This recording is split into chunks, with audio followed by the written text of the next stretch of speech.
Good morning and welcome, everyone. I'm calling the 456th Council meeting to order. Thank you, everyone, for joining us today, both in person and online. Council members, please have your video on during the meeting and mute yourself if you are not speaking. We are live streaming this meeting through the RCDSO's YouTube channel so that members of the public, profession, and other interested parties can watch our proceedings. I would like to officially open our meeting with a land acknowledgement. The RCDSO is on the traditional lands of the Mississaugas of the Credit, the Anishinaabe, the Haudenosaunee, and the Huron-Wendat peoples. These traditional lands are known to some as Toronto. Toronto is covered by Treaty 13 with the Mississaugas of the Credit and is home to many diverse First Nations, Inuit, and Métis people from across Turtle Island. This land is also part of the Dish with One Spoon territory, a treaty between allied nations to peaceably share and care for this land. We accept our responsibility to each other and this land we live on and work in a spirit of peace, friendship, and respect. We are committed to actively supporting the necessary work towards truth, reconciliation, and equity. We embrace the role we play in regulating dentists, in protecting the public interest, and in strengthening our partnerships with Indigenous communities to advance access to safe and equitable oral health care. Thank you. I'm going to turn it over to Dan now, please, to do the council roll call. Thanks, Hanno. Good morning, Council. And as always, I'll do this in alphabetical order. So for those online, please be prepared to unmute. Starting with Patrick Ballantyne. Present. Nalan Bhargava. Present. Stephen Bird. Present. Ram Chopra. Present. Jamie Colliver. Present. Peter Delane. Present. Daniel Fortino. Present. Neil Gajar. I heard present. Noha Goma. Daniel Haas. Present. Iliad Horner-Parver. Present. Vivian Hu. Present. Nizar Ladak.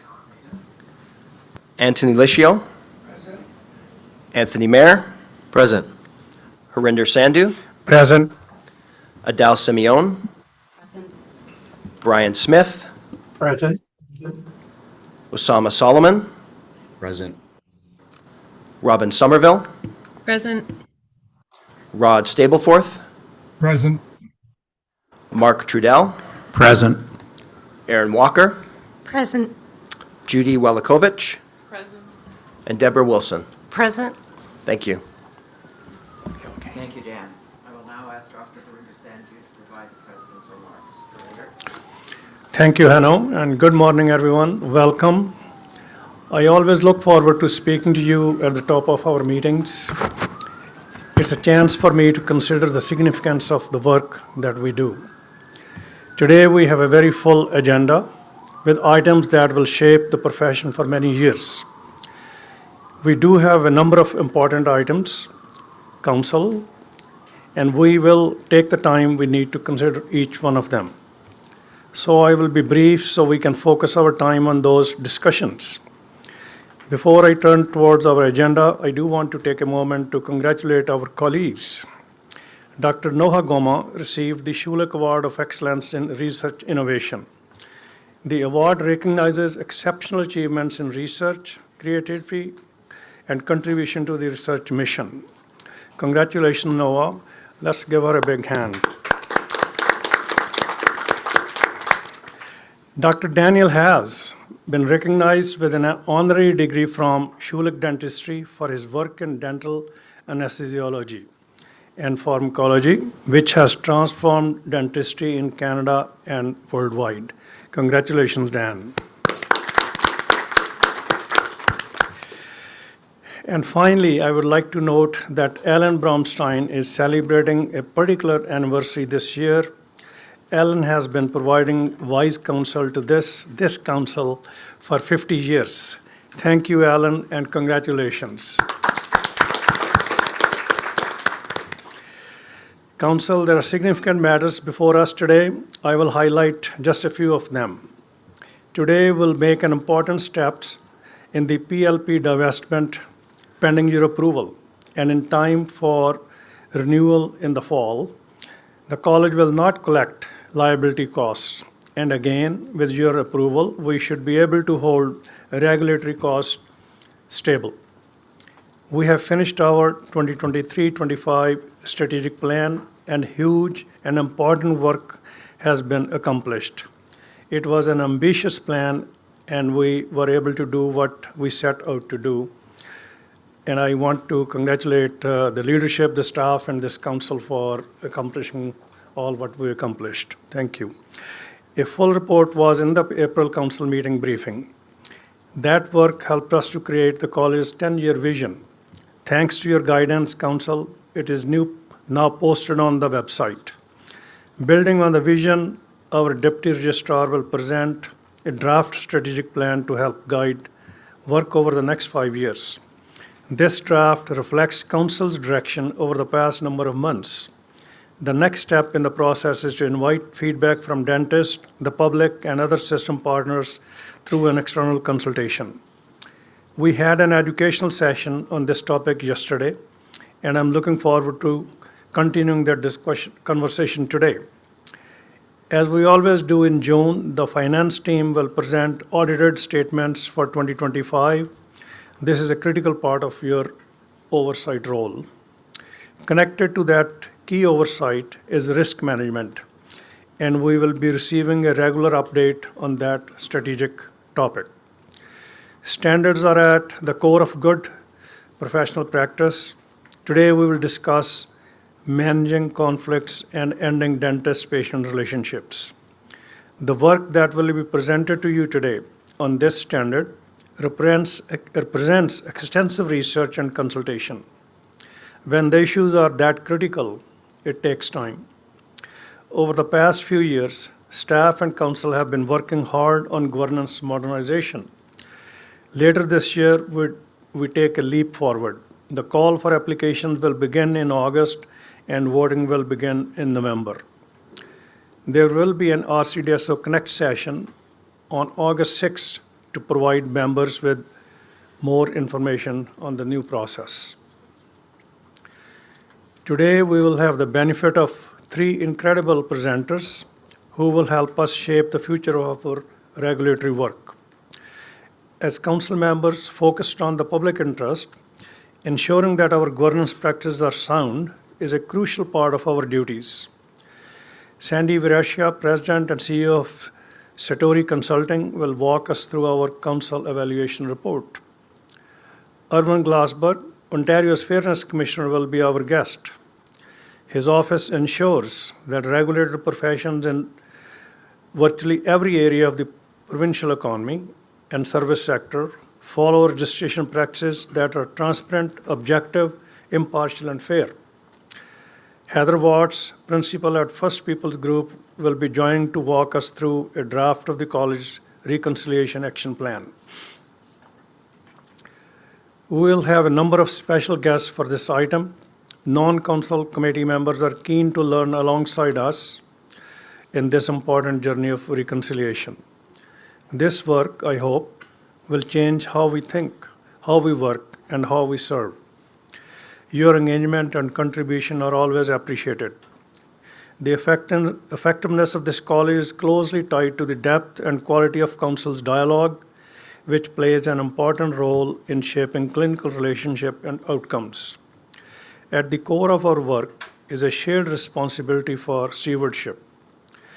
Decisions we make as council members have a direct impact on the college's direction and its ability to serve the public. This calls for sound judgment, open and respectful discussion, and a long-term perspective. The items before us today reflect that important role. I want to thank each one of you for the insight and perspective you bring to our decisions. I also extend my appreciation to our registrar and CEO for his leadership and guidance, and to the college staff. Their professionalism, preparation, and behind-the-scenes effort are essential to making our meetings effective and meaningful. Finally, thank you to the members of the public who are watching today. Transparency and public engagement are vital to maintaining trust in regulation, and we appreciate your interest in our work. Thank you. I look forward to our discussion. Hanno, I'll turn back to you. Thank you, Harinder. The next item on the agenda is the Declaration of Conflicts of Interest. Declaration of conflicts are a standard that is captured in the Ministry of Health College Performance Measurement Framework. Do any members of council feel that they have a conflict of interest, real or perceived, to declare for any of the agenda items to be discussed today? Stephen? Yes, item 5.8, appointment of me to the ICRC. Thank you for raising that, and that has been noted. Item number 5 on the agenda is the consent agenda. We have, as previously we have done, a roll call for, oh, I thought you were putting your hand up, sorry. We will be doing a roll call for all recorded votes, with the exception of this item, which is the consent agenda. As a governance best practice, we use the consent agenda as a time-saving mechanism. Council, may I note here that the timing attached to the agenda is a guideline. We will do our best to be efficient, but not at the expense of your opportunities to comment and contribute. On the consent agenda are several items that are for Council's information, acceptance, and ratification. Council will be asked to approve these in a single motion. Council may ask clarification questions about an item on the consent agenda. If members wish to have a conversation about an item, we will take it out of the consent agenda and address it later in our meeting. I would ask that you use a very high bar when asking to remove an item from the consent agenda. The consent agenda items are in your meeting materials, starting from pages 24 to page 224. And before I go to any questions, I'm going to quickly throw it over to Kelly, who is going to address item number 6 briefly on financial update. There was an error. It has been corrected, but just to comfort council, I'm just going to ask Kelly to speak to it quickly, please. Thanks, Hanno. Good morning, everyone. Don't mind my voice. I just wanted to draw your attention to page 184. If you were concerned about an error that you might have noted, it has been corrected in your materials. That was my error in a formula issue in Excel, but it's been corrected. So everything balances as it would be expected. Thank you for that reassurance and that clarification, Kelly.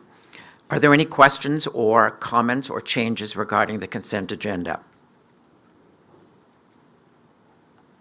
Seeing none, I will ask that the motion for the consent agenda be put up on the screen. And that motion reads that the items that follow from 1 to 10 be approved and or received for information by council. And that is moved by Anthony Lisho, seconded by Vivian Hu. I would ask that all members of council raise their virtual hand for this vote.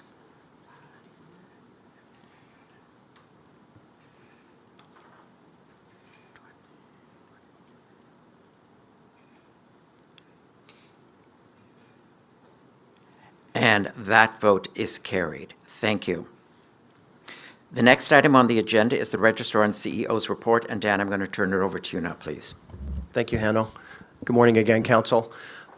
While my slide deck is coming up, I just want to acknowledge that time really does fly between council meetings, and there's a lot of really great work that's reflective on the agenda today. I hope that you agree that every item that you see today is very much an appropriate governance issue and appropriate for a council meeting.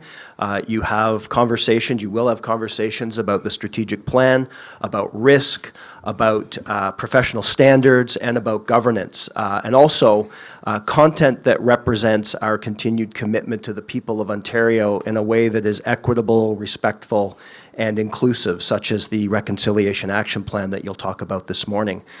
When we put together these agendas, there's a lot of people involved, including the President, and we really try to balance content, time sensitivities to certain topics that need discussion or decision, and the incredible work that's being done around the college by all the committees and the staff to bring this work to you. But I know that today's agenda is packed, and in the spirit of continuous improvement, we always want to improve. So at the time where you're filling in your evaluations, we're always reading your comments, and if you have any further suggestions or want to talk about it, we're pleased to take any suggestions you have for the continuous effectiveness and efficiency of these meetings. So if I could turn to the first slide, please. I'll start off where I usually start by just referencing the corporate dashboard report that is in the package attached to my report. And really, this is to provide you with some high-level metrics of some operational issues. And generally speaking, these have all come from a place of risk, or where we perceive there to be some risk for the college, and how we have worked to try to improve, whether it's timelines or the service that we provide to our stakeholder groups, the public, the profession, other stakeholders. But we're always trying to examine the way in which we're responding to that, which is the purpose of this report. And it's only focusing on a very small number of high-level operational issues. So any questions, happy to take them, but that will always be in your report, and we'll always be looking at other risk areas. You'll see in that report that we've retired some of the metrics because they are operating very well, and they are being overseen by the various departments and leaders in the college. Next slide, please.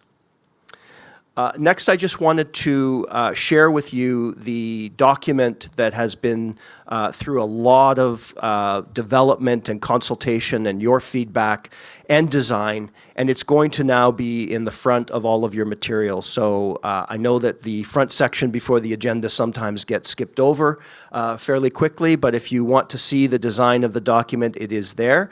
And this obviously is what is grounding our strategic plan moving forward, so the first 5-year plan that we will have, and then following that in 2031, the second 5-year iteration.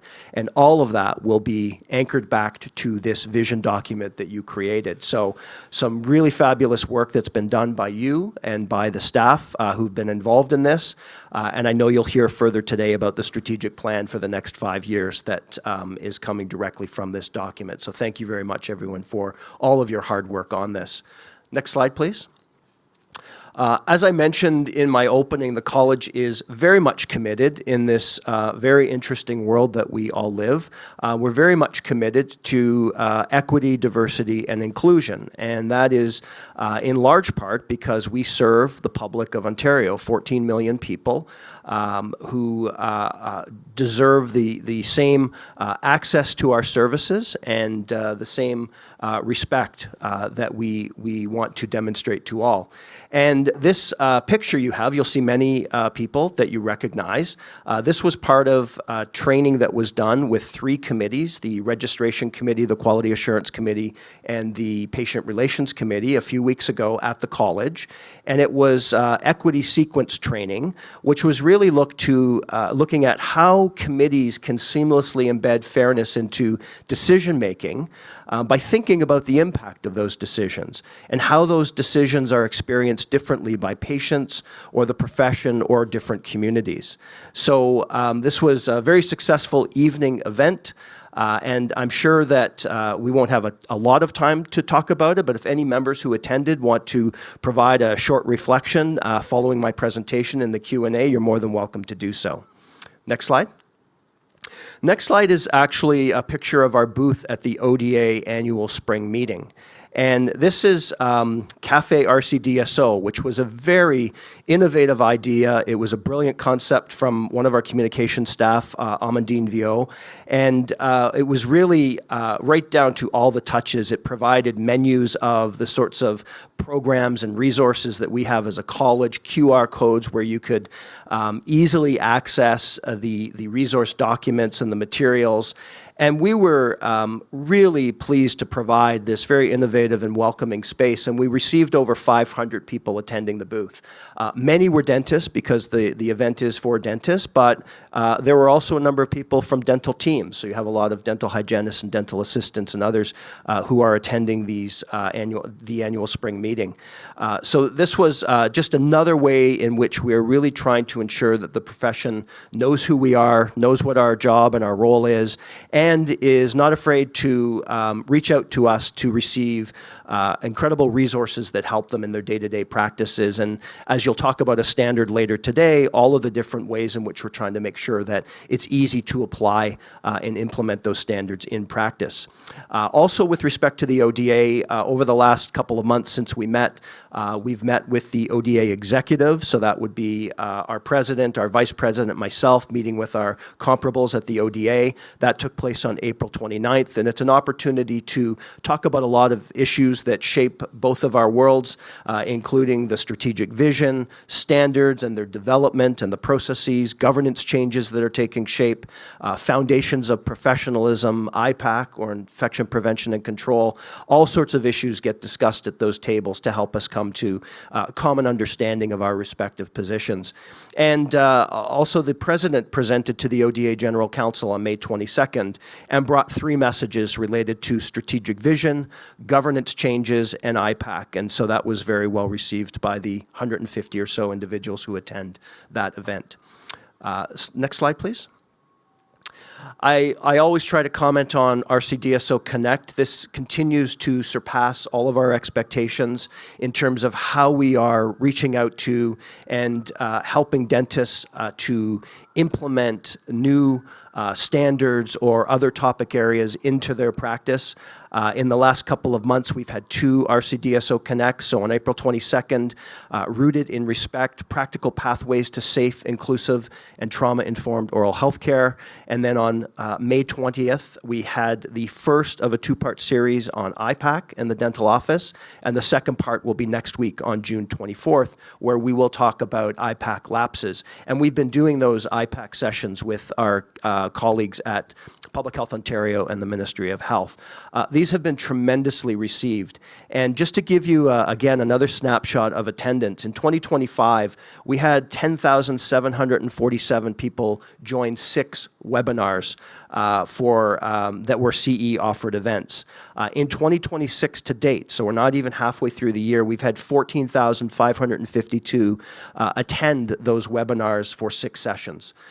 So this is been demonstrated to be a very successful way in which we are reaching out to the profession, we're being transparent with the profession, and I really want to bring it back to the purpose of this college, which is, while we're focusing on support to the profession and providing those resources, the reason we're doing it is to ensure quality of care and patient experience in the province by those who are treated by dentists, and to ensure that those reflect the standards and the expectations of this college in a very consistent way. So we are continuing to explore all sorts of different ways that we're equally reaching out to members of the public. We have experience in the patient voice survey that was done a year and a half ago, and we also have an ever-growing list of public organizations that we send our documents to as part of our consultations, which, as you all know, are quite frequent. So again, lots of different ways in which the college is being transparent and trying to ensure awareness of our role and the resources that we have for the profession that serve the patients. Next slide. A little bit of wordiness on this slide, but what I want to do is just share. I told you last meeting that we had a number of submissions that we made to CNAR, which is a national group, a national regulatory group, which holds its annual meeting and conference in October in the fall of each year. 3 of our submissions were accepted for presentations in various panels. And you can see the topic areas. I won't read them all out, but they do relate to continuing education as it advances equity and reconciliation, governance, and also the role of subject matter experts on our committees, which has been very successful as well. So a number of staff, Susan Taylor, Michelle Cabrera-Gali, Laura Thacker, and Dana Simon, are going to be part of those different panels. So congratulations to those staff. This is a very desired space to provide regulatory content. And so having 3 accepted is a really great outcome for us and continues to demonstrate our role as a learning organization. Next slide, please. A few things happening on the government front. I want to comment first on this red tape legislative submission. So HPRO is Health Professions Regulators of Ontario. That's our federation of all 26 health colleges in Ontario. So all the various professions. We have been, as an organization, working on different ways that we can improve and enhance our relationship with the government at all different levels. And one of the things that HPRO is going to be doing in the next 6 months or so is to submit to the red tape legislation, which is really a way that the government is trying to reduce red tape or bureaucracy in the system. So there's a whole number of different topic areas and portfolios that are eligible to submit to this. They're not necessarily going to be accepted, but what we're trying to do is explore opportunities to change the composition and the quorum requirements of discipline committees that will really help us to ensure that discipline panels are struck and meet in very timely ways. And we're already able to do that, but not all colleges are able to do that. So looking at how the role of public members will still be extremely important in this, that there will be the opportunity to have at least one appointment from the government public member on those panels, and also the opportunity to have a subject matter expert. So again, some of the colleges are already doing this through bylaws, but the more that we can entrench some of these into legislation, the better we are in terms of the authority to be able to do those. So that's something that the HPRO group is working on right now in terms of a submission, and we're starting small. We're not trying to boil the ocean. We're not trying to have a lot of different suggestions or changes around committee structures, but we are hoping to be able to convince the government to include this in the next bill, which is likely the fall. We're also looking at some ways that we can improve mobility from and to Ontario from other provinces. And we already have a lot of memorandums that are available related to mobility for dentists, as do all the other professions. We're trying to make it as easy as possible for dentists to move from other provinces or territories to Ontario and vice versa. We are working now with a single province, and I'm not going to name that province until we do a little bit more work, but really trying to make this as seamless as possible. So yes, we've made a lot of strides, and the Fairness Commissioner will be here with us this morning and talk a little bit about that. But we want to try to think of ways with this single province where we might be able to make this even more seamless in terms of movement, while also fulfilling our responsibility in terms of credentials and certificates of standing and so on. And that's something that if we are able to come up with a method to do that, that might be applicable to apply it across the country and other provinces. So stay tuned on that. I will bring you back more information, but just another advancement in terms of how we're ensuring that there is mobility for dentists across the country. And finally, the Fairness Commissioner, as you know from the President's remarks, will be attending today, so I'll have a little bit more to say about that as we introduce Erwin Glassberg to the group. Next slide. So I want to talk very briefly about the something that I mentioned last time, the expansion of scopes of practice within the two colleges that, or the two professions, sorry, that you see in front of you, denturists and dental hygienists. And these are related to providing, ordering and providing x-rays, being eligible to be radiation protection officers, and also administering local anesthetics. This is something that over the last couple of months, the ministry has directed those two colleges to begin to build the regulatory framework for those scope expansions. And so I did write to you a month and a half ago about this, just to alert you to that. I also want to share that those colleges are hard at work now, as we would be doing as a regulatory body in building that regulatory framework. So their mandate, obviously, is to ensure that in any scope changes that the public is safe. And so those colleges are at a very early stage, but I do know that they are looking at changes to education and entry-level programs. They're also looking at issues that relate to standards of practice for those members of the profession who are already in practice, identifying the competency profiles to be able to adequately perform within the expanded scope, supporting changes, as I said, to the curriculum, and also establishing credentialing processes for those who are already practicing. So all of that is going to take time.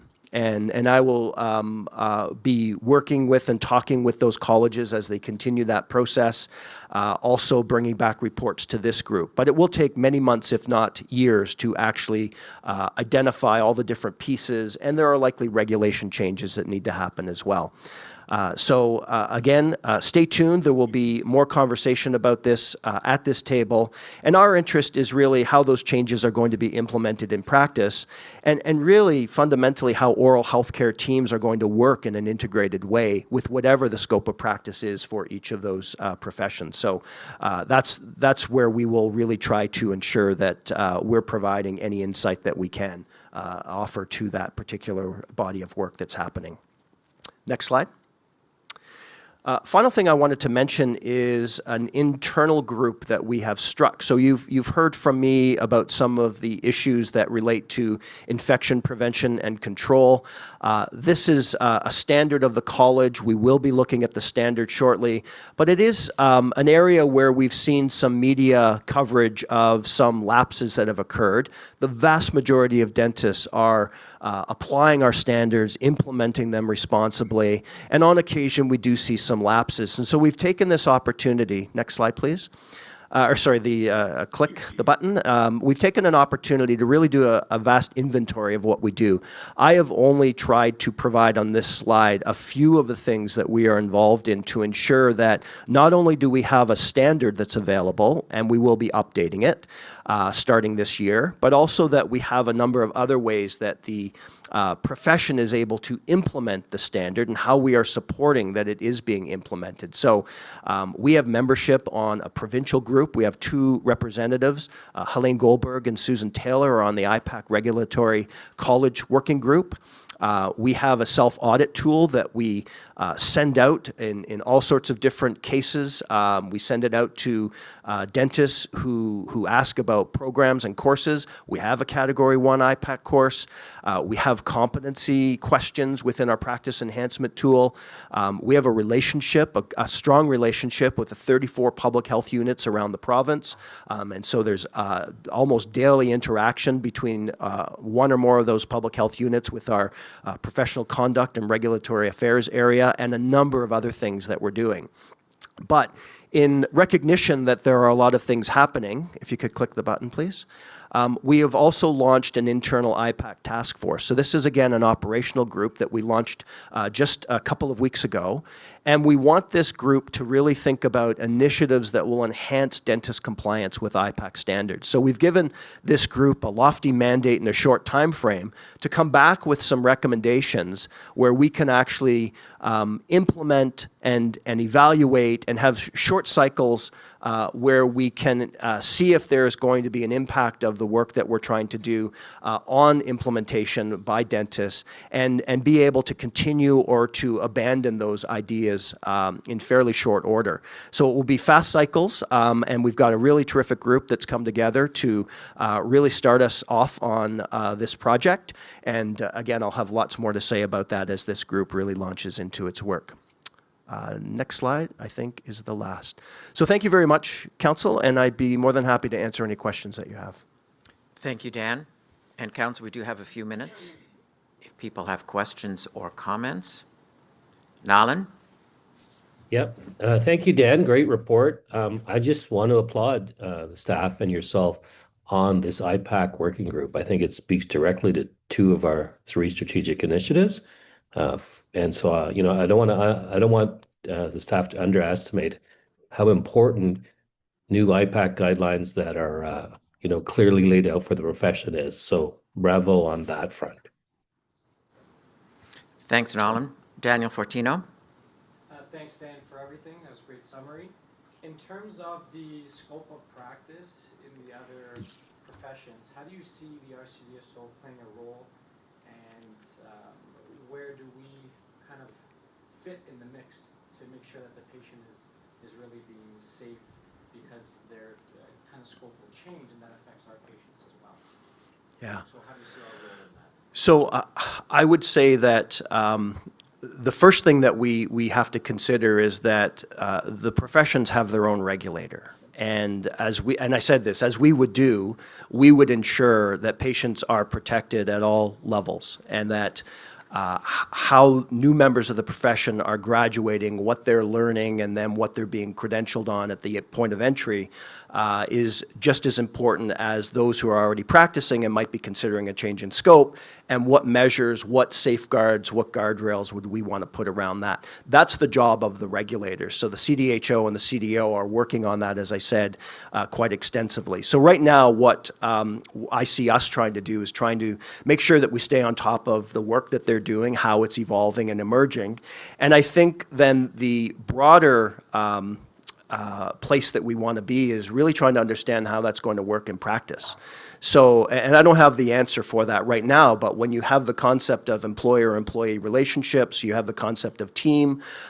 For me, as always, and for you, it's all about the patient in the chair. And there's a number of people around them that are going to be working on their oral health care in a variety of different ways. And so I see us trying to position this college in that way to ensure that the patient is ultimately safe based on whatever the scope of practice is, including the expansion. And are there ways that we can work on together that allow for some of that integration that's going to happen? Because no doubt there will be challenges at the local level when you have dentists who are employers. But I think that we right now want to ensure that we understand where they're going and how we might form some different ways to work with those colleges as they move forward. Thank you. Thank you. Thank you. Anthony Mayer?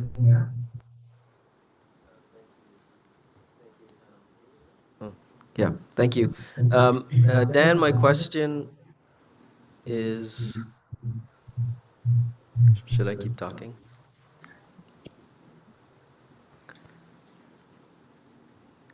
My question is about the IPAC revision.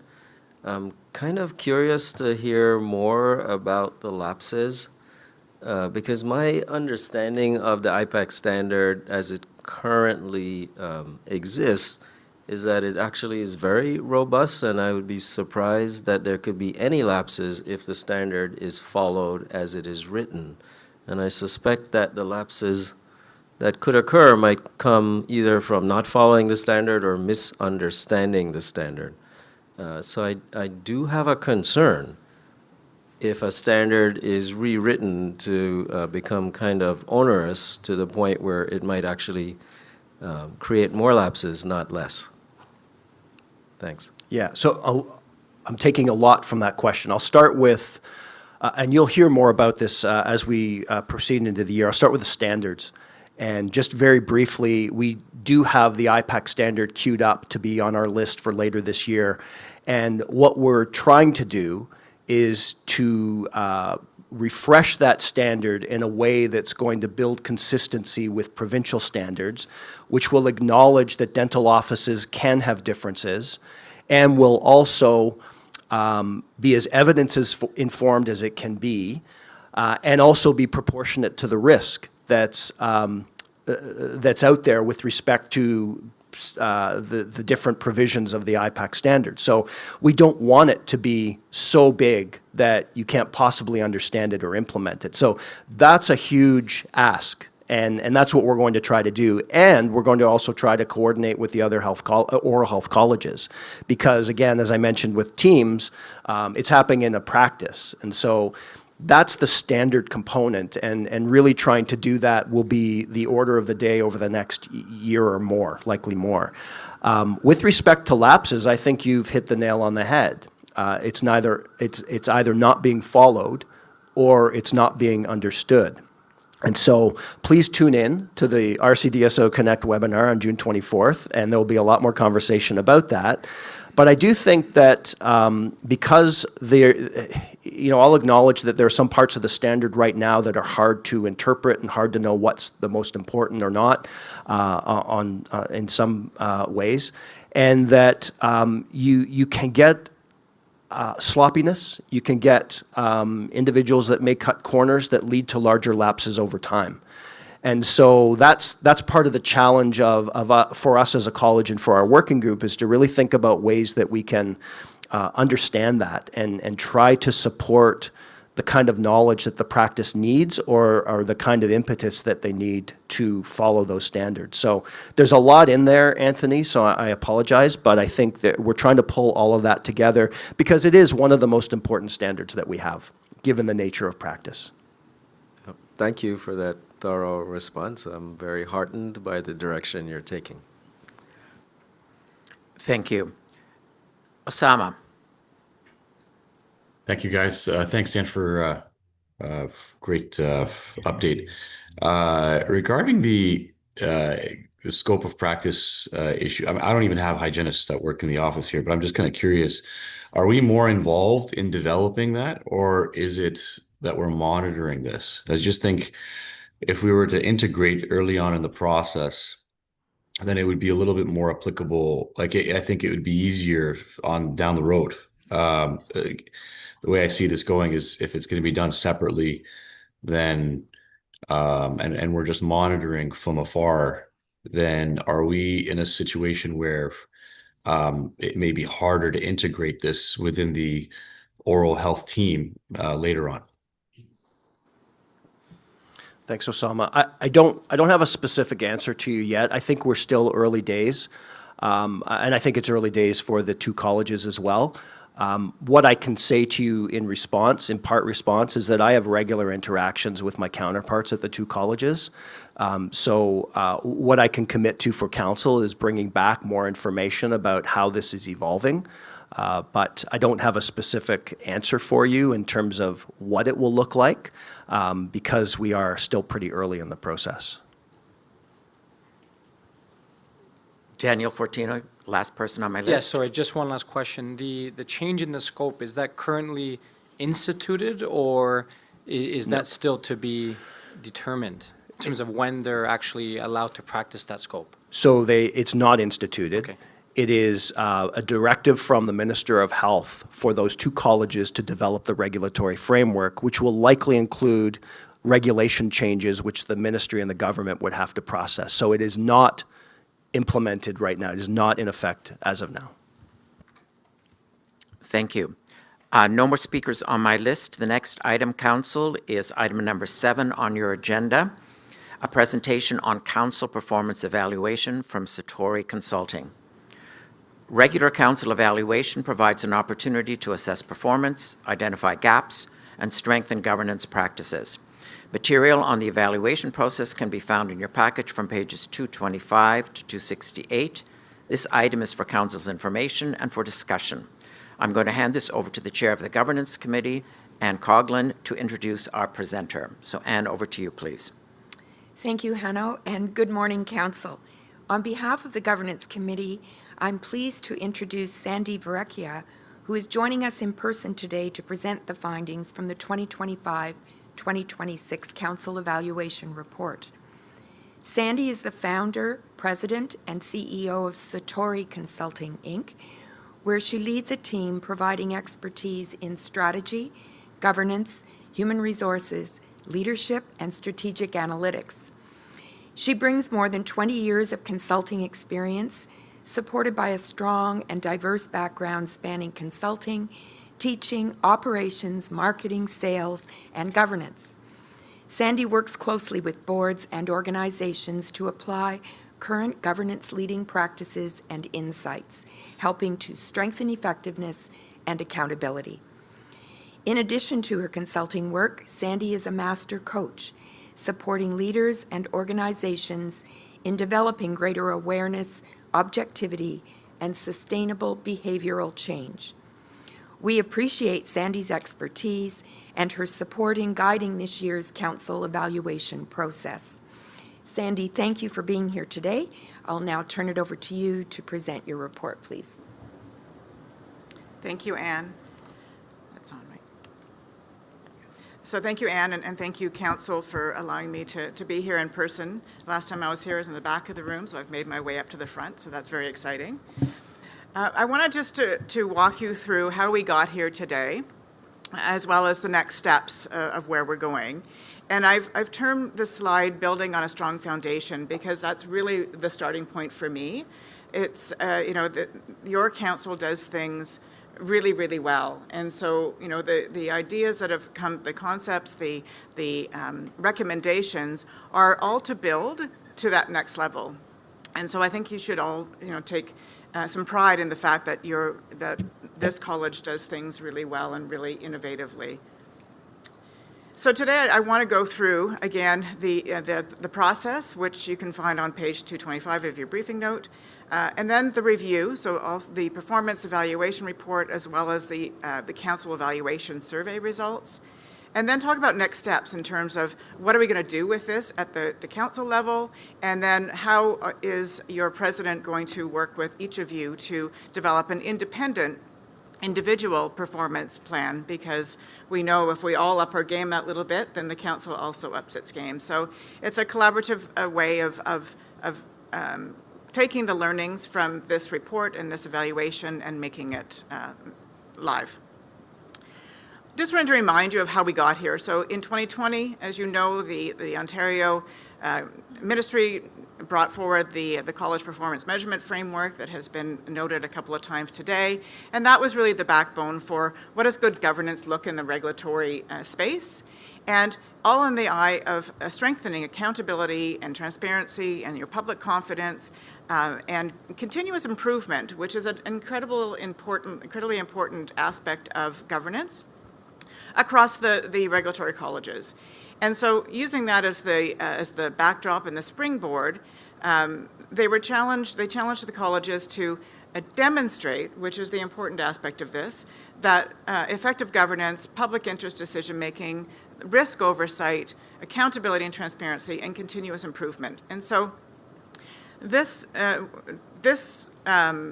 year's review and evaluation is really that to look at those areas that you're demonstrating, but also to look at that continuous improvement. And so it's not a one and done, now we've done it for a year or two or next 3, it's what do we do with it going forward.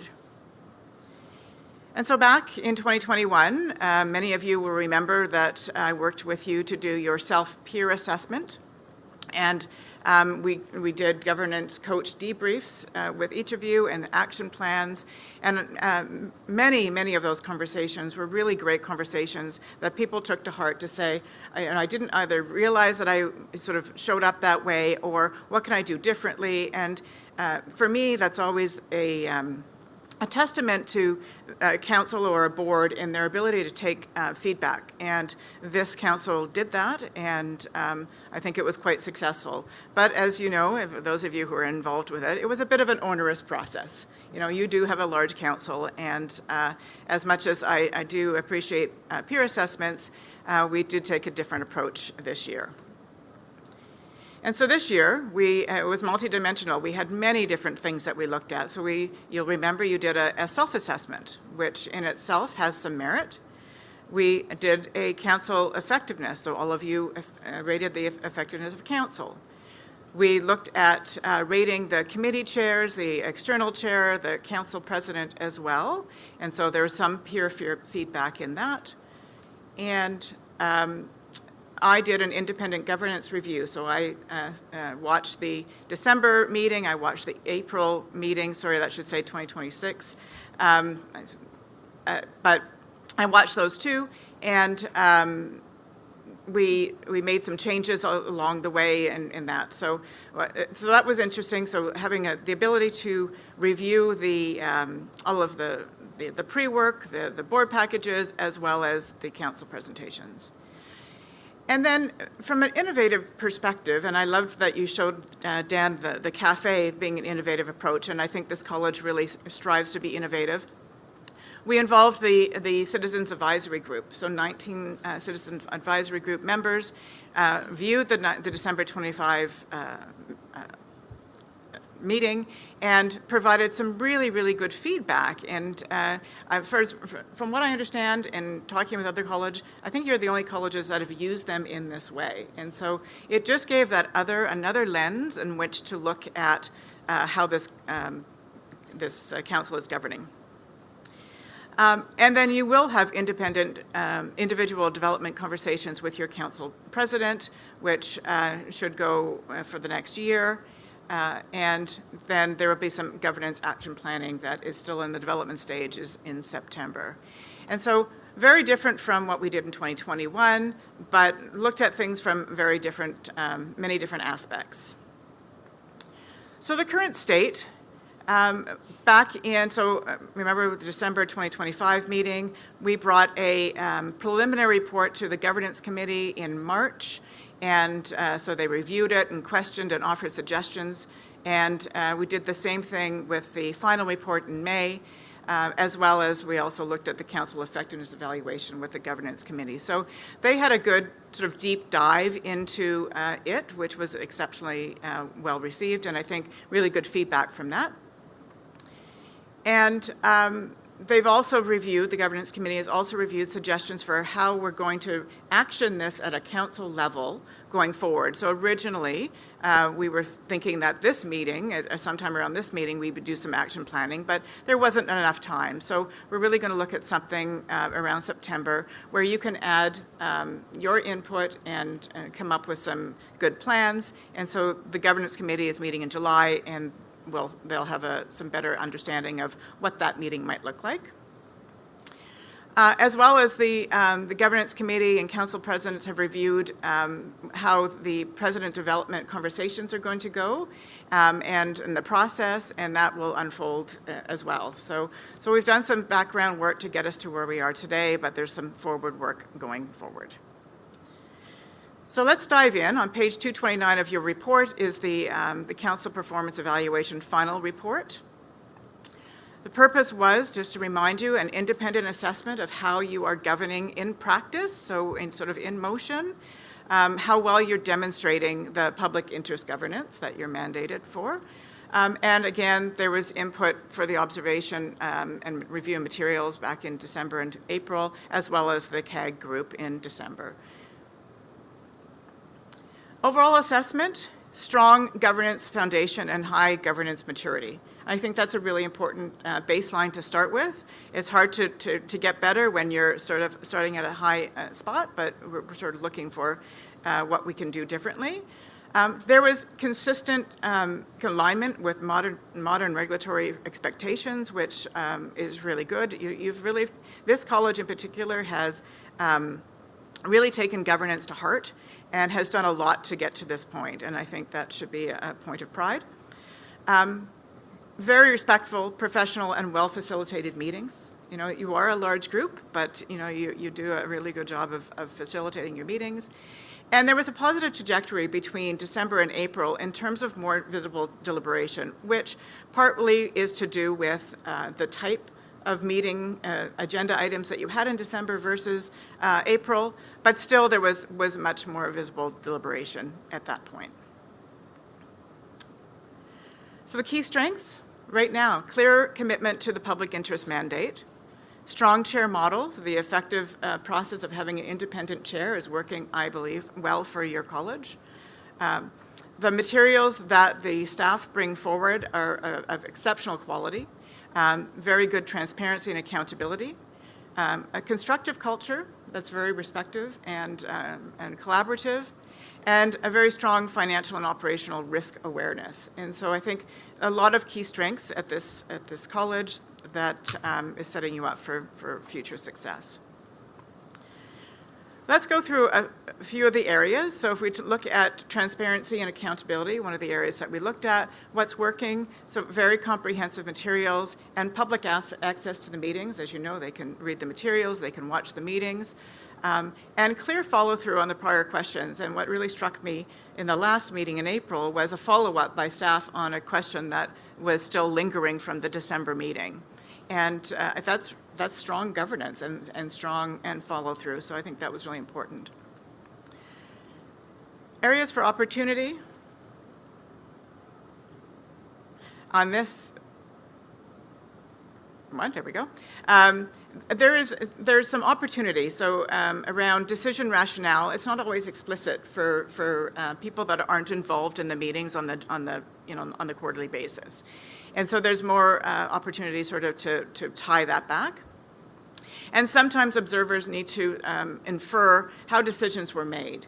And I think one of the things to remember is you're part of the journey, and they're not.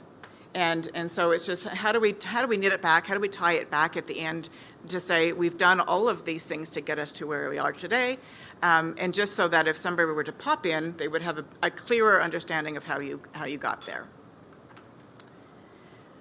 Public interest lens, what's working? The public interest is included in all of the briefing notes, and public members contribute meaningfully to the meetings that you're having. And from an opportunity, the lens isn't always consistently sustained in discussion, and that's more of the fact that you're working in the profession, and many of the things that you're talking about will impact the profession. So it's just an opportunity to say, how do we change some of that discussion to be more public interest lens focused? There can be a drift toward operational financial framing versus patient impact, just so a slight thing there, and to make public impact more explicit. Looking at EDI and council culture, strengths, strong foundation of respect and an inclusive environment around the table. Public members surface areas around fairness and bias and access issues, which all of council will engage in, which is a very strong discussion. There is an opportunity to be more consistent and explicit with the EDI lens across all of topics, and increase participation beyond core contributors. You know, the more we hear from people, the more diversity that we get in terms of thought and lived experience. Risk and strategy outcomes, strength, strong fiduciary and oversight and risk awareness, important, and effective monitoring of your activities and strategic process. The opportunities are for staff reporting to shift from activity to outcomes, so less about what we did, but what is the impact of what we did on our mandate, and better demonstration of impact on patient safety, regulatory effectiveness, and public confidence. And again, it's just more of a how do we demonstrate that a little bit more solidly, and through that is going to be really probably more around wrapping it up with a patient safety bow at the end, or a public confidence bow at the end, before decisions are finalized or when decisions are finalized. Meeting effectiveness, very well structured, efficient agenda management, appropriate balance, efficiency versus deliberation, and it was improved from meeting to meeting. And the opportunities are to clarify which items are decision versus discussion. And again, this is from an external perspective. And to make the link from committee work to council decisions more visible. Again, committees work really hard to do the heavy lifting. And when we bring it to council, sometimes it's because you're not part of it, then it's more difficult from an outsider to see where it came from. And again, so it's just a bit of more structure around that. And deliberation and participation. So April meeting, as I mentioned, showed improved engagement and questioning. Definitely the design of the agenda and the agenda items had an impact on that. But participation is still about a bit uneven between members. We have some very vocal people that have great thought and insight, but a council of this many, we want to hear from as many people as possible. And so there is that opportunity to broaden the diversity and that lived experience and the voices around the table. So the key recommendations were to sustain public interest framing in all of discussions. And again, that was going to be at the beginning and probably at the end. To make decision rationale more explicit. So what are the options that we looked at? What were the trade-offs? And again, some of this will be done sort of prior to decision making, and so it's just how do we bring it so if somebody popping onto the screen for the first time sort of gets that rationale. Strengthen the outcome reporting, so impact on public protection, so those outcomes versus activities. Improve accessibility, so plain language. You know, every organization and every type of business has their own language and acronyms and things like that. But from an accessibility standpoint, it's easier if we use plain language. Again, broaden participation and link decisions to the public impact that they have. And so again, it's simply, it could be as simple as sort of that final wrap-up statement. So turning our thoughts to the council evaluation results. So that was the effectiveness result evaluation on page 251. The survey suggested, based because this is a self-assessment of how council sees himself, that the council is well prepared, effective in their public interest focus, governance-minded, and also recognizing in terms of some of the scoring that was a little bit lower, not a lot, but a little, that there is room for strengthening debate and discussion and risk oversight and evidence-based decision-making and continuous improvement. So it was, for me, it was an interesting sort of going through my observations and the CAG's observations, and then seeing what council thought there was good alignment. And this screen will just show you where there was alignment. Green means have a strong alignment, yellow, medium alignment. But just in terms of the council self-assessment and our review, you can see that we're always strongly aligned or medium alignment. And so that's very, very strong, which means that likely none of you read the report and went, oh my gosh, that's something that we haven't really thought about, which is, I think, very positive. So there was a couple of lower scores, and scores are an interesting thing. Some will say 8.6 out of 10 is still really good, and it is. But anytime we do a review like this or an evaluation like this, it's all about improvement. And so 8.6 to 10, a little bit lower, and what can we do? And again, it's around discussion and participation on risk oversight. So how, as a council, can we ensure that we have that risk lens out when we're having discussion and making decisions? The amount of level of debate before decisions are made, a little bit lower, and so how can we ensure we have enough time? Very jam-packed agendas, as Dan mentioned, but we want to have enough time for debate before decisions and the appropriate amount of debate and dialogue. And then strategic discussions and participation, again, ensuring that we have participation from as many people as possible around the room. And an outlier for consideration is this one around the council's role in overseeing management through a crisis. So that is your lowest score at an 8.4, and sort of understanding what the council's role is, should there be a black swan event that happens, and how do you as a council oversee management to take the college through it. And so that might be a conversation that we have during our session in September. In terms of next steps, we have the council action plans. So again, we're going to meet in September. The governance committee will help structure the meeting with me for maximum input from all of you, as well as output from all of you, as well as alignment at the end of the day. And that's like, what is action going to do as a result? What is council going to do as a result of doing all of these surveys and observations?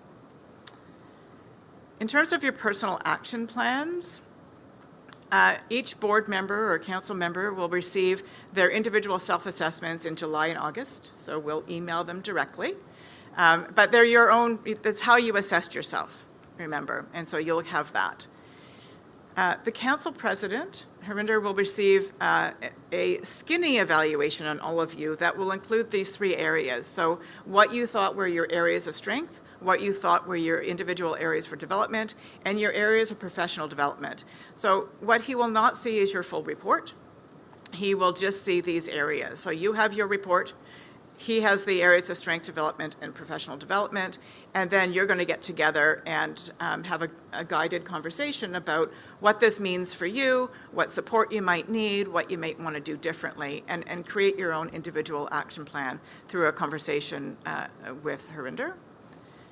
And the council president and staff will meet, set up meetings with each of you to meet with Harinder to go through them. So over the next number of months, our council meetings, Harinder will observe council members in action, and then you'll have some time to a one-on-one with him, which is different from the one-on-one that you had with me a couple of years ago.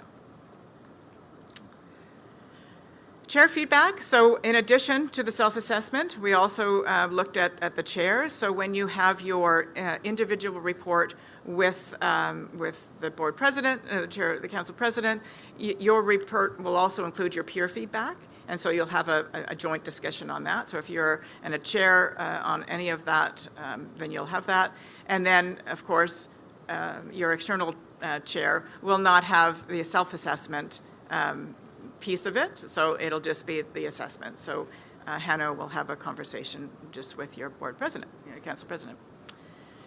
And you'll be asked prior to your development conversations to reflect on your peer feedback if you have your chair feedback, as well as provide some context. And so it's not your council president coming in with an agenda of what to talk about versus a joint conversation of what can we do better for the betterment of the council. And again, as I said, based on his capacity, you'll be tapped throughout the year to have your conversation with him. So prior to September, and we'll send this out prior to, but we want each of you to think about things that council might improve to help with the conversation, sort of as a springboard, if you will, to the conversation in September. And so how can council improve public interest framing in discussions and decisions? So give some thought to what that looks like from your perspective. So when we get together, there are already some thoughts formed.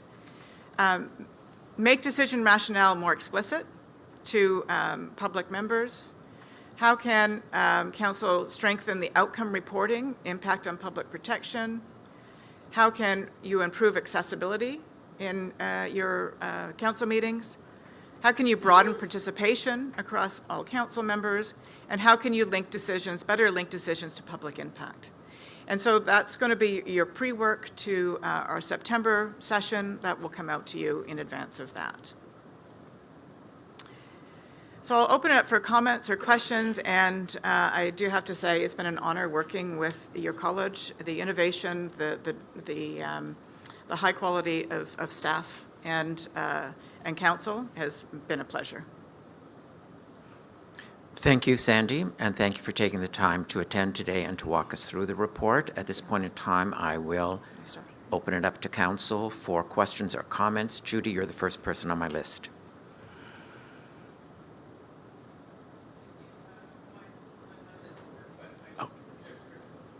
Oh, it does work. Sorry. I'm having a techno-peasant moment today.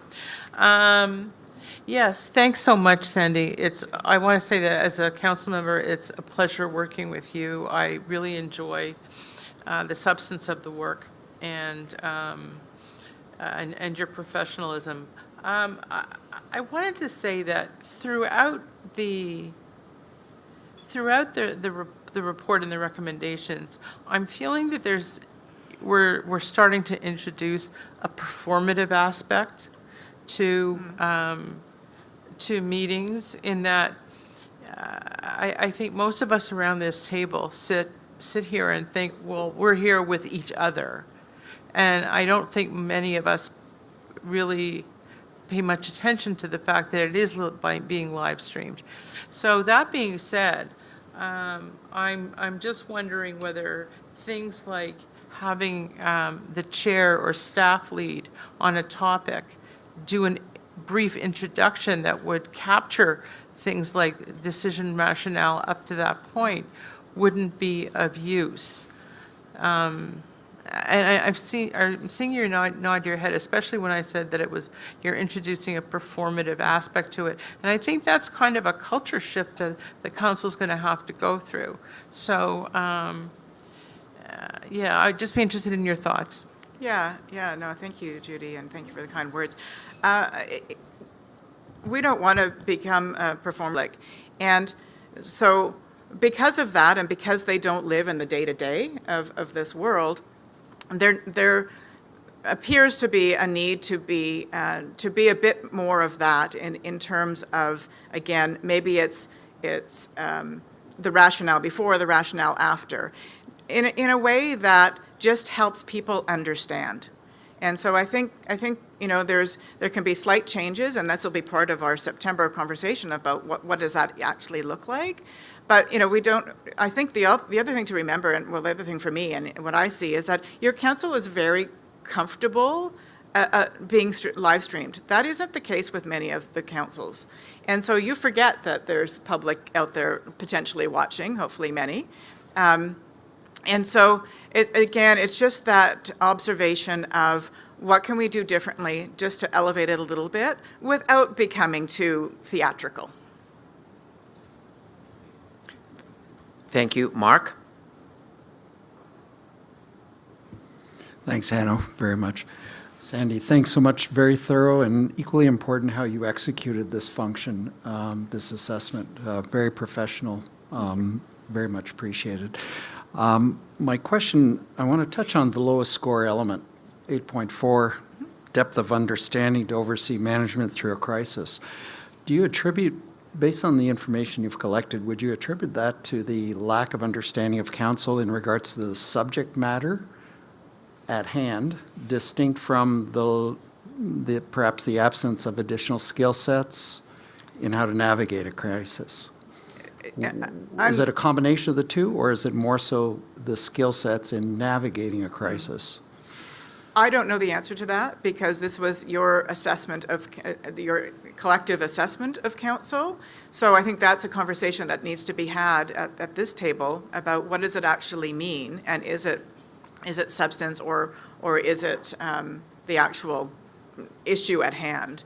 And so I think, again, maybe in September, we can have some conversation about, what is it that we think that we might be lacking in that regard, if there's anything lacking.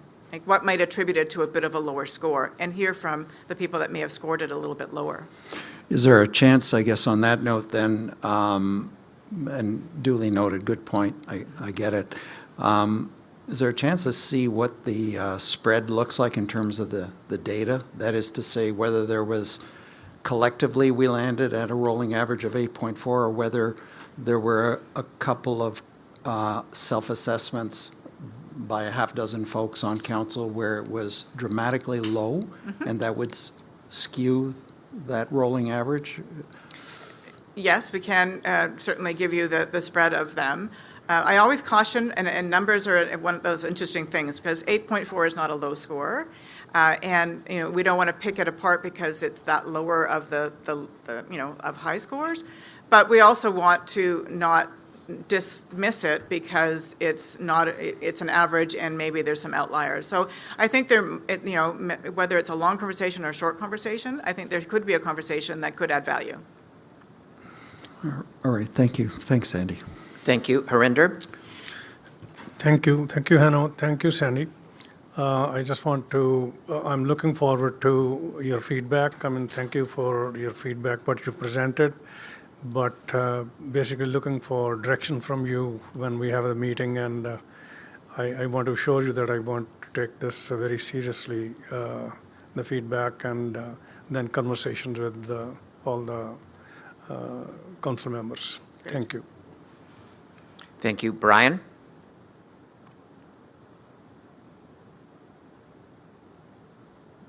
Thank you, Sandy, for your very interesting and helpful comments in your report. I harken back to the key observation slide you used. And for me, as a public member, that pretty well sums up why we're, I think, very successful in our approach thus far and striving to improve our effectiveness going forward. The council action plan certainly assists us in that regard, but I just want to say thank you very much. I think that we continue on the work we're doing. We'll be serving the public very well, so thank you. Thank you, Brian. Thank you, Brian. Patrick? Sandy, thanks for that report. I'm interested in hearing a bit more about the observation that there have been times maybe where our focus hasn't been so much on the public interest, but on financial concerns or I think you said professional. I'm sorry, I didn't write it down, but could you tell us a little bit more about that, please? At the risk of overstepping, I think the one that comes to mind, because it was, again, 2 meetings, the April discussion around standards. There was a lot of discussion about that, and which was really good discussion and helpful and discussion.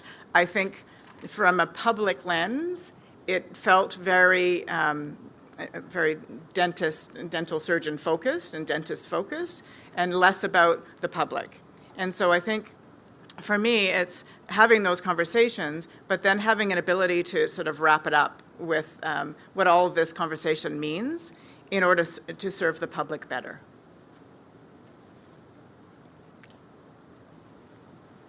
Thank you. I have no other people on my speakers list, so Sandy, at this point in time, I would like to thank you very much for your attendance today, for walking us through the report, and for also so clearly outlining what will happen over the summer, the next steps, and what we can expect come September. And we look forward to continuing to work with you, and we look forward to seeing you in September. So thank you very much for that. Council, the next item on the agenda is item number 8, the Reconciliation Action Plan. In September of last year, Council heard from First Peoples Group, an Indigenous-owned, operated, and staffed organization, on their research on oral health gaps in Ontario. Since then, they have been working with the college to design a reconciliation action plan. The material for this item can be found at pages 269 to 299 in your council package. This item is for council's decision. I'm going to turn it over now to Michelle Tremblay, Organizational Transformation and College Equity Officer, to present this item and introduce our speaker. Michelle, over to you, please. Thank you. Good morning, Council. I'm not normally nervous. I think you've seen a lot of presentations from me, but today I'm feeling excited for this package before you, as well as a bit of butterflies, for sure. I'm truly pleased to be sharing the RCDSO's draft reconciliation action plan today. Council, we have been on a journey together since January of 2023 towards listening, learning, and reflecting on the ways that we as a regulator for dentistry in Ontario can respond to the Truth and Reconciliation Report 94 Calls to Action. As Hanno mentioned, you'll find the materials for this topic on page 269 to 299 in your materials. And you'll also see a timeline of the different activities that this council has participated in, bringing us to today. It's with gratitude that I'd like to thank the team at First Peoples Group, especially our speaker today, Heather Watts. She's a principal at First Peoples Group, and Heather has been a steady guiding force through this process, and I've appreciated learning from her and with her. Bob Watts, Danielle Roy, and Hannah Martin, also from First Peoples Group, have also contributed to the draft plan before you today, including the research and oral health scan that we received in September, and we thank them. I also wanted to extend my thanks to the RCDSO staff, committee members, Ontario dentists, and Indigenous dentists who contributed to our focus groups over the past few months. The recommendations you see today are tangible and actionable because of everyone's contributions. So without further delay, I want to turn the time over to Heather, who will walk you through the draft plan, the pillars, and the commitments. And following the presentation, you'll have ample time for questions and discussion. So over to you, Heather. Great. Nyawago, and thank you so much, Michelle, and to all members of council and members of the public for time today to be able to come back to this space and report on our progress and where we have found ourselves now with the draft reconciliation action plan.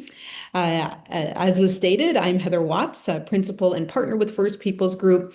I am Mohawk and Bear Clan from Six Nations of the Grand River Territory, and it has been such an honor to be able to play this role of supporting the RCDSO in its reconciliation journey.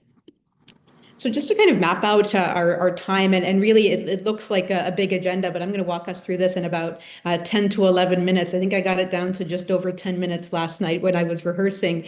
So we're going to speak about how this plan was developed, what reconciliation means for the RCDSO, where the RCDSO is already taking steps, and lastly, the 5 action areas and draft commitments that we have arrived at. Right. So first and foremost, how this plan was developed, and folks probably remember last September when we had our council session where we were able to be there in person with you all, presenting a bit on the Indigenous oral health scan work that was done by my colleague Hannah Martin, as well as to be able to have this grounding exercise of what is reconciliation and why does it matter for the college to be involved in the work of reconciliation. We then moved to internal engagement.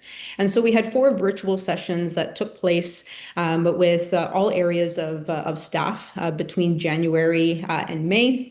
And then we moved to external engagement. And so in our external engagement, this included focus groups with Indigenous dentists as well as non-Indigenous dentists who are serving Indigenous communities, as well as conversations with the 2 dental schools.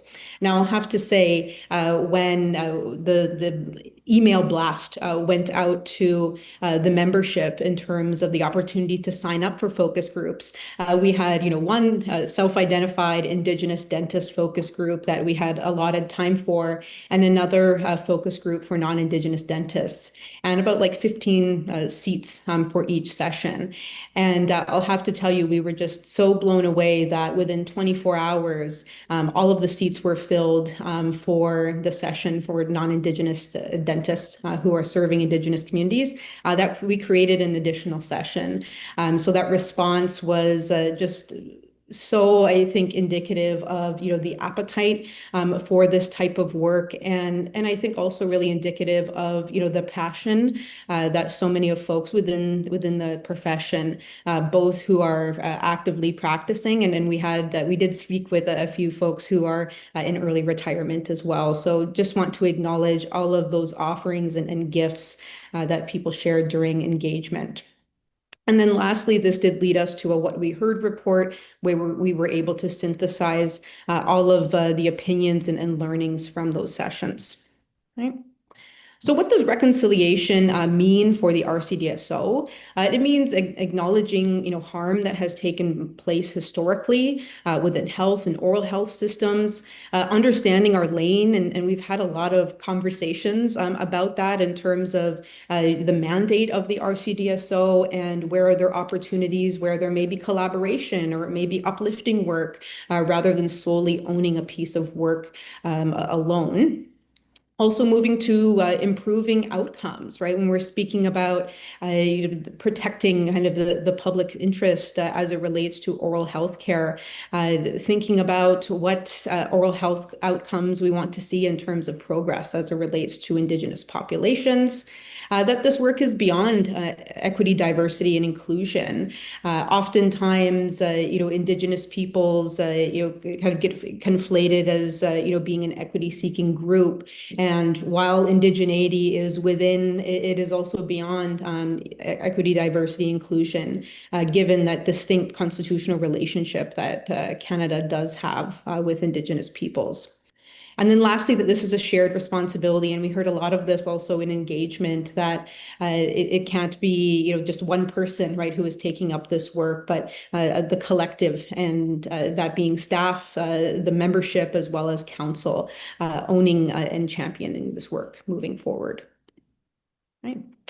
And then lastly, a bit about the why, and then we'll get into some of the commitments and action areas themselves. And these are just some of the stats that were coming from the Indigenous oral health scan that was done in the fall of last year from various reports, one from 2017, stating that the rate of dental disease among First Nations and Inuit compared to other Canadians was roughly 2 times, that 85% of Inuit preschoolers in Ontario already have dental caries. This is a report coming from 2011.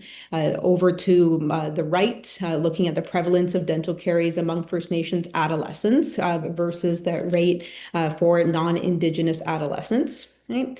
And then lastly, toward the bottom, and you'll see this come back up when we walk through the proposed plan, was with regard to a report done in 2023 by the Native Women's Association of Canada, where there were interviews done with a number of oral health professionals. And 53 out of 94 of those professionals who were surveyed felt unsure that they had adequate training in relation to Indigenous oral health care or how to provide or create culturally safe spaces in terms of oral health care. Right. Also within the plan, we felt it was, obviously very important to note where, the RCDSO is already taking steps. We know that the RCDSO is not starting from zero in terms of this plan, that there have been initiatives that have, that the team or the staff have been taking in the past several years, and that is acknowledged in the plan as well. And in terms of how do we build on the momentum that has been started. And at First Peoples Group, we did kind of this analysis of the different initiatives and how we categorize them as symbolic in nature, substantive in nature, and systemic in nature as well. And so you can see, there are days of acknowledgement here. There are leadership retreats. There are, shared knowledge sharing sessions, webinars, and then lastly, looking over here to the systemic pillar, demographic surveys, the IDEA or IDEA committee terms of reference. So a little bit more in terms of systemic commitments as well. Okay, now to the fun stuff.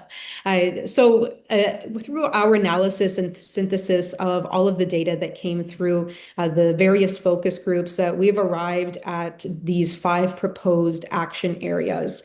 1 around governance and accountability, 2 around education, culture, and learning, 3 regulatory practices, 4 data and knowledge, and 5 partnerships, access, and advocacy. And so what I'm going to do now is just walk you through each of those proposed action areas and just highlight a couple of commitments in each. As I said, we've got a limited time here. We could probably spend well over an hour going through the wrap in full. And so I'll walk you through just a couple of commitments per action area.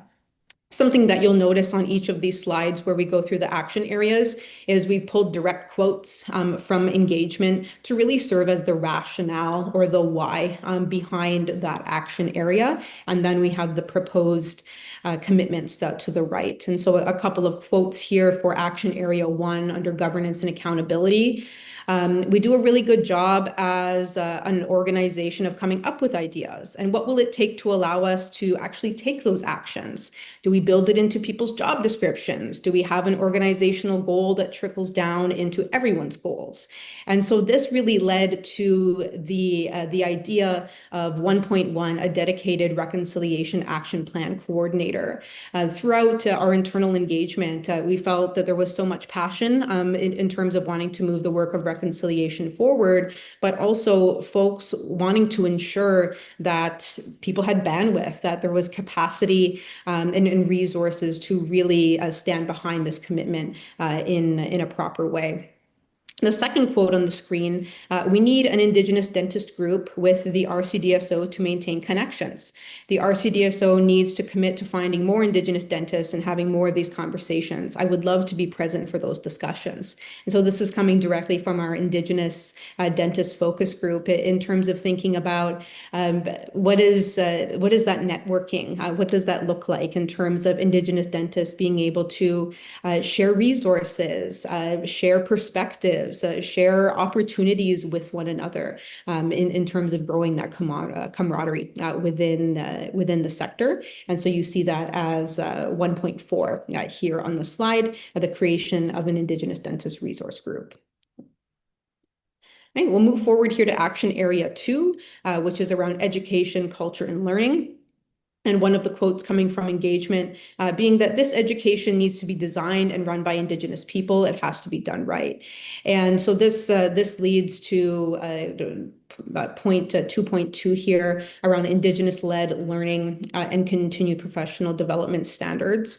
And something we heard a lot of in the various conversations we had was, people stating that there is such an opportunity to partner with even like Indigenous institutes or Indigenous education organizations within the province who are doing really, really great work developing micro-credentials on cultural safety, et cetera, and be able to partner with them in this work. So it is Indigenous-led and Indigenous-informed. There was also a desire by participants in terms of, taking a look at how Indigenous content may be categorized in terms of, is it a core 1, core 2, et cetera, and, being really intentional about how it is designated, as we know that may draw people in versus not draw people in terms of what that designation may be. Right. Moving to action area number 3 around regulatory practices. Our grounding quote here being, I think our limited knowledge about the experience of Indigenous applicants and dentists is itself a barrier to our processes. And, something that came up quite a bit and I would honestly say kind of a balance in both the internal and external engagement was thinking about what is noted here in item 3.2 around complaints and discipline is there an opportunity for us to think about what is a trauma-informed and culturally safe complaints review? What does that look like? Some ideas that folks had were even thinking about accommodations, an elder being present when someone may be going through that process, a support person, is translation needed in Indigenous languages? And these were just some ideas that came forward in both the internal and external engagement. So not wavering in terms of that commitment to the public interest and maintaining the integrity of the standards, but is there a way that people can be cared for in perhaps a more nuanced way? Okay. Moving to action area number 4 around data and knowledge. Our grounding quote here is, I don't know how many Indigenous dentists there are, what their experience is, or what barriers they may face in our processes. There is a lot of missing information for me to really thoughtfully reflect on how we can contribute. And so there were a lot of questions, I think, that came up from people in terms of thinking about, do we know, right, how many Indigenous dentists there are in Ontario? Where are they practicing? Are they in Northern Ontario? What's it look like in the Greater Toronto Hamilton area? And so a lot of questions came up, and a lot of ideas around voluntary self-identification, so people being able to voluntarily state that they are Indigenous. And we did hear directly from our external engagement in terms of a desire for that to be distinctions-based as well. So not only people stating that they're Indigenous, but are they First Nations? Are they Métis? Are they Inuits? To be able to have more information coming out of that self-identification. And then lastly, we'll turn our attention here to action area 5 around partnerships and advocacy. And our grounding quote here, we are only one part of the system. The barriers start well before us. But if jurisdiction is the constraint, what else can we do? Think outside the box. Pilot projects, incentives for dentists in certain locations, working with system partners. And as you can see, 5.2 is quite large. There were a lot of ideas in terms of how the RCDSO can utilize its positionality and its voice to raise awareness and support access to care in underserved communities.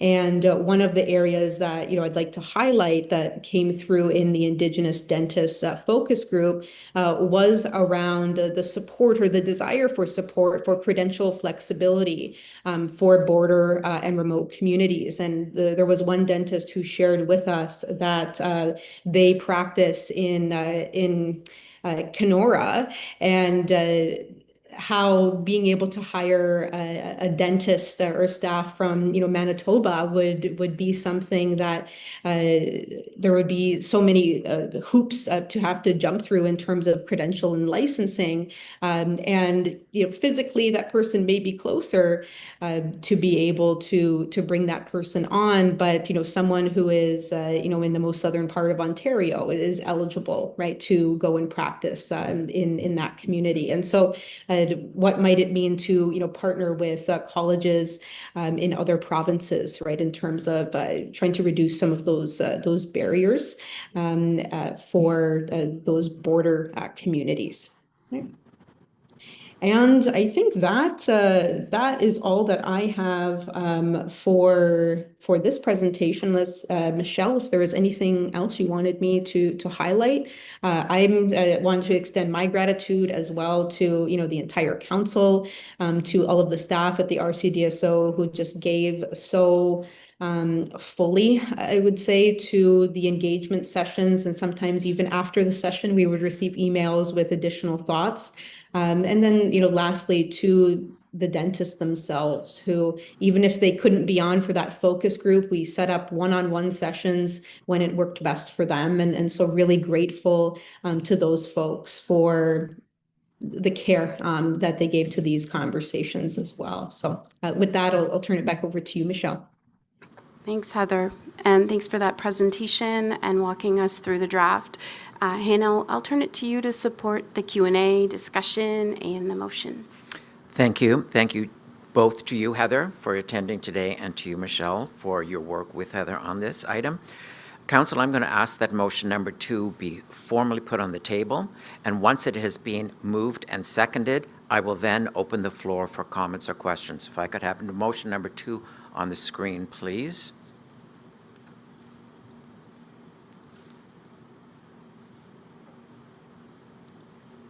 And motion number 2 reads that Council approves the proposed pillars and commitments in support of reconciliation as laid out in the RCDSO's draft Reconciliation Action Plan, and that Council approves staff proceeding to take steps to launch the Reconciliation Action Plan and develop a comprehensive implementation plan as it relates to the proposed pillars and the proposed commitments, and that the Executive Committee assume committee stewardship of Reconciliation Action Plan and accountability for Year 1 commitments. And that's moved by Nazar, seconded by Ram. At this point in time, I'm going to ask everyone else to put their virtual hands down and open up the floor for, we do have a few minutes for comments and or questions. Nazar? Thanks, Hanno. Can you hear me? Yeah, thanks, Hanno, and thanks, Michelle, and Heather, very much. I was particularly struck by the presentation in a very, very positive way. It continues to emphasize, when we think in terms of reconciliation, about the many opportunities to improve our business practices, improve our responses to members throughout the province, because we have shared aims and objectives. 2 things came to mind in your presentation, Heather. The one about interprovincial barriers that exist. It's literally, for someone who's been to Kenora, I can say for the folks in GTA, it's like driving from Mississauga to Toronto. It is that close, and yet we have the barriers in place from the council's work, the RCDSO's work, crossing over to another province.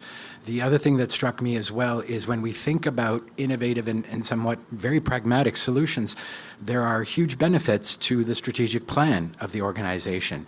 When we think about the interprovincial barriers that we could potentially address, we also start to think about interdisciplinary partnerships that can be created, things that Dan and Harinder and others have thought very thoughtfully about. So I was honestly constantly thinking in my mind, what is our role with regards to reconciliation? Are we paying lip service, or are there substantive things that we can do? And so this morning's presentation elevated my appreciation for the solid work that's underway. And no comment, no question. I simply wanted to extend my sincere congratulations to the team. Thank you very much for those comments. Jamie? Thank you, Mr. Chair. Michelle and Heather, thanks again for this update. I was curious about the last page whereby the implementation was going to target Indigenous communities. What are we doing about the general public understanding of this initiative? Is it going to be widely known through websites, or how do you plan to communicate that? Thank you. Yeah, no, really good question. I'll start, but Heather, if you want to dive in. So we're starting to look at a communications rollout plan. One of the pieces would be an RCDSO Connect that we'll have for the profession in November. We'll work on our website materials as well. So we have an EDI page right now on our website, but we'll expand that out with our commitments. We definitely want to be able to put together year one commitments and then report back. So that report back would be in our annual report and other elements. So we're going to continue to build out a really strong communications plan with Leslie's team to make sure that this information is out there. I hope that answers your question, Jamie. Thank you. Daniel Fortino. Thank you, Heather and Michelle. That was excellent topic. I think it highlighted a few different things that we need to kind of focus on. One of them that really stood out, one of the main concerns is the Inuit in the north that really don't receive proper oral health care. So location is obviously a main concern. I'm not aware of, or I could be mistaken, if there's any incentives for dentists to sort of practice in those communities. If there is, that would be great, or more known to graduating dentists. I had the privilege of helping out people in Moosonee, which is in Northeast Ontario, and you could see it's just it's a huge barrier for them to access any regular preventative care. Education is a huge issue. Educating the actual patients on preventative dental care is just non-existent in some of these areas. So I'm just seeing if we could do a better job of incentivizing graduating dentists to maybe relocate to these areas to provide the proper care. That's just one thing that kind of stood out, is those are the people that are really lacking that care in those northern parts of Ontario and Canada. Yeah. Thank you. Thanks, Daniel. Thank you. And Ram.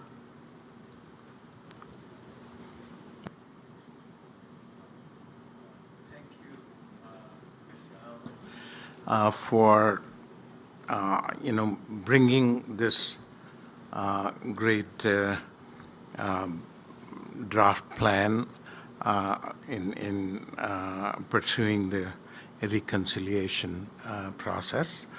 I find it very, very effective. I know there are certain, still a lot of work to be done towards, a number of issues like non-insured health benefits. There are issues identified by Auditor General also. If some way we can, as college, we can support in accelerating some of those area, I think that would be great. As far as this draft plan, I think you have done a wonderful job, and we are right on the track to meet those needs. One thing I always behind my mind, I would like to see if there is some way in future we have an Indigenous dentist sitting along in this council. That I think we can think about it. It's a longer process to take action. It's something like we have, University of Toronto School, and we have a representative from Western also. So if we have a representative who is from the Indigenous community a dentist sitting along with here, that would be great. No doubt we have consulting groups identified, supporting this whole process. That would be great, but future we can think of bringing someone in the council. Thank you. Thank you, Ram. And last speaker on my list is Deborah. Thank you very much for the very informed discussion and presentation. My question is very simple, but going back to the basics of introducing students, young students in school to career possibilities. I know I've gone into the public school system myself, showing students how to make dentures and how to showing them what dentists do on a regular basis. This was like a grade 7, grade 8 career program that was offered through the public school system. Are there the similar programs available in the schools currently for the Indigenous population to encourage them and show them how rewarding a career in dentistry actually is, to get them pique their interest a little bit? So maybe we might be able to see more students going into these programs. Thank you. So I'll turn that to Heather, but Deborah, just so I'm clear, you mean like elementary, high school students, introducing them to the profession of dentistry in certain communities. Heather, I don't know if you're familiar with any specific programs. Yeah, absolutely. And I think it would vary, right, from community to community in terms of what type of health infrastructure that the community has. Like my community of Six Nations of the Grand River, and I may have shared this in a meeting with you all. We literally had the tooth van come and pick us up on the day it was time for us to go to, get a checkup, or if you were getting your, a carie filled, et cetera. And so we were not only in terms of ensuring that our care, was being, kept, on schedule. I think it really also like demystified, right? Perhaps some of the legacy that maybe our parents or grandparents had experienced with healthcare. And we absolutely had like Six Nations health department that would come in and make regular presentations to our school. We're a big community, and so it won't be the same, right, in every First Nations community in Ontario. But I think certainly a really important opportunity that should be looked into. Thank you for that. Thank you. And at this point in time, Heather, on behalf of all council, I would like to thank you again for taking the time to come and attend today, for walking us through your report. I think it's such an important report, and we look forward to continuing our working relationship with you. At this point in time, we have the motion has been put forward, it has been moved and has been seconded. What we will do now is we are going to go to our roll call. I will turn it over to Dan in a moment. This vote requires just a simple majority. When your name is read, please respond with either yes, in favor, opposed, or abstain, and then we will share the results when that's finished. So Dan, over to you, please. Thanks, Hanno. We'll start with Patrick Ballantyne. In favor. Nalam Bhargava. In favor. Stephen Bird. In favor. Ram Chopra. Jamie Colliver. In favor. Peter Delane. In favor. Daniel Fortino. In favor. Neil Gajar. In favor. Noha Goma, has she arrived? No, okay. Daniel Haas. In favor. Iliad Horner-Parver. In favor. Vivian Hu. In favor. Nizar Ladak. In favor. Anthony Licio. Anthony Mayer. Harinder Sandhu. In favor. Adal Simeon. Brian Smith. In favor. Usama Solomon. In favor. Robin Somerville. Is Robin there? Okay. Rod Stapleforth. In favor. Mark Trudell. In favor. Aaron Walker. In favor. Judy Welakovich. In favor. Deborah Wilson. In favor. Has Robin returned? No. Okay. Thank you. So 23 people were indicated their vote, and 23 people voted in favor of, so that motion has passed unanimously. Thank you very much, Council. Thank you, Michelle, and thank you again, Heather, for attending today. Members of Council, we were running just a little bit late. I'm going to still propose a 15-minute break, but we do have a presenter, so I'm going to ask you to be vigilant about being back in your seat by 11:05 at the latest, so we can begin to hear the presentation from the Fairness Commissioner. Thank you very much.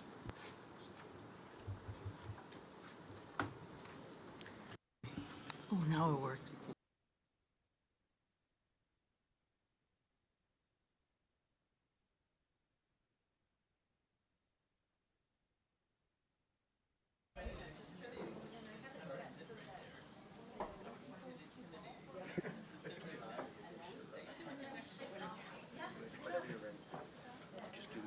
Okay.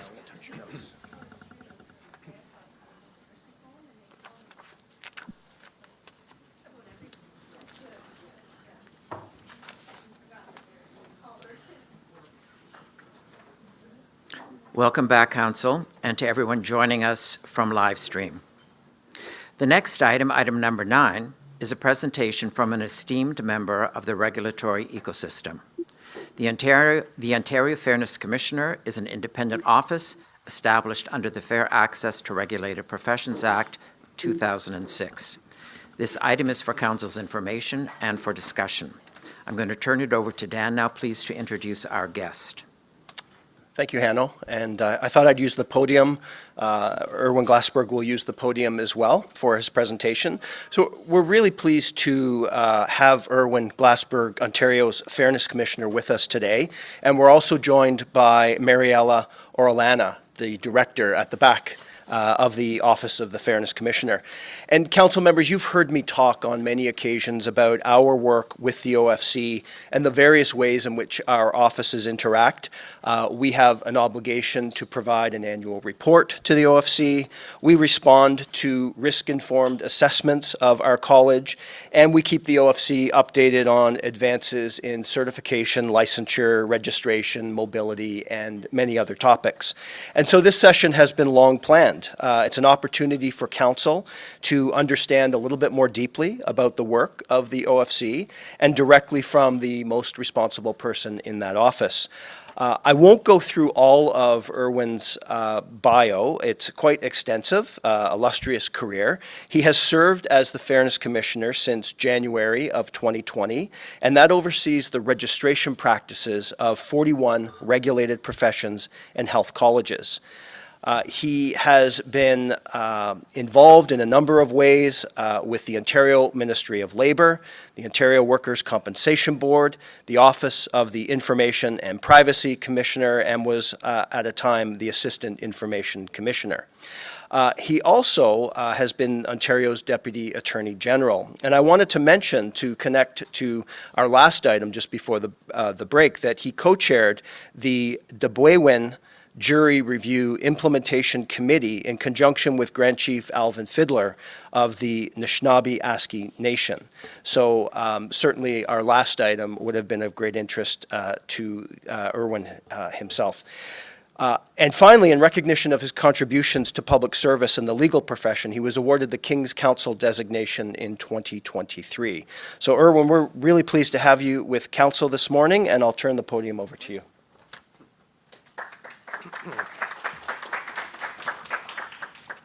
Thanks so much, Dan, for that warm welcome and for this group's invitation for me to make a presentation on fair registration practices. I'd like to start these meetings and as an opportunity to thank members of the dental profession for all the services that you have provided to me and my family over the years. We take it for granted in this province that if we've got a dental issue, we're going to get prompt service and it's going to be fixed appropriately. And that's one of the great reasons for being happy to be living in this province. So I am going to move through this presentation. I'm going to try to go as quickly as I can to leave a lot of time for questions and answers, but by all means, as I go through these slides, if there are any issues that you'd like to raise, happy to respond. So let's go to the next slide, please.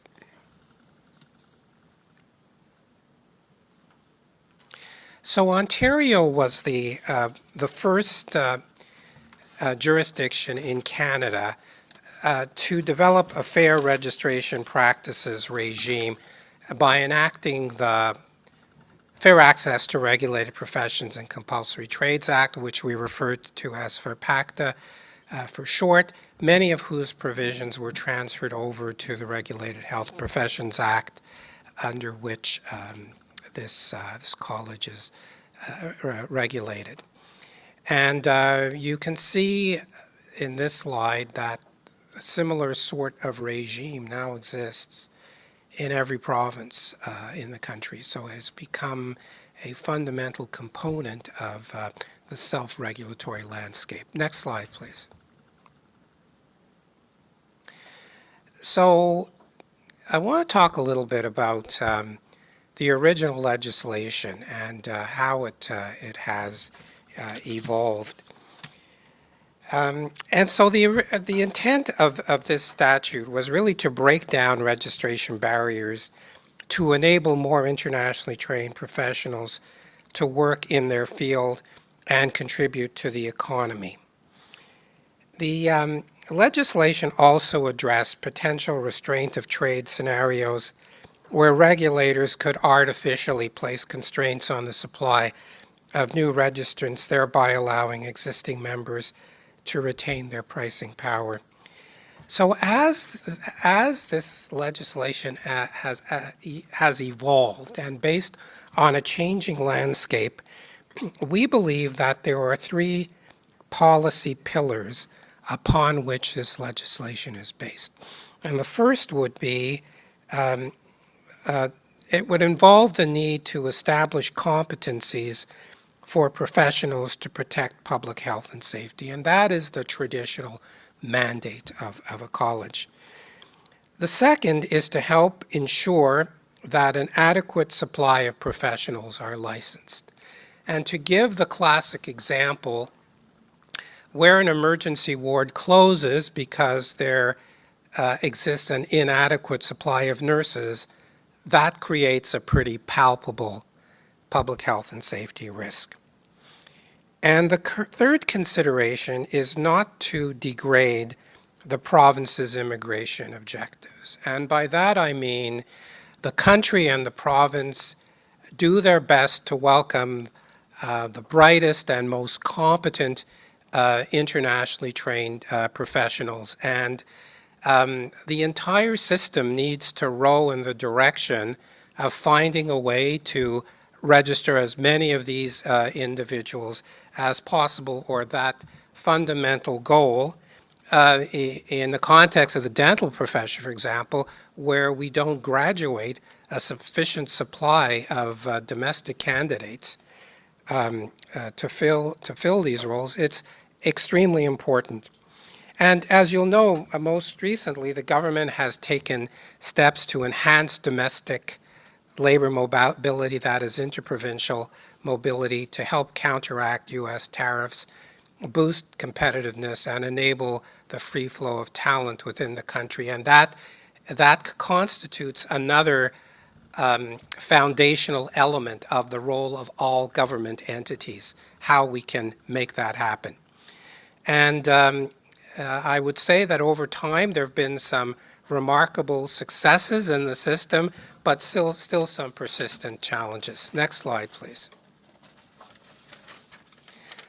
So we're a government agency led by the Fairness Commissioner that oversees the practices of 41 professional regulators. And in that respect, we have a bird's eye view and can ascertain what is going what is transpiring across this group, and we have the associated ability to identify and disseminate best practices.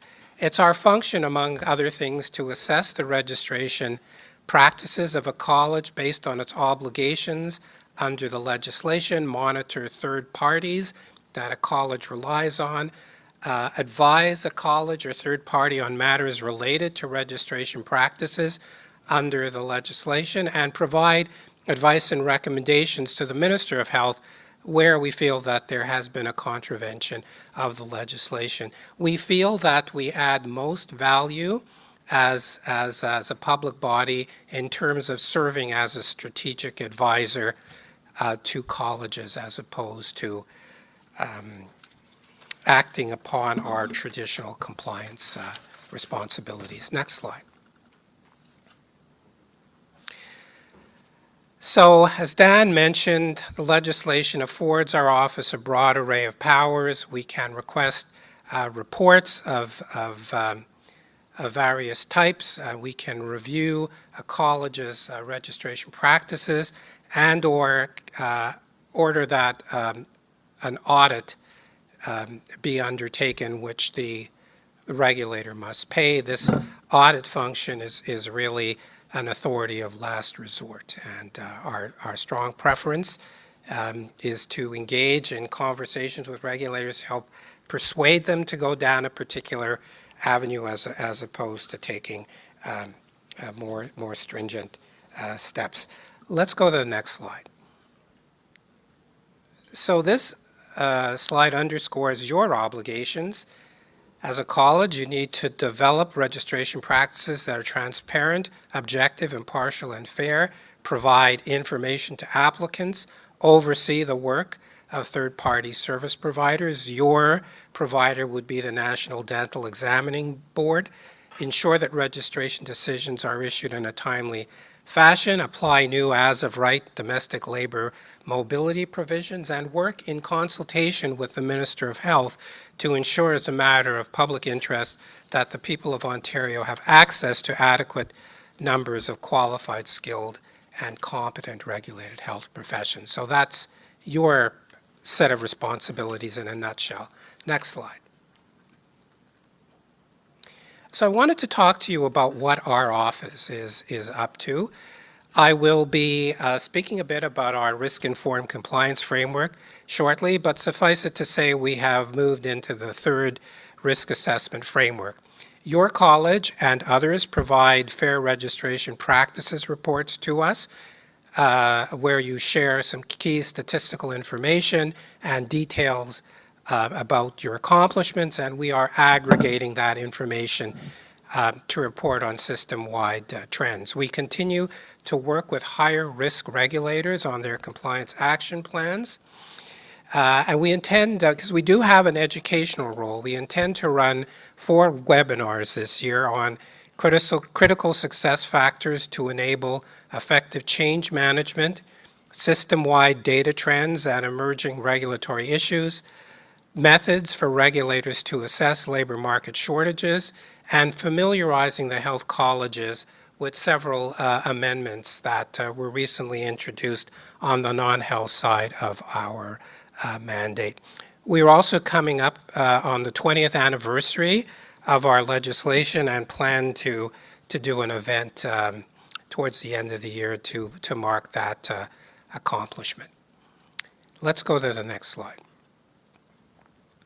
So I wanted to just take a moment to comment on some of the registration-related achievements of your college. And I recall recently looking through a list of what you had done, both in the context of your own responsibilities and working with the National Dental Examining Board.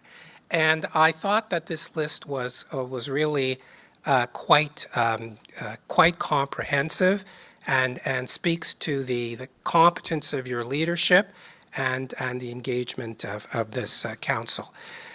So you have worked with the NDEB to increase the number of seats for internationally trained dentists, and the numbers have increased of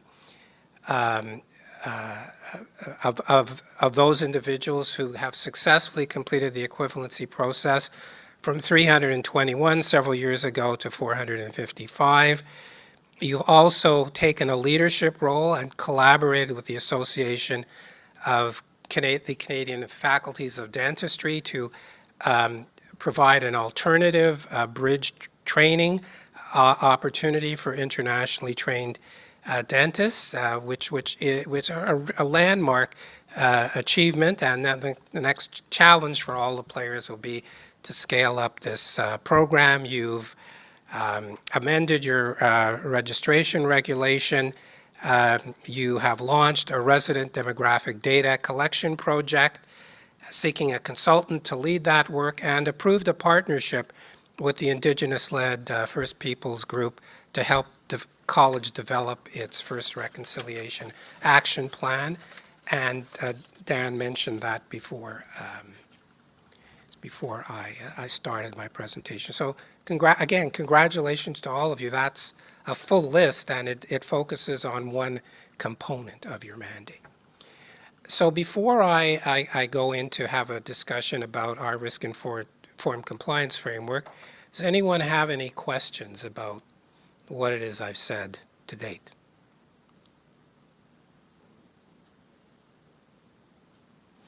Okay, so I'm going to move on. I want to talk about our risk-informed compliance framework, which is the next slide, please.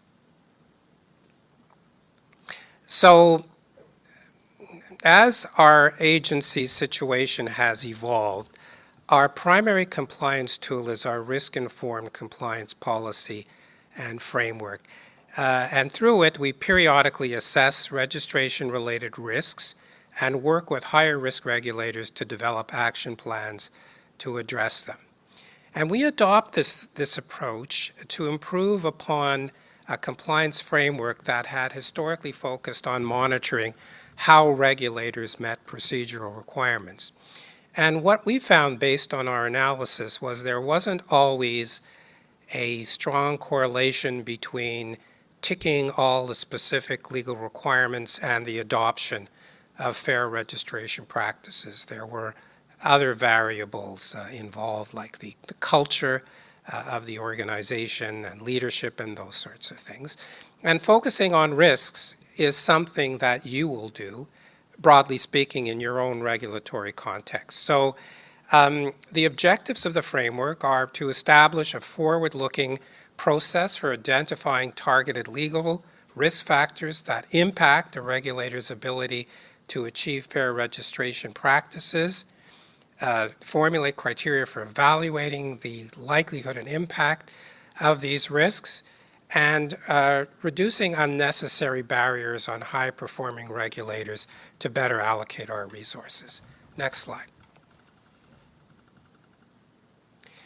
So the third iteration of this framework identifies a variety of risk factors, which I've set out here. These relate to the quality of the regulator's assessment processes, its oversight of third parties, the impact of major changes to assessment and registration processes, the regulator's ability to address regulatory obligations and compliance gaps, and to what we call public policy considerations, which are the regulator's responsiveness to labor market needs and the efficient processing of domestic labor mobility applications, and the ability to promote inclusion and address anti-racism concerns in registration practices. And I just want to say a little bit about this last component. This isn't a reflection of a particular ideological perspective that we have, but it rather underscores the connection between these criteria and fair registration practices. So let's go to the next slide.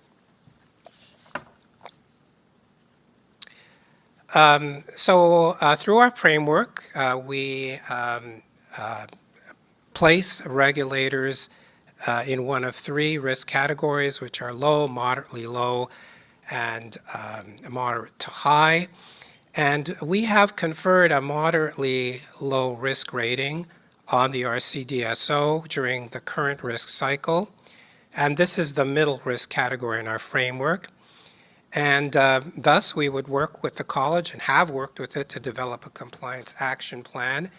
And we identified the following items for you to address. The first would be to explore strategies to mitigate the length and cost of the NDEB assessment process and address concerns relating to the availability of exam seats, and consider approaches to assist candidates who exhibit knowledge and skill gaps. And you have identified an action plan to deal with these risks, and in our estimation, have taken a number of steps to meet these objectives and others, and we will be going into the next risk assessment cycle where we will be reviewing the risks. And I just want to, at this stage, really to call out the leadership of Dan Faulkner. We've, I think, had some disagreements in the past, as we do with many regulators, and I just want to call out Dan's leadership in terms of really listening to the arguments that we had put on the table, connecting us with the NDEB and the Federation, and working progressively and behind the scenes to really make a difference in terms of the work that the NDEB in particular has undertaken with applicants. You know, I sometimes look at an applicant's registration journey as the iceberg. And what you see on the top of the iceberg is the work that the college does. When it gets all the assessment-related information and has to make a decision, and you're extraordinarily proficient at that aspect of the whole process. But it's what lies below, which is the whole assessment process, that typically consumes much more time than the registration facet. And working with your third party is difficult and challenging, but I felt you have done really a tremendous job at moving the yardsticks. Next slide, please. So there's been a lot of legislative change in this sector, more on the non-health side than the health one. And the goals of these amendments actually have been to improve the fairness of the registration process, enhance client service, and provide for more efficient throughput of candidates into the system. And two that I'm not going to talk about today, but we will address in our webinar, relate to requirements for non-health regulators to develop alternative documentation policies and parallel processing plans. But the third, which I will talk about because it relates to third parties, involves expanding regulator oversight obligations regarding third-party service providers. Next slide. So over time, regulated health colleges have increasingly delegated important assessment-related functions to third parties, which are typically involved with the assessment of qualifications and/or developing and/or administering examinations. And accountability relationships to guide that interaction vary all over the map, from bespoke contracts to memoranda of understanding to other sorts of arrangements. And these issues can become more complex where third parties take the form of pan-Canadian assessment bodies that offer standardized services to different regulators and may resist customization to meet a jurisdiction's requirements. And your legal obligation as a regulator is to take reasonable measures to ensure that the third party makes the assessment in a way that is transparent, objective, impartial, and fair. And that's quite a general obligation. And the new amendments on the FARPACTA side now particularize what reasonable measures means. So let's go to the next slide. So there are two broad categories of these amendments. The first relates to the information that regulators must independently disseminate to applicants. And the second identify the elements to be included in an agreement that the regulator must enter into with the third party.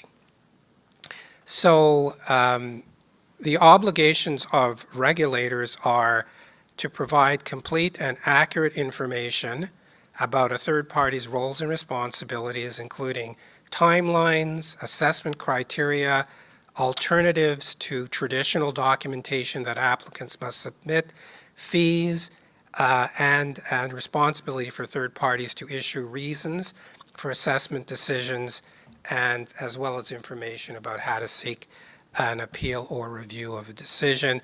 And there also must be a complaints mechanism established for how applicants can raise issues with the processes of third parties. Next slide.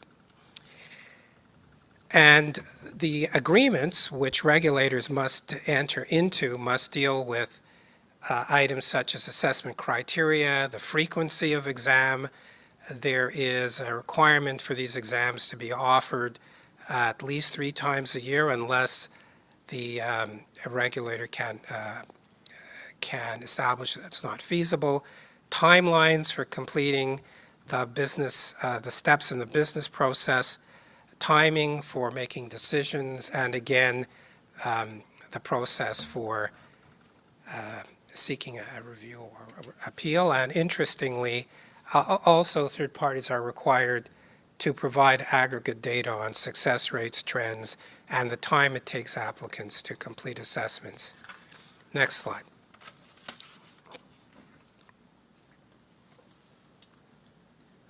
And interestingly, we've had conversations with this college and the NDEB and had recommended that the college enter into a discrete agreement with that agency, which you agreed to do. And some of the inspiration for the provisions in that new regulation came from the agreement that you entered into. There's a couple more requirements that I'll just touch on. There's a requirement for all assessment criteria to be linked to competencies, very important, and for applicants not to be assessed multiple times for the same competencies. I want to emphasize, if I haven't already, that these obligations do not apply to regulated health colleges, and perhaps they never will. However, we feel that these elements constitute what I would call progressive assessment processes, and we encourage regulators to adopt them as best practices. Next slide, please. I'm almost at the end. I want to talk about successes of the system as a whole. We now have credible baseline registration data for all regulators, and you are all substantially more proficient in undertaking your assessment and registration functions. Registration timelines have been reduced. I've commented on that in the context of your college. But pre-registration assessment processes remain lengthy for some professions. Some regulators have adopted breakthrough registration practices. There is a shift to adopt competency or skill-based methods to assess the attributes of experienced internationally trained professionals. And the example I give is the Practice Ready Ontario program. And the intent is that experienced foreign-trained health professionals would not be treated in the same way as recent graduates. And through legislation, language proficiency requirements have largely been harmonized with language tests required for immigration purposes. Next slide. So what are some of the unfinished business? So I would say, first of all, the Ontario Foreign Credential System, like others, operates across multiple independent actors, including the Immigration Authority, credential assessment bodies, regulators, post-secondary educational institutions, bridging programs, and employers, which complicates accountability for overall newcomer and program successes, including provincial licensure. So an important skill here is the ability to bring people together and have conversations, which you have demonstrated in the past. We still have too many internationally trained applicants who withdraw from registration pathways prior to completion. Every regulator applies a somewhat different process to its assessment and registration practices, which makes comparability very challenging. There are issues with high-stakes licensure examinations involving their reliability, the emphasis they place on technical knowledge as opposed to skills, incidents of cheating, and your profession has experienced that, and the extent to which they fail to capture the experience of internationally trained applicants. Some regulators need to more firmly embrace their responsibility to help achieve labor market goals and often require assistance, for example, access to data to successfully undertake this work. And don't get me wrong, you cannot solve this problem on your own, but you are a contributor to the discussions. And finally, there remains a perception among employers in some sectors that licensed, internationally trained professionals are less competent than their domestic counterparts. Next slide, please.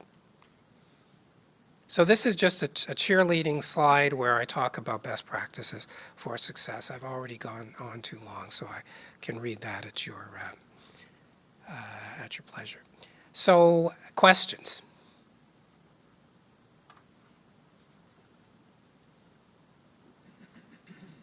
Is anything you found provocative or didn't expect I would be saying here? Jamie? Thank you, Mr. Chair. Thank you, Commissioner. Really thorough. You mentioned you collect a lot of data, and I'm just wondering if you have embarked upon doing any predictive modeling for forward-looking analysis on what to expect in terms of the incoming number of professionals based on their education or their qualifications. Have you employed AI in that predictive modeling? Those sorts of questions. Thank you.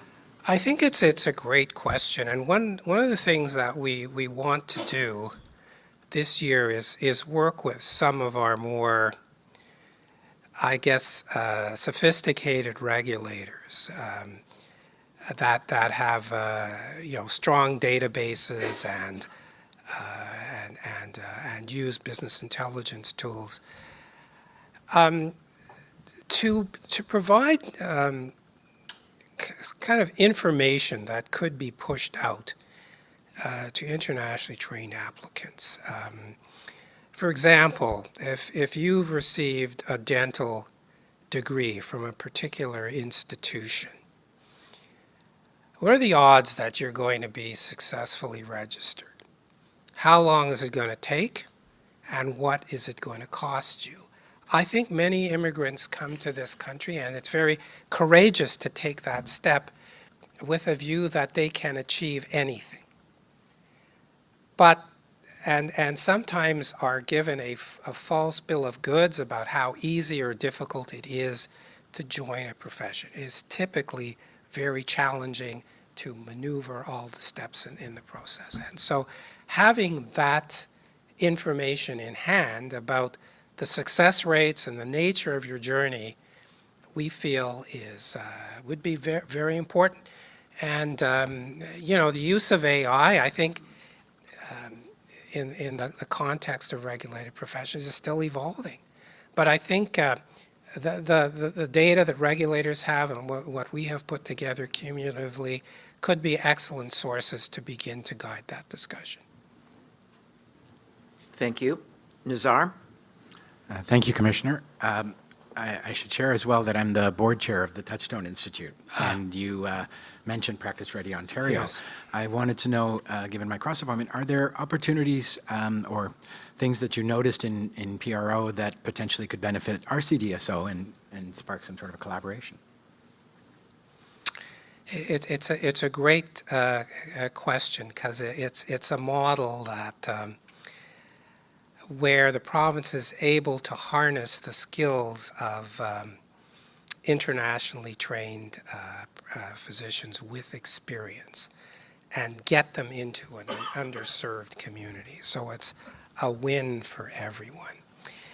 To some degree, the success of this program depends on the institutional supports that are available to a physician. You need to have for example, a supervisor that's attached to the individual. And Dan and I have had conversations about this topic, and the model of the dental profession, I don't want to generalize, is you often have relatively small practices, and the question is how you identify dental practitioners who would be able to serve that purpose. But I think it remains viable, and I know other professions have kind of have been reflecting on whether this might be a model that they could use. But it has to be carefully thought out. Thank you. Mark? Thanks, Hanno.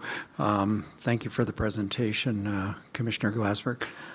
Two questions. One, your agency, to my understanding, you submit a report, and as an agency, you report to the Ontario Minister of Labour, Immigration and Training. Yes. Thank you. And the second is you've assigned a rating to the college as moderately low risk. I'm curious as to how that rating compares to other professions within the health spectrum in Ontario. Other health-related professions in Ontario.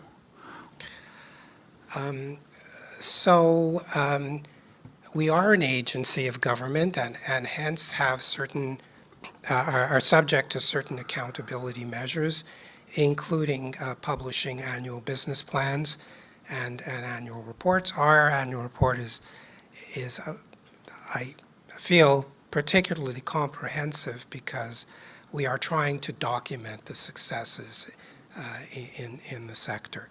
So that would be the best source of information on what we're up to. While it's true that my reporting relationship is to the Minister of Labour, we have a very collaborative working relationship with the Ministry of Health as well. We are co-regulators, and we want to ensure that we are being respectful of regulators and not duplicating our requirements of them, and sharing information and insights.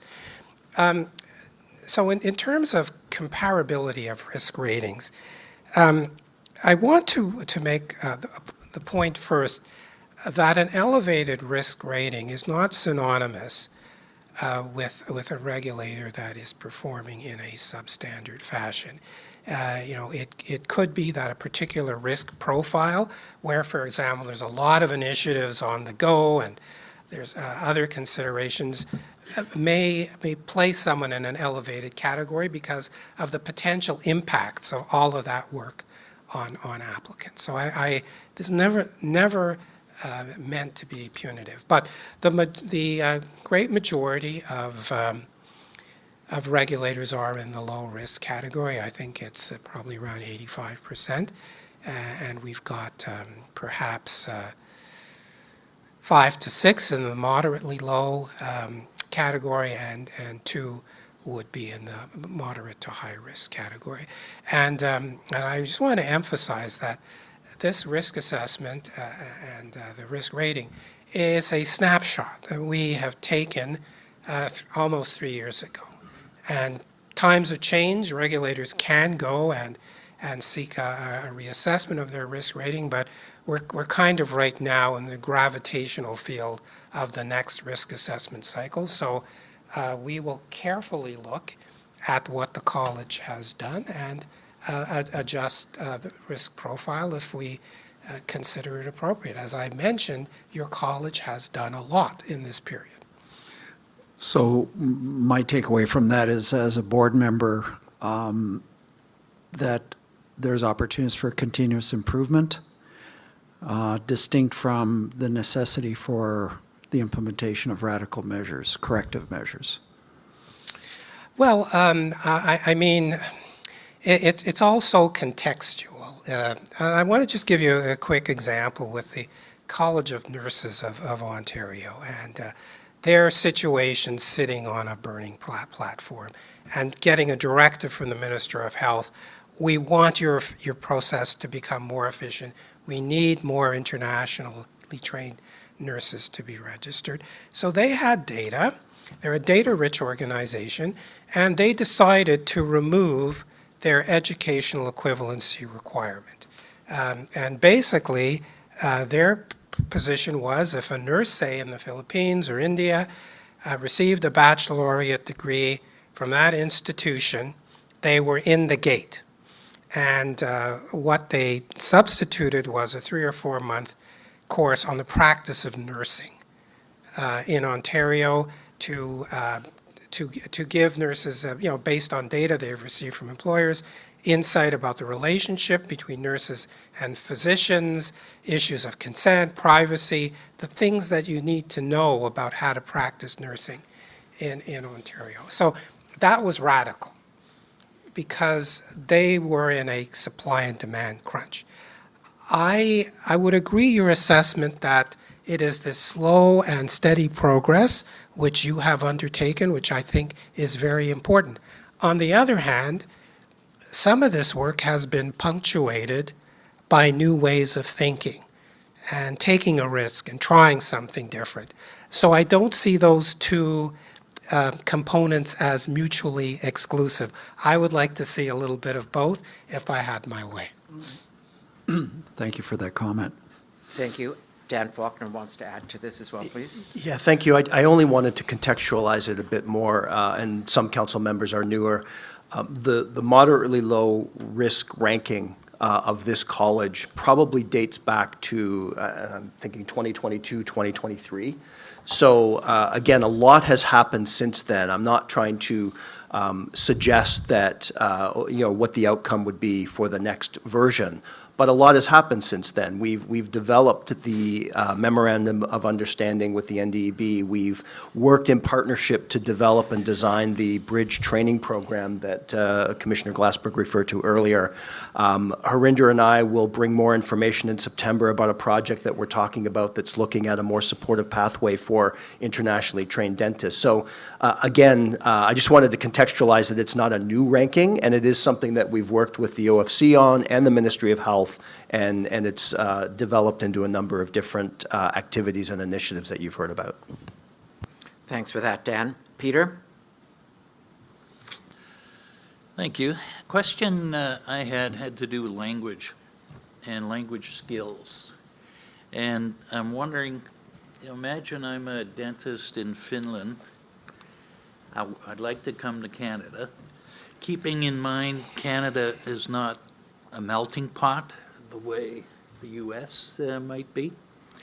I may be looking to work in Thunder Bay, working on other Finnish people.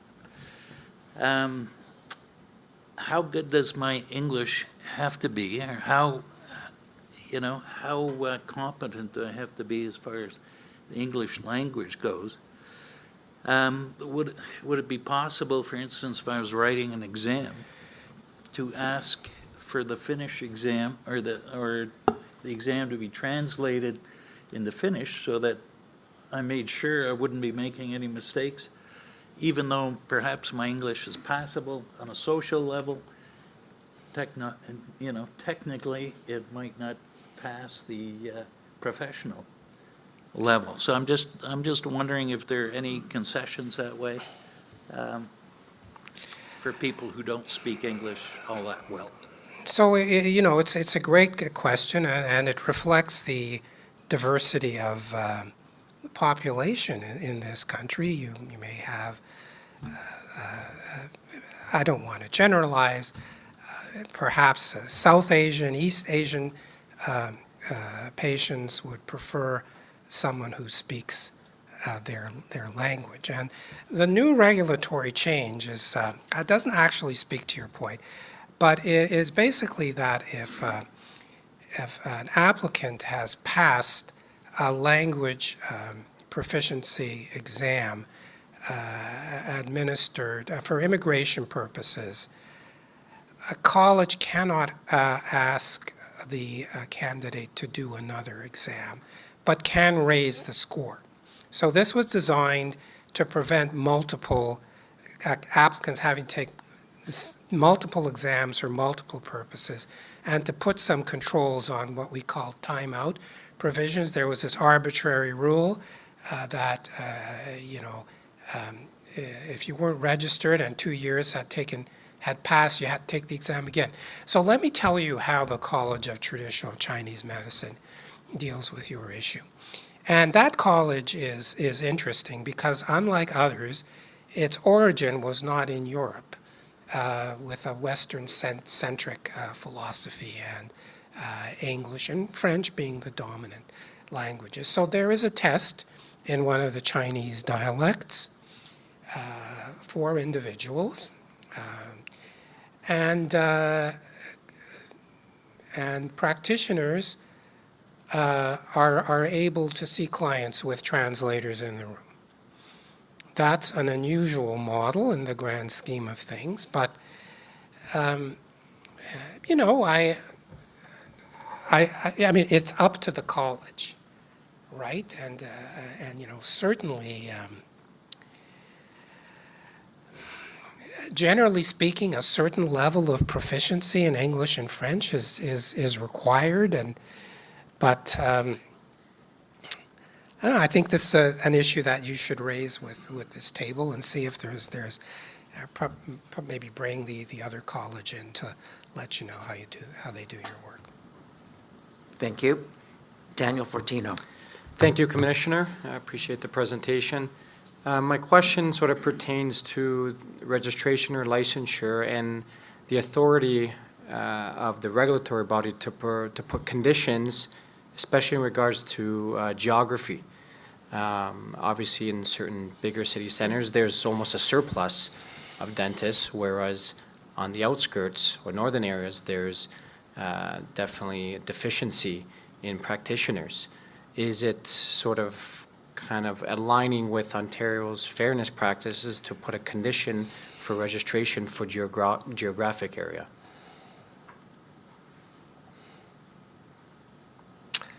It's a good question. I think you'd probably be wise to get a legal opinion on that issue first. I can tell you, just in terms of the Practice Ready Ontario program, that one of the conditions that applicants sign on to is a requirement for a return of service to an underserved community. I believe that there's certain reasons why it can't be the community where the individual was supervised, but somewhere else. There's controversy as to whether that's fair or not, since this requirement doesn't apply generally to physicians, but it's a way in which the government kind of has enticed people into this program, and I think it's 3 years return of service, and then your license you can practice anywhere. And look, I don't want to kind of focus on internationally trained applicants and basically say because of that attribute they are a group that should be subject to return of service. But if the government is looking to recruit dentists, domestic international wants to pay their freight going through dental school on condition that they work in certain locations, I mean, that may be attractive. I mean, it's, you know, you're educated in the military and you have to spend 4 years there. So it's a question of what your collection of strategies would be to meet the needs of underserved areas in the province. Thank you. I have no more speakers on my list, so Commissioner Glassberg, thank you again for taking the time to attend today and to speak to council. And at this point in time, I'm going to turn it over to you, Dan, for some concluding remarks.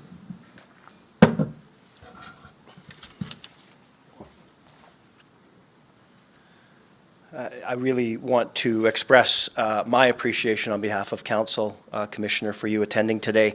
I've been around in the regulation world for a long time and was around when the fairness components were introduced into the legislation, and I can tell you that the first line was audits, and that probably this college, the college I was working for, had to retain accounting firms to audit physical registration files along the 4 principles of objective, fair, transparent, and impartial. And it's now a last line of resort that probably is very rarely used. And so the office itself and our work in this area has come a long way in terms of how we think about and demonstrate accountability and measurement for this very important work in making sure that our systems are designed to be fair to all who are applying, and they have the opportunity to have their competencies evaluated for licensure.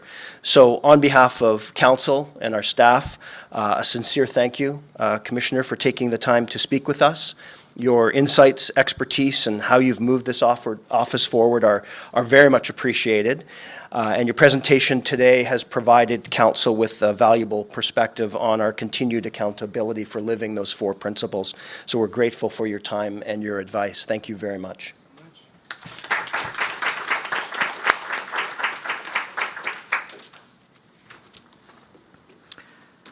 Council, it is 11:57. We are going to break for lunch. I'm going to ask for you to be back here at 12:58 so that we can actually begin at 1 o'clock. So that is my challenge to you. But thank you again for your participation this morning, and enjoy lunch.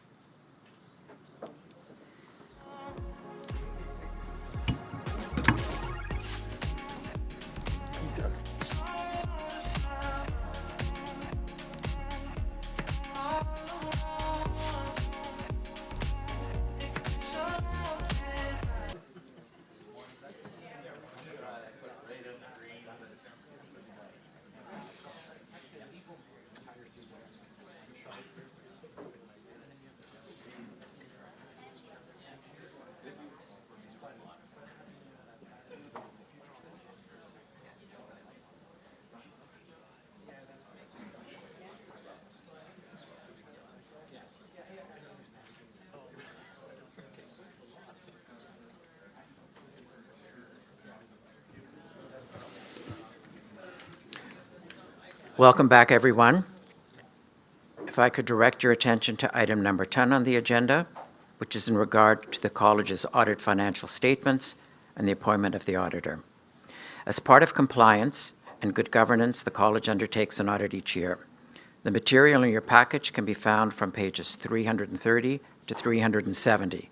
This item is for council's decision. There will be 3 motions, and we will consider them separately.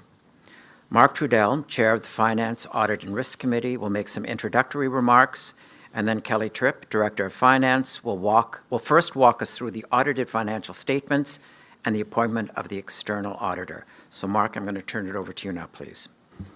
Thanks, Hanno.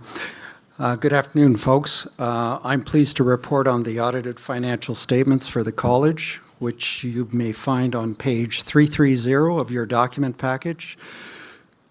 Before I commence, I'd like to acknowledge and thank my colleagues on the Finance, Audit and Risk Committee, otherwise known as FAR.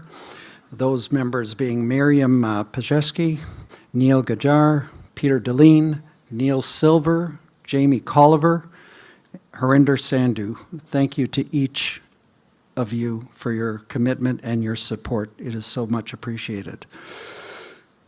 So FAR's primary duty is to review the external audit process of the college, including a review of the audited financial statements, to ensure that those statements are reasonable and that they can be recommended to you, members of council. There are two sets of audited statements that have been prepared for the college. One being the general financial statement, which you'll find in Appendix B on page 342, and a second set of statements that apply to the fund financial statement, the pension fund, in Appendix C on page 358. Motions for the approval of each of these set of financial statements are included in the briefing notes. Some detailed financial commentary has been prepared, and it's provided by staff, and it's provided in Appendix 8. And that'll provide you folks with some context for the numbers and the notes that you'll find in those statements. Our audit firm, Tinkham LLP, continues to be extremely thorough, very well organized, and FAR, as a committee, recommends to council that they be reappointed as auditors for the 2025 audit. And a motion in that regard is going to be also included, has been included in your briefing notes. Now, with regards to that second set of financial statements, the fund financial statements, pension fund, as you are aware, we've transitioned to an annuity. We've annuitized, and therefore that defined pension plan, and therefore this will be the last time pension audit statements will be required, will be prepared, and will be presented to you. So this is the last version. So referring back to those folks, our auditors, Tinkham LLP, just to reaffirm to council, their responsibility, their role is as follows. Number one, to provide to you an opinion on the financial statements that have been prepared by staff. Number two, to ensure that there's no significant deficiencies in the financial statements. And three, to review that we have in place appropriate internal controls and that those controls are operating effectively in terms of risk management. So in summary, Tinkham, having prepared and reviewed the financial statements prepared by staff, they have issued to us an unqualified, otherwise noted, a clean audit opinion without reservation. They're indicating that there is reasonable assurance that there are no financially material misstatements in the financial information presented to you. Both the audit partner and the audit manager from Tinkham attended our last meeting at FAR, which was held in April, and at which time they did present their report and their findings. And in that report, they explained the standards that they followed, their level of independence and autonomy, the steps that they undertook in the auditing process, and the audit risks that they focused on.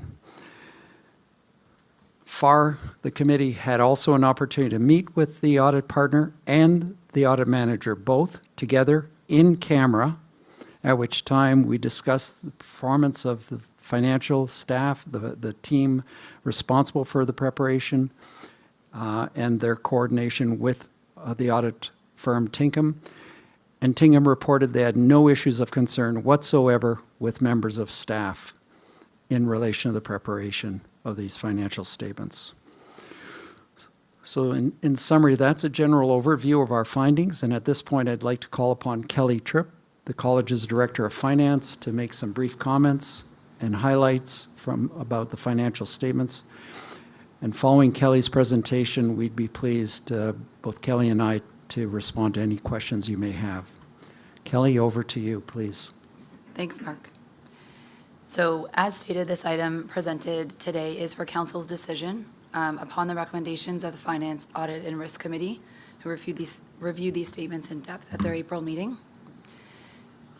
Just to give you some key highlights, in summary, the college ended 2025 with a surplus of $2.97 million. This was $577,000 above budget, but $5.9 million lower than last year. The revenue increased by $3 million compared to the prior year, mainly due to additional registration and annual dues of 2.4 million, and higher investment income of 560,000 year over year. Expenses increased by 9 million, largely driven by the PLP divestment costs, including increases to the stop-loss provision of 6.2 million and consulting and professional fees of approximately 2 million. On the statement of financial position, which is included on page 346, the most notable changes are that cash and accounts payable increased as a result of the billing support arrangement. Cash was increased by 6.7 million due to the cash that we were holding at that time to pay to Navicord. And at the same time, it was offset by 17.2 million related to the amounts collectible for Navicord. In addition, deferred revenue decreased by 10.6 million as PLP costs are no longer recorded as college revenue. The accrued claims liability was also increased, reflecting known premium costs to transfer the insurance risk for the 2024 cases and older, and estimated costs for the 2025 risk transfer.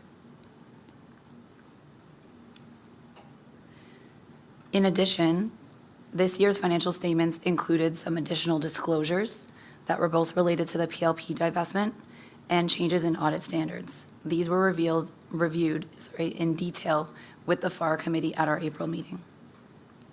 As Mark said, there's also the pension fund statements, and these are prepared as a requirement under the Benefits Pension Act and are filed with the Financial Services Regulatory Authority of Ontario. On November 1st, 2025, the college converted its pension arrangement from a buy-in to a buy-out contract. As a result, all pension risk has been transferred to the insurer, and related assets and liability are no longer recorded on the college books. Therefore, this will be the last year that you will see this set of statements before you. Lastly, the auditor appointment. In addition to approving the financial statements, the FAR committee also recommends that council appoint Tinkham LLP as the auditor for 2026. Tinkham has completed 8 audits of the college, and we are very satisfied with their service and continue to have a very strong working relationship. Thank you for your time and attention. I will turn it back to Hannah. Thank you very much, Kelly and Mark. At this point in time, I will look to council to see if there are any clarifying questions for either Kelly or Mark. Okay, seeing none, we will move. Judy? Thank you. I just wanted to know how long Tinkham has been the auditor? 8 years. 8 years. And has there been any thought given to whether or not we're getting to a point where we should change the auditor? We went through this process 8 years ago when Tinkham came into the picture. In addition, every 5 years, the lead audit engagement the lead partner also changes to ensure that there is fresh look, and we are currently only on the 2nd completed year, I think, of the current partner. So at this time, there is no need to do that. However, it has been discussed at the FAR committee, and we are keeping attuned to when that might be a resurfaced plan. Okay, thank you. You're welcome. Anthony Lisho? Thank you. I have a question about the notes, note number 3. The banker's acceptance and discount notes that appeared in 2024 of the $4,128,424 doesn't appear in 2025. Did that flip over to long-term investments? Sorry, what was the page number again? It's hard to hear you. Sorry? Note 3. Yes, it's just a representation of, at a point in time, what our holdings are. So we have to provide a disclosure of what we hold at a point in time, i.e. December 31st for each fiscal year. So decisions are made on where holdings should be based off of what the market is doing at the time and what our cash flow needs are. Thank you. You're welcome. Thank you. At this point in time, we will begin to consider the motions. There are 3 motions, and we will consider them separately. If I could have motion number 3 on the screen, please. And motion number 3 for council's consideration is that council approves the December 31st, 2025 RCDSO audited financial statements as presented, and that the president be asked to sign an official copy on behalf of council. That's moved by Anthony Lisho, seconded by Neil. And at this point, I will pause for a moment to see if there are any, please lower your virtual hands. Pause for a moment to see if there are any questions about this specific motion. Okay. I still have 3 people with hands up. Is that in response to? Anthony Lisho, do you have a comment or question about this motion? Okay. Ram, do you? Okay, thank you. So at this point in time, I'm going to turn it over to Dan, who will do a roll call, and we will follow the same process, either in favor, opposed, or abstain. Thanks, Hanno. This time, I'm going to go in reverse order, so just if you can be ready. I'll mix it up a little. Hopefully, I don't mess it up. Deborah Wilson. Approved. Judy Welikovich. Approved. Aaron Walker. Mark Trudell. In favor. Rod Stapleforth. Rod may not be there. No, I'm back. Sorry, I was muted. In favor. Thanks, Rod. Robin Somerville. In favor. Osama Solomon. In favor. Brian Smith. In favor. Adal Simeon. Harinder Sandhu. In favor. Anthony Mayer. In favor. Anthony Liscio. Nizar Ladak. Vivian Hu. In favor. Iliad Horner-Parver. In favor. Daniel Haas. Neil Gajar. In favor. Daniel Fortino. In favor. Peter Delane. In favor. Jamie Colliver. In favor. Ram Chopra. In favor. Stephen Bird. In favor. And Nowlin has left the meeting. Patrick Ballantyne. In favor. Thank you. Thank you. That motion carried unanimously. If I could have motion number 4 on the screen, please. For council's consideration that council approves the December 31st, 2025 audited fund financial statements of the RCDSO pension fund as presented, and that the president be asked to sign an official copy on behalf of council. That is moved by Jamie, seconded by Vivian. Again, please lower your virtual hands now. I will pause for a moment again to see if there are any questions about this specific motion. Seeing none, we will do the roll call again. Dan? Patrick Ballantyne. In favor. Stephen Bird. In favor. Ram Chopra. In favor. Jamie Colliver. In favor. Peter Delane. In favor. Daniel Fortino. In favor. Neil Gajar. In favor. Noha Goma. Oh, I'm sorry. Noah's not here. Daniel Haas. In favor. Iliad Horner-Parver. Yeah. Vivian Hu. Nizar Ladak. Anthony Liscio. Anthony Mayer. Harinder Sandhu. In favor. Adal Simeon. In favor. Brian Smith. Favor. Osama Solomon. In favor. Robin Somerville. In favor. Rod Stapleforth. In favor. Mark Trudell.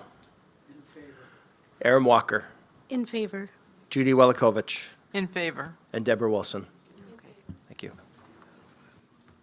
Thank you, and that motion passed unanimously as well. And now the third and final motion in this package, motion number 5, for council's consideration that council approves the appointment of Tinkham LLP to conduct the RCDSO audit for the year 2026. That's moved by Neil and seconded by Deborah. Again, I'll pause for a moment to see if anyone has a question or a comment about this motion. Osama? Yeah, I just, I do kind of wonder if, I agree with Judy actually. So, I think, best practice, and again, I think it's reasonable. I mean, if it's 2026 to use Tinkham again, but I think it should be considered to have other avenues and other companies that would do the audit as well. Perhaps not in 2026, but going forward, maybe on a rotation basis to more to for transparency. And it's not that they've done a bad job; they've done an amazing job. But I think it's good practice. Thanks, Osama. Mark, I don't want to put you on the spot, but as Chair FAR, would you like to make a response to that or a comment? Thank you for the suggestions, members of council. FAR has duly noted, and we'll take that into consideration at its next meeting and report back to council thereafter at its next council meeting. Thank you. Thank you. And thank you, Osama, for that. We have no other people on my speakers list, so again, I'm going to turn it over to Dan for the roll call, and we'll follow the same process. Okay, one more time. Deborah Wilson. In favor. Judy Welikovich. In favor. Aaron Walker. In favor. Mark Trudell. In favor. Rod Stapleforth. In favor. Robin Somerville. In favor. Osama Solomon. In favor. Brian Smith. Favor. Adele Simeon. Harinder Sandhu. In favor. Anthony Mayer. Anthony Licio. In favor. Nizar Ladak. In favor? Vivian Hu. Iliad Horner-Parvar. Daniel Haas. In favor. Neil Gajar. Daniel Fortino. In favor. Peter Delane. In favor? Jamie Colliver. Ram Chopra. In favor? Stephen Bird. In favor. And Patrick Ballantyne. In favor. Thank you. Thank you. That motion passed unanimously as well. Thank you all. So the next item on the agenda is item number 11. It's risk management. The college has an enterprise risk management framework, which is regularly updated and presented to council. A key element of council's oversight role is staying well informed about the college's most critical and high-impact risks. This item is for council's information, and the material can be found on pages 371 to 379 on your package. Jeffrey will be providing us with a presentation on risk management. So at this point in time, I'm going to hand it over to you, please. Thanks, Anno. So I'll provide some highlights of the BN. As mentioned, starts on page 371 and includes our 2026 list of high risks. So this is the same list as was presented in December of last year. So our cadence is reporting to council twice a year. In December, we present the risk for the following year, and in the June meeting, we provide an update on what has happened with those 7 risks, or whatever the number is. So these have been updated in the existing controls column as we have continued to strengthen controls for several other risks before you. And these 7 result from an assessment of all the risks for the departments of the college. For example, finance has their own risk register, HR has one, IT has 2 separate risk registers. So we have several across the college that departments look at. So in total, there's more than 100 risks that we have identified and evaluated on impact and likelihood. And these 7 scored as the highest risk for the college.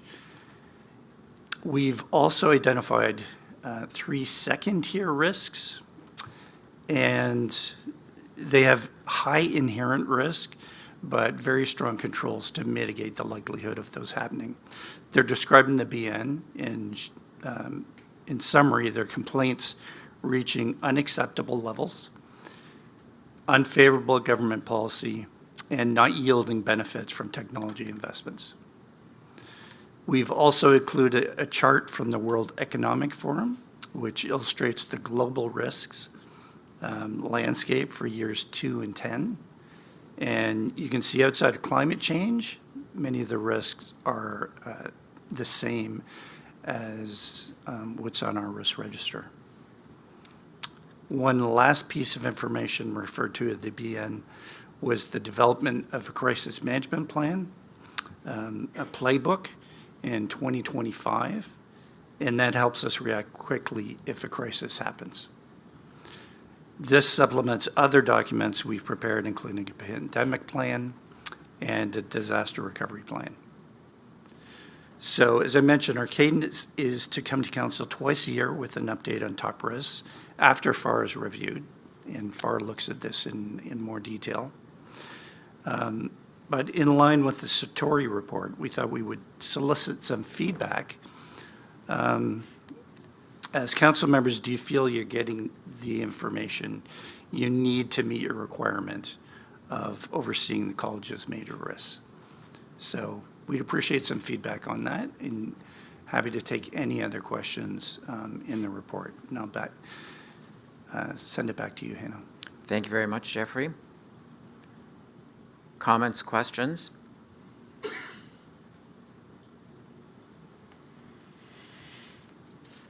None right now, but I'm assuming if people do, they can pass that on to you, correct, Jeffrey? Yes, absolutely. Okay. Thank you very much for that. If we could then move on to item number 12 on the agenda, which concerns Bylaw 18, fees amendments. The Finance, Audit, and Risk Committee is recommending updates to the fees bylaw to reflect changes required following the conclusion of the professional liability PLP billing support period. For the first year of new ownership, the college collected the PLP costs on behalf of the new provider. This process will change for the 2027 renewal, and members will pay their liability fees separately. The committee is also recommending additional fee changes to ensure consistency and simplicity following the amendments of the registration regulation last year. In addition, staff are recommending amendments to the fees for the reduced fee categories of registration. The material for this item can be found in your package on pages 380 to 403. This is a matter for council's decision. Kelly Tripp, Director, Finance, and Hilary Bauer, Manager, Registration, will be leading council through this material. So at this point in time, I'm going to turn it over to Kelly and to Hilary. Thank you. Thanks, Hanno. We just have a slide deck. Thank you. Okay, so we've prepared a short slide deck to walk you through some of the proposed amendments. So if we can just go to the next slide, please. So today, we will explain fee changes following the end of the billing support period, outline other proposed amendments, and seek council's approval to circulate these changes. Next slide. Sorry, one more. So there are 3 areas for consideration: the annual fee reduction, reduced fee categories of registration, and fees for lifting suspension. Next slide. By way of background, to support a smooth transition, a billing support arrangement with Navicord allowed the college to collect PLP fees on their behalf for the 2026 license period. After this arrangement ends, the annual fees must be updated to remove PLP costs and reset principles for reduced fee categories. Currently, less than 1% of members fall into the reduced fee categories, and a 2022 review found limited documented rationale for these distinctions, highlighting the need for greater transparency and consistency. Next slide. I think you have to go to. So the first amendment is the annual fee. Beginning in 2027, registrants will pay malpractice costs directly to Navicord and regulatory fees to the college.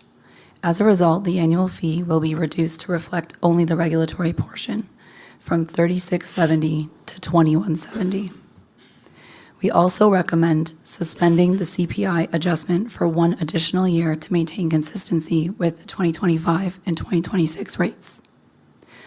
This approach reflects the shift in cost responsibility following the PLP divestment, while supporting stability and predictability for members while maintaining strong financial stewardship.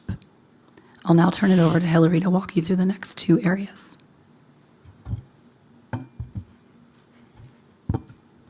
Sorry, we're sharing a microphone, so just readjust it. Thanks, Kelly. Can you hear me? So the second set of recommended changes relate to the reduced fee categories of registration. And these recommended changes stem from a 2023 review aimed at improving how we structure our reduced fees. And the aim really is to improve transparency, clarity, and consistency and reduce confusion for applicants and registrants. Sorry, next slide, please. Although the report was finalized in 2023, the work was deferred at the recommendation of the Finance, Audit, and Risk Committee, which we'll call FAR for the rest of the presentation, due to uncertainty around how liability insurance would be managed in the wake of the PLP divestment. With PLP now divested, it's an appropriate time for Council to consider these changes.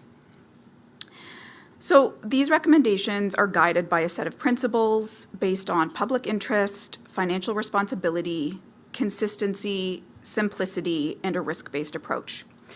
They focus on two sort of categories of reduced fees. The first is dentists and what we're calling learning roles.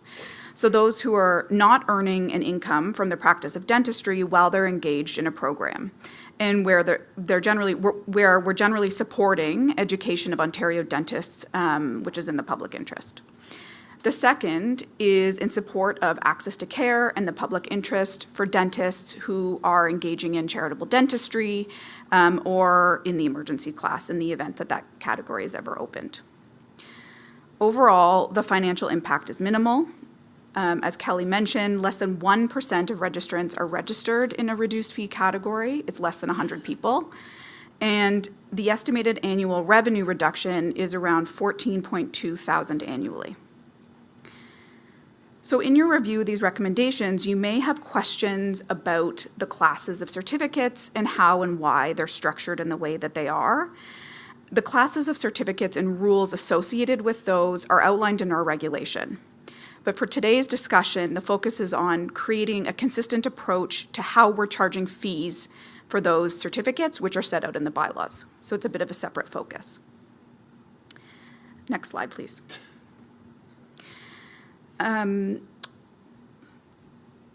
Okay, the briefing note in Council's package outlines what the proposed amendments are in detail, and I'm going to highlight the key recommendations. So the first is to standardize application fees at $350 across all categories of registration. This recommendation aligns with the existing fees for general specialist and academic applicants, but it is an increase from the current application fee of $150 for the reduced fee categories.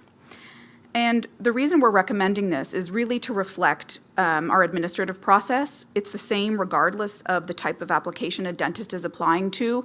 And quite frankly, often cases, the reduced fee categories are more onerous to process.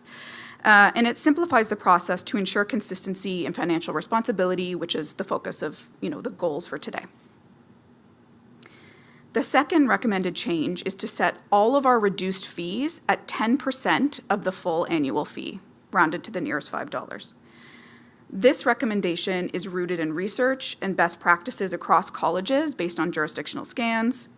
It simplifies our currently very complex fee structure, and it also allows fees to adjust proportionately over time as our annual fee increases.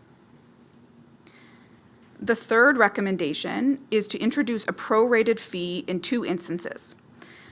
First, where a reduced fee certificate is extended beyond the 12 months allowed within the regulation, typically for an education program. And the second is to allow proration to apply for the types of certificates that are issued for a really short period of time, but they're not eligible for a reduced fee. The proposal would allow the following structure, so fewer than 4 months. If they are registered for fewer than 4 months, they'd pay 33% of the fee. 4 to 7 months would be 50% of the fee, and then 7 months or longer would be 100% of the fee. This proposed structure aligns with how we currently structure prorated fees for new registrants. And overall, as I've said, the financial impact is minimal, as this really just represents less than 100 people on the register. And the changes would really bring significant governance and public interest benefits like fairness, clarity, consistency, and continued support for education and access to care. Next slide, please. So the last set of recommendations relate to fees for lifting the suspension. One more, please, Angelo. Thank you. So this set of amendments reflects last year's changes to the registration regulation, which was amended largely to support the PLP divestment. And the updates to the registration regulation included adding a new authority to suspend dentists who fail to provide information or evidence of liability protection when requested by the registrar. Second, we introduced a more simplified process for lifting the suspension. So to support those changes, FAR recommends updates to the fees bylaw to align the language with the new grounds upon which a certificate can be suspended and to update reflect the updated process. And then secondly, we would like to combine a $250 administration fee with a $100 reinstatement fee into one single $350 application fee. There's no change to the total fee, only the timing of when the fee would be charged. So the change would mean that the total fee would be charged upfront as a $350 application fee, regardless of whether the application, the person proceeded to lift their suspension or it was approved. And this process aligns with how we have updated other reinstatement fees, which we've gotten rid of them in other areas. So really, again, improves consistency and clarity across the bylaw and aligns the application fee again with the other categories of registration. I'm going to pass it back to you, Kelly. Thanks, Hillary. If we can just go to, let's see if it's the next slide or it might be 2. Okay, so council is asked to approve in principle the proposed amendments to bylaw 18 outlined in the package and authorize circulation for the required 60-day public consultation. If we go to the next slide. So this is a timeline to just remind council that the FAR committee completed a detailed review of the proposed amendments at their April meeting and recommends preliminary approval today. Following council's approval, this will initiate the 60-day consultation period, public consultation period required under the RHPA, after which amendments will return to council in September for final approval. If you can go to the next one. So before I go to the motions, the registration fees support the RCDSO's mandate to protect the public interest. The proposed changes enhance fairness, clarity, and consistency while ensuring fees allow the college to provide effective and efficient regulation in support of the public. I'll turn it back to Hanno for any questions before we move to the motions. Thank you, and thank you both, Hillary and Kelly, for your presentation. At this point in time, I will look to council to see if they have any questions for either Kelly or Hillary. Nizar. Thanks, Kelly and Hillary. That was a terrific presentation. Forgive me, I don't think I understood. What was the rationale for the CPI suspension for next year's fees? The rationale was just to keep things consistent for another year for all the members, given that there's been a lot of changes with the divestment, and this allows for that consistency and predictability. Okay. And then it will be reinstated for the following year. Perfect. Okay, thank you. You're welcome. Thank you. Dan Haas. Yes, first of all, thank you for the presentation. I just have a brief comment regarding the different classes of certificates. I think what's being proposed is a very positive move. It's very appropriate.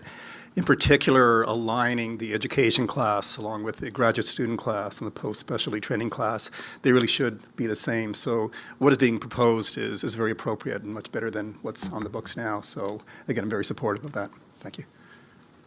Thank you. Iliad? Thank you so much for the presentation.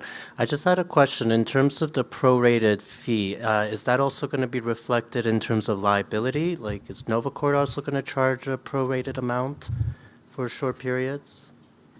That's a great question, but not something that we actually can answer because we don't determine those fees. However, in 2026, they did honor the difference between a reduced fee category, or we call internally anniversary certificates, or for Navicord's purposes, non-standard. And I believe that there is the desire to continue with that approach, But unfortunately, I don't have that answer for you today, unless Dan wants to speak to that.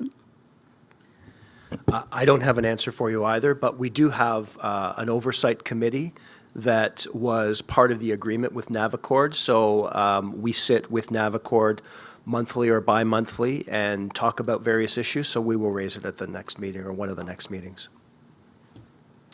Thank you. Neil? Thank you. Follow-up to Iliad's question. If you're in an educational position, is there a requirement for malpractice insurance, or do they fall under the umbrella of the universities? So everyone registered with the college, regardless of what category you're registered in, is required to have insurance. They may also have insurance under the university. I'm not sure. I can't speak to that specifically, but it's a requirement in our regulation that no matter what class you're in, you're required to have liability insurance.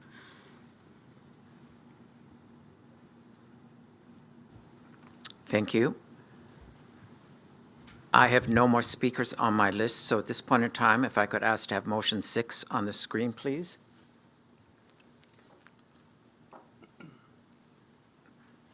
And for your consideration, that council approves in principle changes to bylaw 18 as presented in Appendix C. And that is moved by Ram, seconded by Anthony Lisho. Again, I'm going to ask you to lower your virtual hands, pause for a moment to see if there are any questions about this specific motion. And seeing none, I'm going to turn it back over to Dan for the roll call. Sent out as a proposal, so it just requires a majority. Oh, this just requires a majority. Okay, not a 2/3 majority. Thank you for that clarification. Okay. Please. All right. Patrick Ballantyne. In favor. Stephen Bird. In favor. Ram Chopra. In favor. Jamie Colliver. In favor. Peter Delane. In favor. Daniel Fortino. In favor. Neil Gajar. Daniel Haas. In favor. Iliad Horner-Parver. In favor. Vivian Hu. In favor. Nizar Ladak. In favor. Anthony Lischio. In favor. Anthony Mayer. In favor. Harinder Sandhu. In favor. Adele Simeon. In favor. Brian Smith. Favor. Osama Solomon. In favor. Robin Somerville. In favor. Rod Stapleforth. In favor. Mark Trudell. In favor. Aaron Walker. In favor. Judy Welakovich. In favor. And Deborah Wilson. In favor. Thank you, and that motion passed unanimously. If I could have motion number 7 on the screen, please.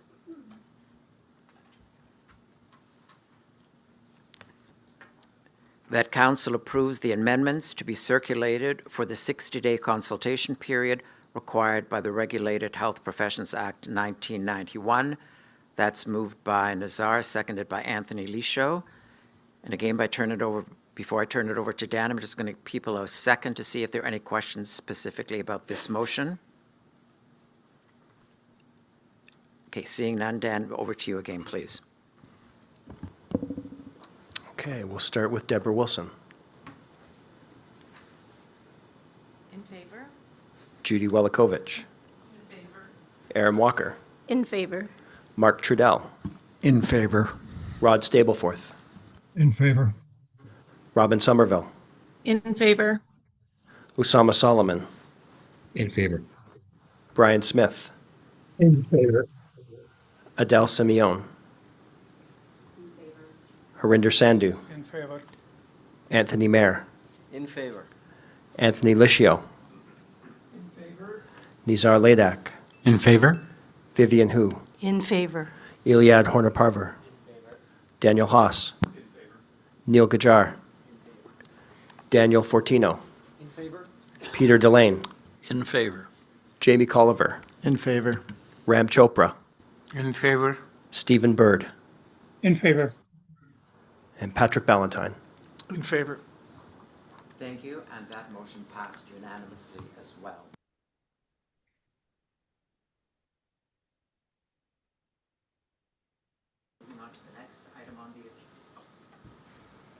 Thank you.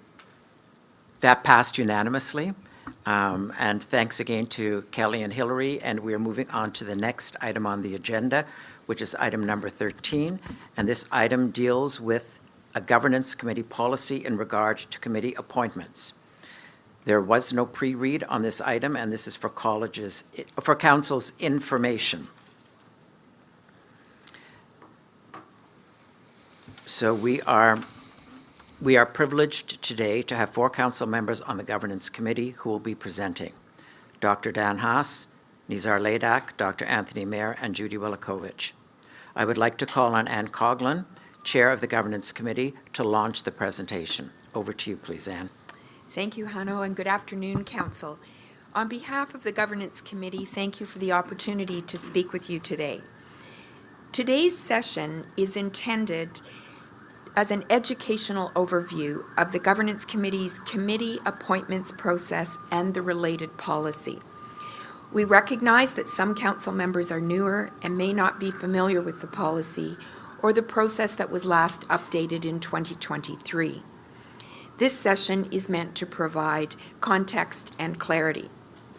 We will walk you through how committee appointments are currently made, the existing policy framework that governs these, and a high-level overview of the amendments the Governance Committee is considering, along with rationale. These proposed amendments relate specifically to the committee appointments policy. This is not a decision point. Our goal today is to provide an overview, answer questions, and gather feedback.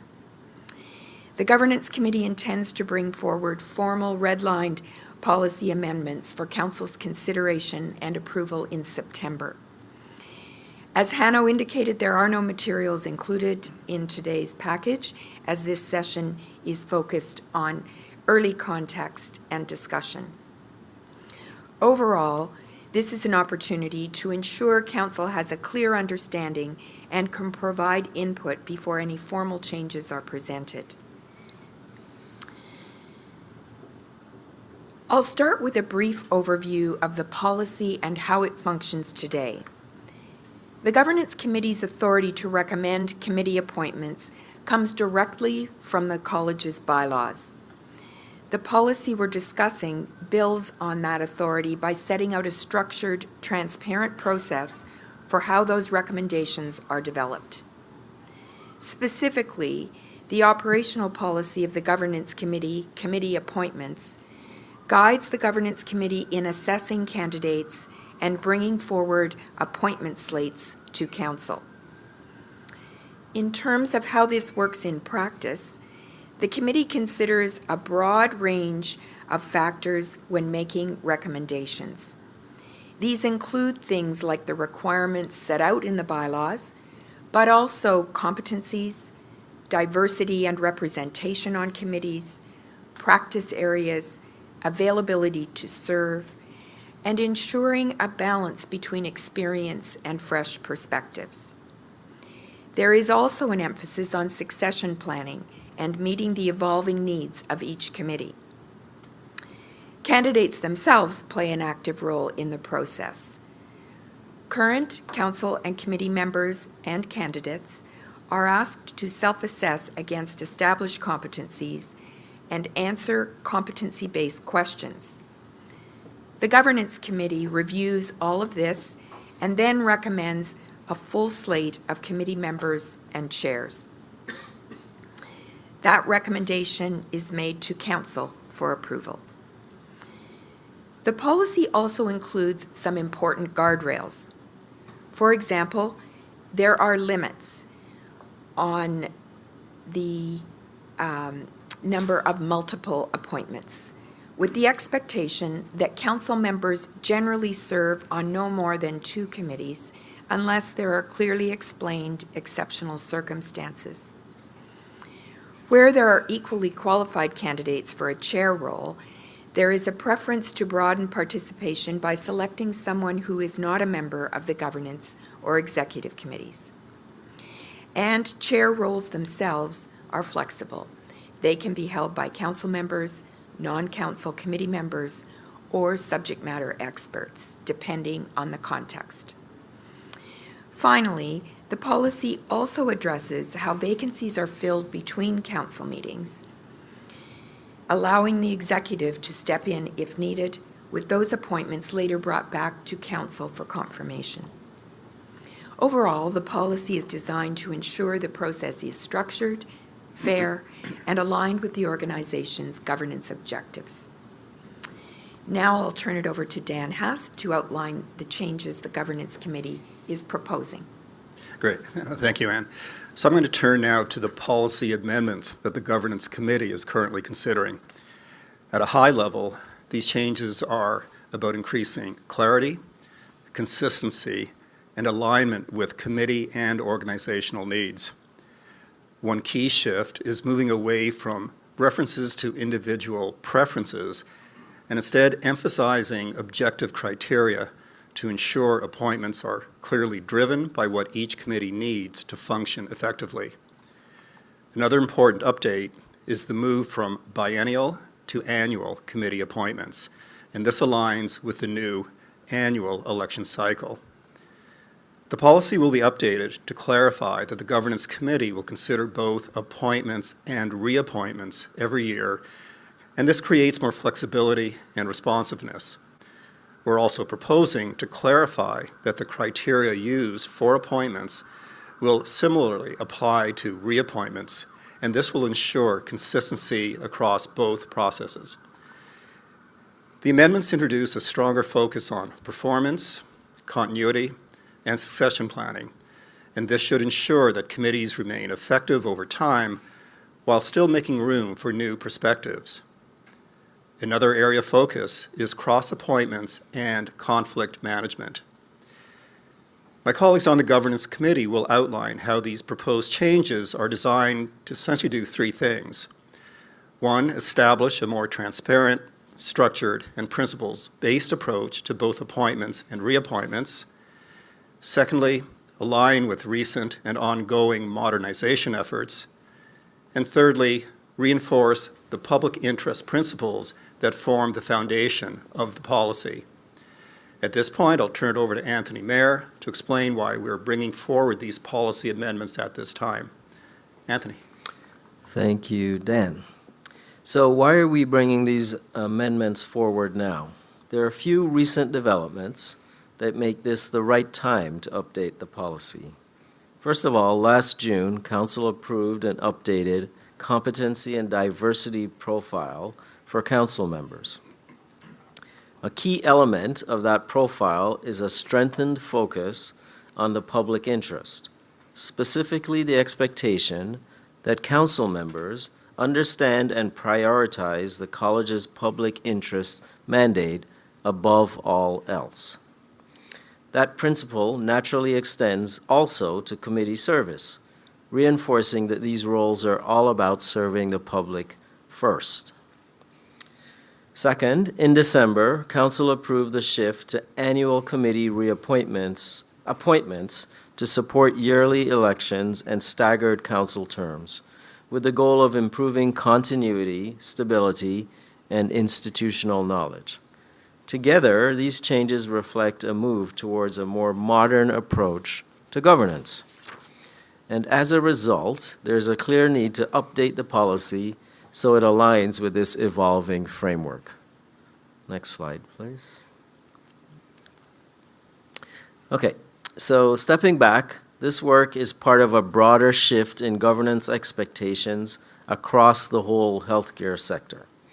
The Ministry of Health, through its CPMF, College Performance Measurement Framework, and Governance Modernization and Regulatory Reform policy proposal, has placed increasing emphasis on these three things: competency-based appointments, transparency in decision-making, and strong conflict of interest safeguards. Regulatory bodies, including the RCDSO, are responding by strengthening appointment practices to build accountability, performance, and public trust.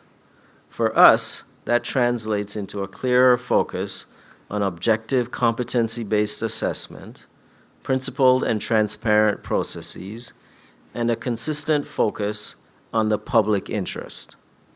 So at this point, I'm going to invite Judy Welakovich to speak to the rationale underpinning the continuous evolution towards a more strategic, public interest-focused approach. Over to you, Judy. Thank you, Anthony. A key element of the proposed changes is an intentional shift in approach. Historically, the process has allowed for individual preferences to play a role. At times, this may have led to perceptions that appointments aligned with those preferences, and over time, to informal expectations around particular roles. What we are proposing is a more deliberate, transparent move to a competency and needs-based approach that serves our public interest mandate at all levels of governance. Under this model, the Governance Committee considers the full composition of council. Appointments are guided by key factors already mentioned, such as committee mandates, required competencies, legislative requirements, and the committee needs. That means self-identified strengths will be considered, but they will not guarantee a specific role. At its core, this reinforces an important principle, that committee service is grounded in responsibility to the public interest. This also represents a shift in service expectations. The focus will be on aligning with what the committee needs in a way that best supports the organization's mandate and the public interest. The focus we recognize that this is a cultural shift.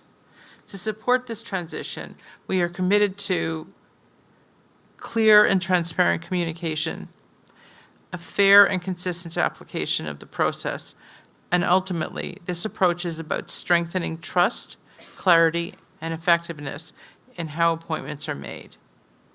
Now I'll turn it over to Nizar to take a deeper look at succession planning. Nizar? Thanks, Judy. Colleagues, the two areas that I'm going to be presenting on behalf of my colleagues on the Governance Committee relate to succession planning and enhancing safeguards and integrity. With regards to succession planning, the changes allow for staggered committee terms, 2, more meaningful tenure and that helps build expertise and effectiveness, and 3rd, recognizing committee training intensity.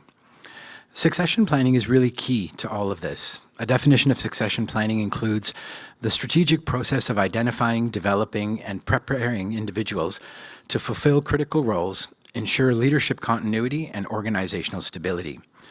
And so a more structured committee appointment approach helps us preserve institutional knowledge, support continuity, and enables predictable renewal across committees. It also strengthens resilience during times of change. From a public interest perspective, this supports well-equipped and balanced committees, fair and consistent decisions, and ensures public confidence in how appointments are made. Next slide. Another important area is strengthening safeguards. A definition of policy safeguards are protective measures or controls designed to prevent harm, ensure security, and maintain integrity within an organization or system. The proposed changes to the policy would provide clearer guidance regarding conflict of interest, whereby the RCDSO's Governance Committee would consider things like real or perceived conflicts of interest or reasonable apprehension of bias. Bringing all of this together, to summarize, these changes matter. They matter for 3 important outcomes. They align appointments with modern governance practices, they improve clarity, transparency, and consistency, and they reinforce accountability and the public interest. And so with that, I'll now turn it back to our chair, Anne, to outline our next steps. Thank you, Nizar. Today is about engagement, discussion, questions, and feedback. Following today, the Governance Committee will consider your input. We will refine the proposed amendments and come back in September with a redlined policy for Council's consideration and approval. We appreciate your thoughtful consideration and engagement, and we look forward to your feedback. And I'll turn it back to Hanno for discussion, please. Thank you.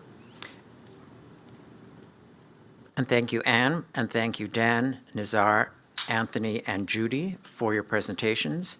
And at this point in time, I'm going to look to Council to see for comments and feedback. Jamie. Yeah, thank you very much, Governance Committee. My question is related to what the council receives every year, which is a questionnaire on preferences. And we indicate preferences on committees. I assume that that survey, if it's going to continue, will not have the question of preferences. I'll start with saying that that questionnaire will be revised, and it will encompass all of the things that we've talked about in our presentation. There will be an opportunity for individuals to indicate their interests or background that you think the committee should consider, but our main focus is going to be looking at what does the committee need? What constellation of competencies, experience,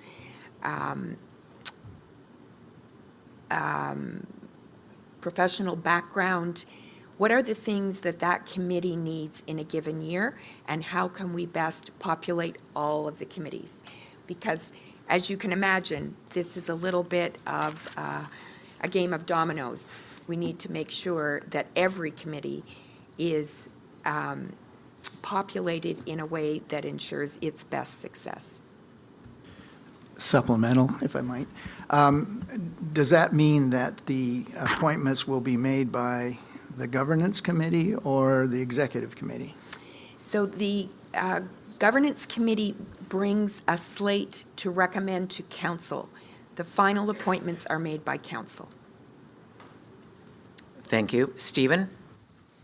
A couple of questions. One is sort of following up on what Jamie was saying, that looking at the current chairs, perhaps, of the committee as being able to sort of look at the membership and to see what is perhaps needed. So I appreciate that the governance committee is going to sort of act like a nominating committee to advance candidates to the full council, but I'm wondering if there's going to be input from other people like the chairs of committees.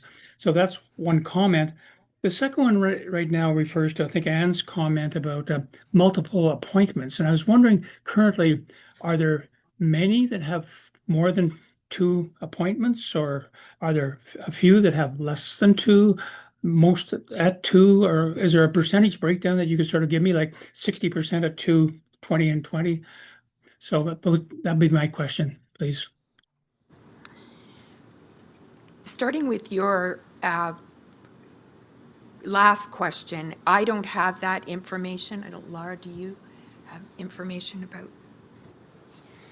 I'd say that practice is really reserved for instances where we need to fill space on committees. So right now, I think we have, it's primarily public members who are fulfilling those requirements, statutory requirements about the composition of panels on committees as set out in the legislation. So we really try to spread out the appointments the committee does to the extent possible to ensure as broad participation as possible. Thanks, Thank you, Laura. and And sorry, Yes, and ma'am. Stephen, your other question was about input from chairs of committees. Yes. And yes, that is part of the information that the governance committee will receive in terms of an assessment of the needs of individual committees. Thank you. Thank you. Thank you. Vivian? Great presentation. I was just wondering, these are all good proposals moving forward, and I was just wondering, have there been a lot of problem with the previous, like, putting in the chairs and members to lead to doing all this great work? I wouldn't say we're responding to problems. We're looking at opportunities to further advance the effectiveness of committees as we move forward in governance modernization. But I'll ask other members of the governance committee if they have comments to add, please.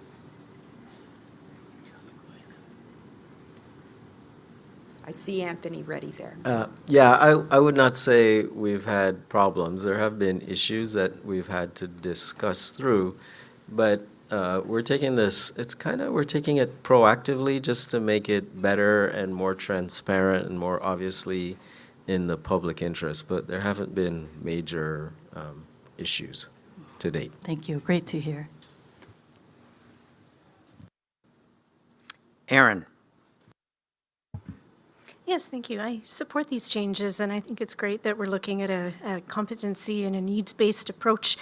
The only thing that kind of crosses my mind that I think we would have to think about after it's implemented is a committee like the ICRC. It's very process-based.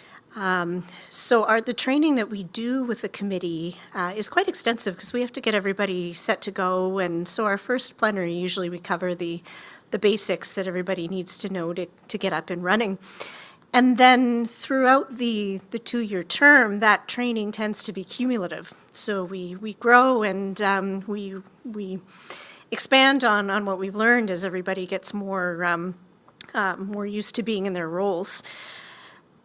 With staggered terms, I think there's certainly advantages that outweigh the other considerations, but I think we would have to plan to almost double the training that we would be doing, because we would have a subset every year of people who are new, who we would need to get up and running, and then we would have the other half of the committee who is eager to keep growing and doesn't want to repeat all of the nuts and bolts.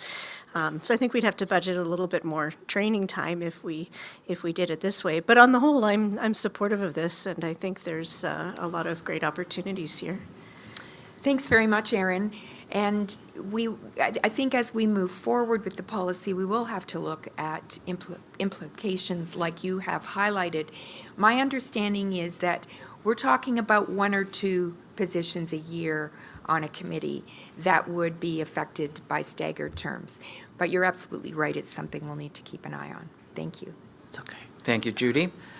No, I think Anne responded. I wasn't sure if she was responding. The fact that it's a 1-year term doesn't mean that there's going to be musical chairs being played.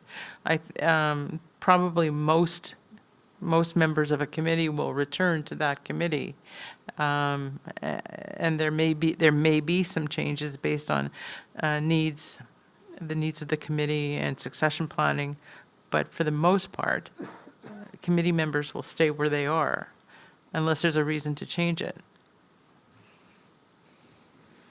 Thank you. At this point in time, I have no more speakers on my list. So Anne and Lara, thank you both again for your presentation, and thank you to your group for that presentation. We look forward to hearing from you again. Next item on the agenda, item number 14, concerns the new strategic plan of 2026 to 2030. At our meeting in April, we received the final report to Council on the 6 projects under the 2023 to 2025 strategic plan. As that plan was wrapping up, with Council's leadership, staff developed Vision 2035, a document which will direct and influence the RCDSO's priorities and deliverables for the next decade.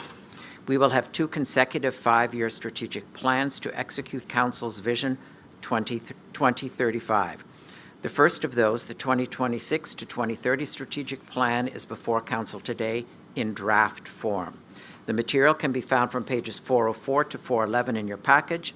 This is a decision item, and Council will be asked whether the draft strategic plan is ready to be released for external consultation. Andrea Foti, Deputy Registrar, has a presentation for you today, and Andrea, I'm going to turn it over to you now, please. That's great. Thank you, Council. Thank you, Hanno, and good afternoon, Council.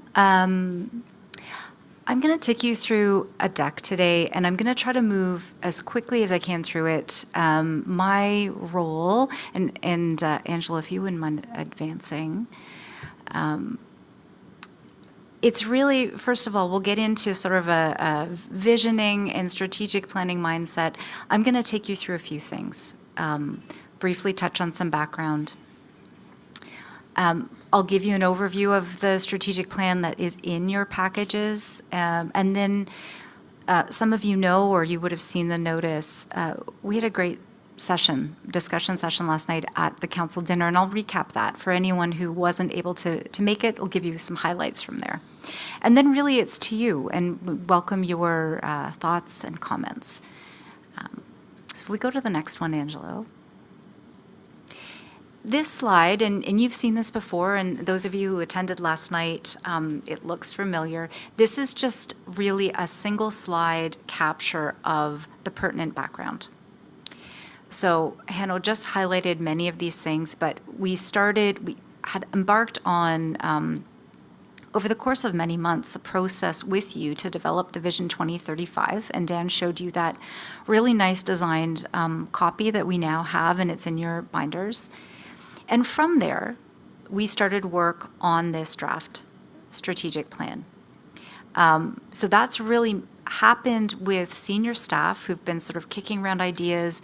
And in the briefing note, there's a number of inputs that we've highlighted, but principally, and you can see them here, we've had feedback from you, not only through the visioning exercise, but we did a session at the April council dinner where you gave us some feedback on outcomes you were looking to see us accomplish through this strategic plan.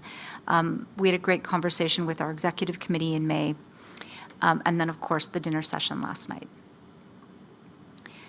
So if we move ahead, this gives you a sense of the staff who've been involved. You'll recognize many of these names, if not all of them. And really on the sort of right-hand side of your screen have been kind of our working assumptions. What have we been trying to do as we've been approaching the development of this draft? Certainly we want to drive alignment with the vision. We want to be responsive to the outcomes that you told us you cared about. We always also want to build this for impact. A strategic plan really by its nature is high level. I'll touch on briefly later in the deck, there's different tactics and documents that go along with it that help us get a fuller picture of the concrete type of work we'll do.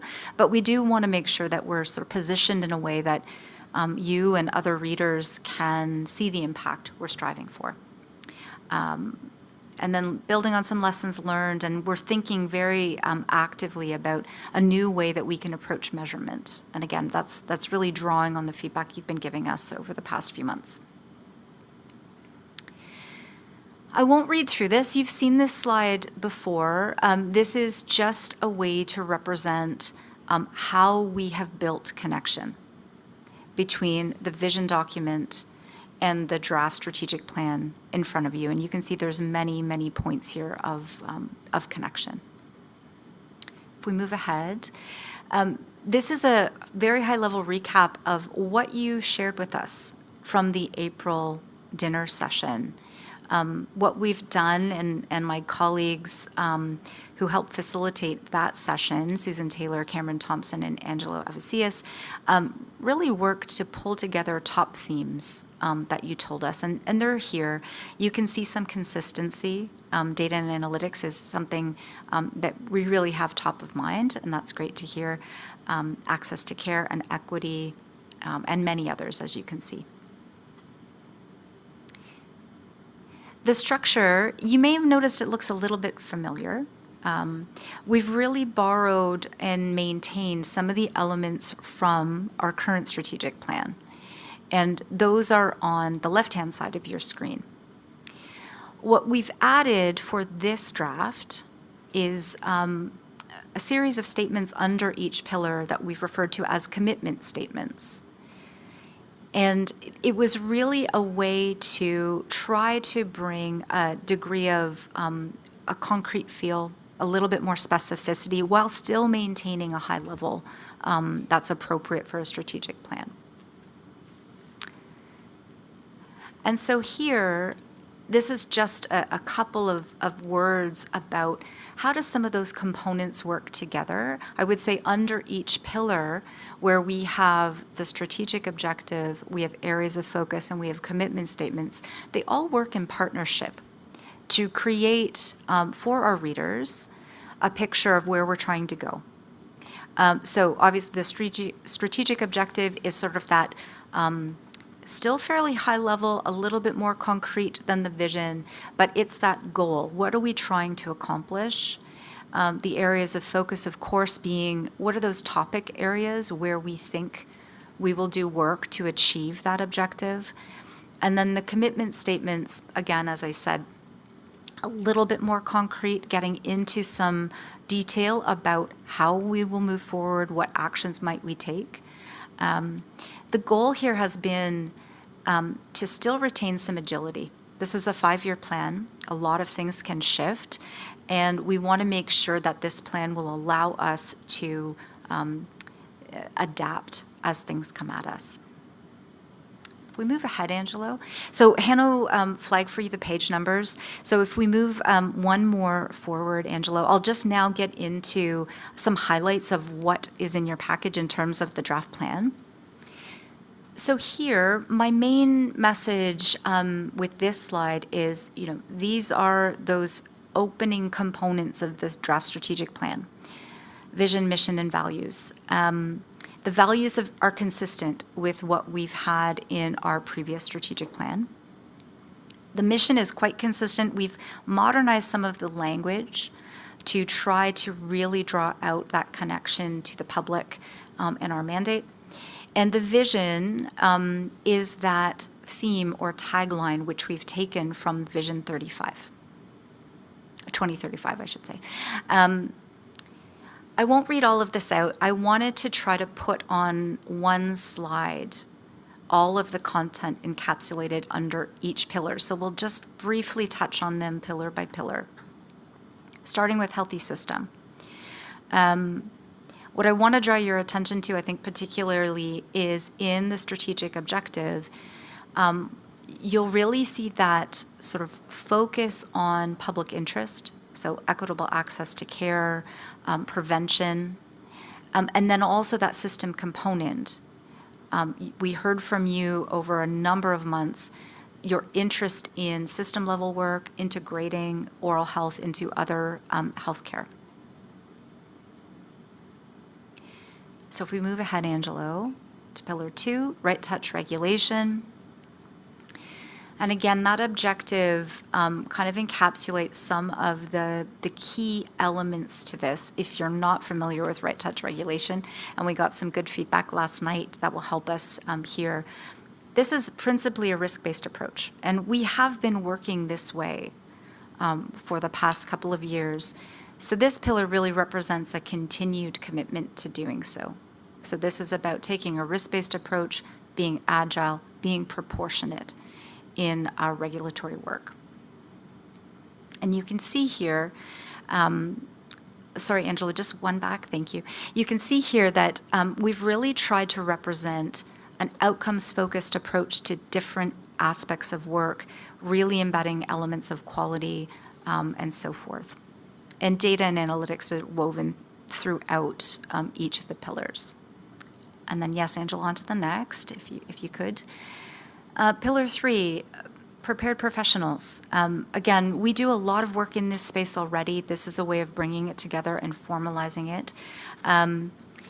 But we've had conversations with you where you've really given us some good direction around how can we focus our efforts to ensure that Ontario dentists and future dentists can really withstand and weather evolutions in practice, changing public expectations, changes in technology, for example, yet still retain those core elements: commitment to excellence in clinical practice, professionalism, and importantly, maintaining public trust.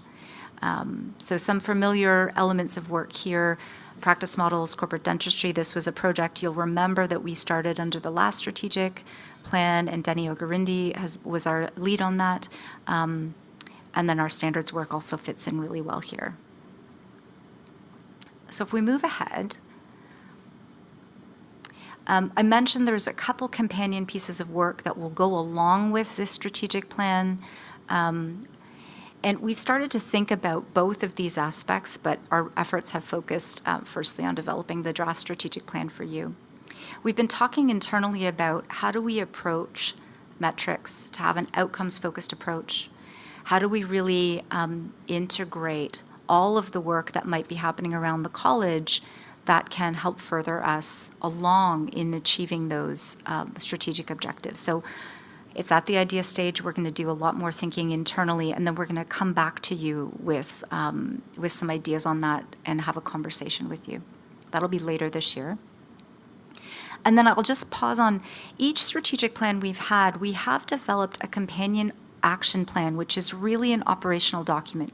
It helps us think about how do we go from strategy and that high-level content and make it really practical. What specifically will be the work that we do? This is really under the action plan where some of the detail, a lot of the detail will come in. So what is the specific work we'll do to advance on those strategic objectives? That is to come. Obviously, we want to see where we land on the strategic plan first, but that will be something we'll develop. If we move ahead, just a word, I did touch on this in the briefing note, and I thought it was worth talking about, what does it mean to go out for consultation and what doesn't it mean? And I think here it's to really reinforce, when we're at the stage of engaging in consultation, by no means is it implied that this is a perfect document. I think with any document, and certainly with any strategic plan, there's many different ways you could write it. There's endless amount of tinkering that you could do and going back and thinking of the language. What we're striving for is sort of a readiness standard. Do we have enough here that represents your direction, that we're ready to invite other views? Because it's really in doing that we get to a better final product. Having more eyes on it, getting different perspectives. Sometimes you get too close to the document and you really need that broader perspective to determine if you're on the right track. So that's really the sort of question for you today, is do you think those ideas are developed enough in the draft strategic plan that we're ready to actually invite others to take a look? So again, if we move forward, Angelo, the consultation process, obviously we've turned our minds to this, because if you're content for us to go forward, we would start that next week. And we're planning to run a longer consultation period. This is a really key document. We want to give people a lot of chance to look at it. So we would run that right through till early September. Number of different groups of individuals and populations that we would invite to provide comment. And I've listed broad categories here. Angelo, if you could click one more. Just on we use the category of system partners because it's a good way to encapsulate a broad range of organizations, but sometimes it's not always clear what we mean. So I've tried to, in that clear box, give you a sense. It's a huge list. I mean, I think we're probably close to, if not over, 100 different organizations that we invite. We try to cast as broad a net as we possibly can. And in that consultation process, we're going to really be asking questions about, are we on the right track? Are we capturing the right types of issues that are relevant to the public? Are we capturing the types of issues that really have relevance for the practice of dentistry?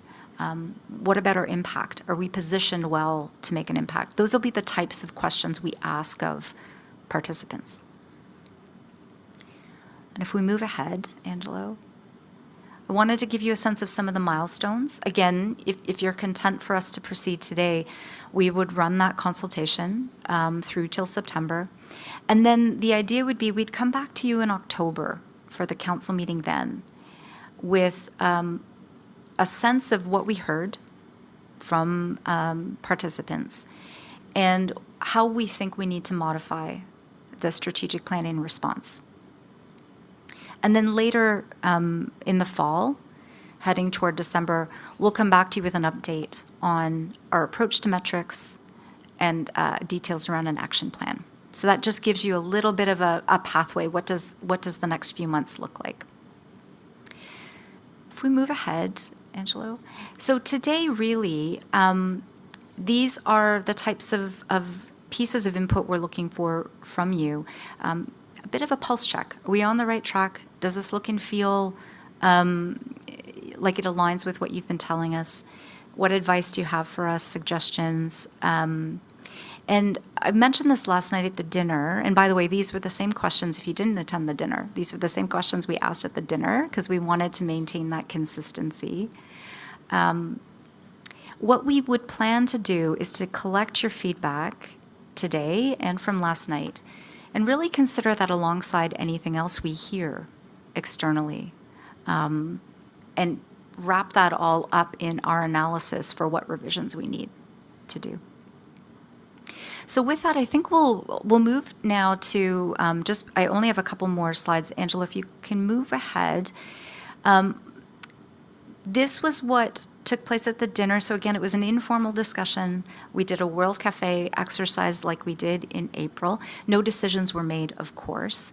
These were the types of questions in the blue boxes that we were asking about each pillar.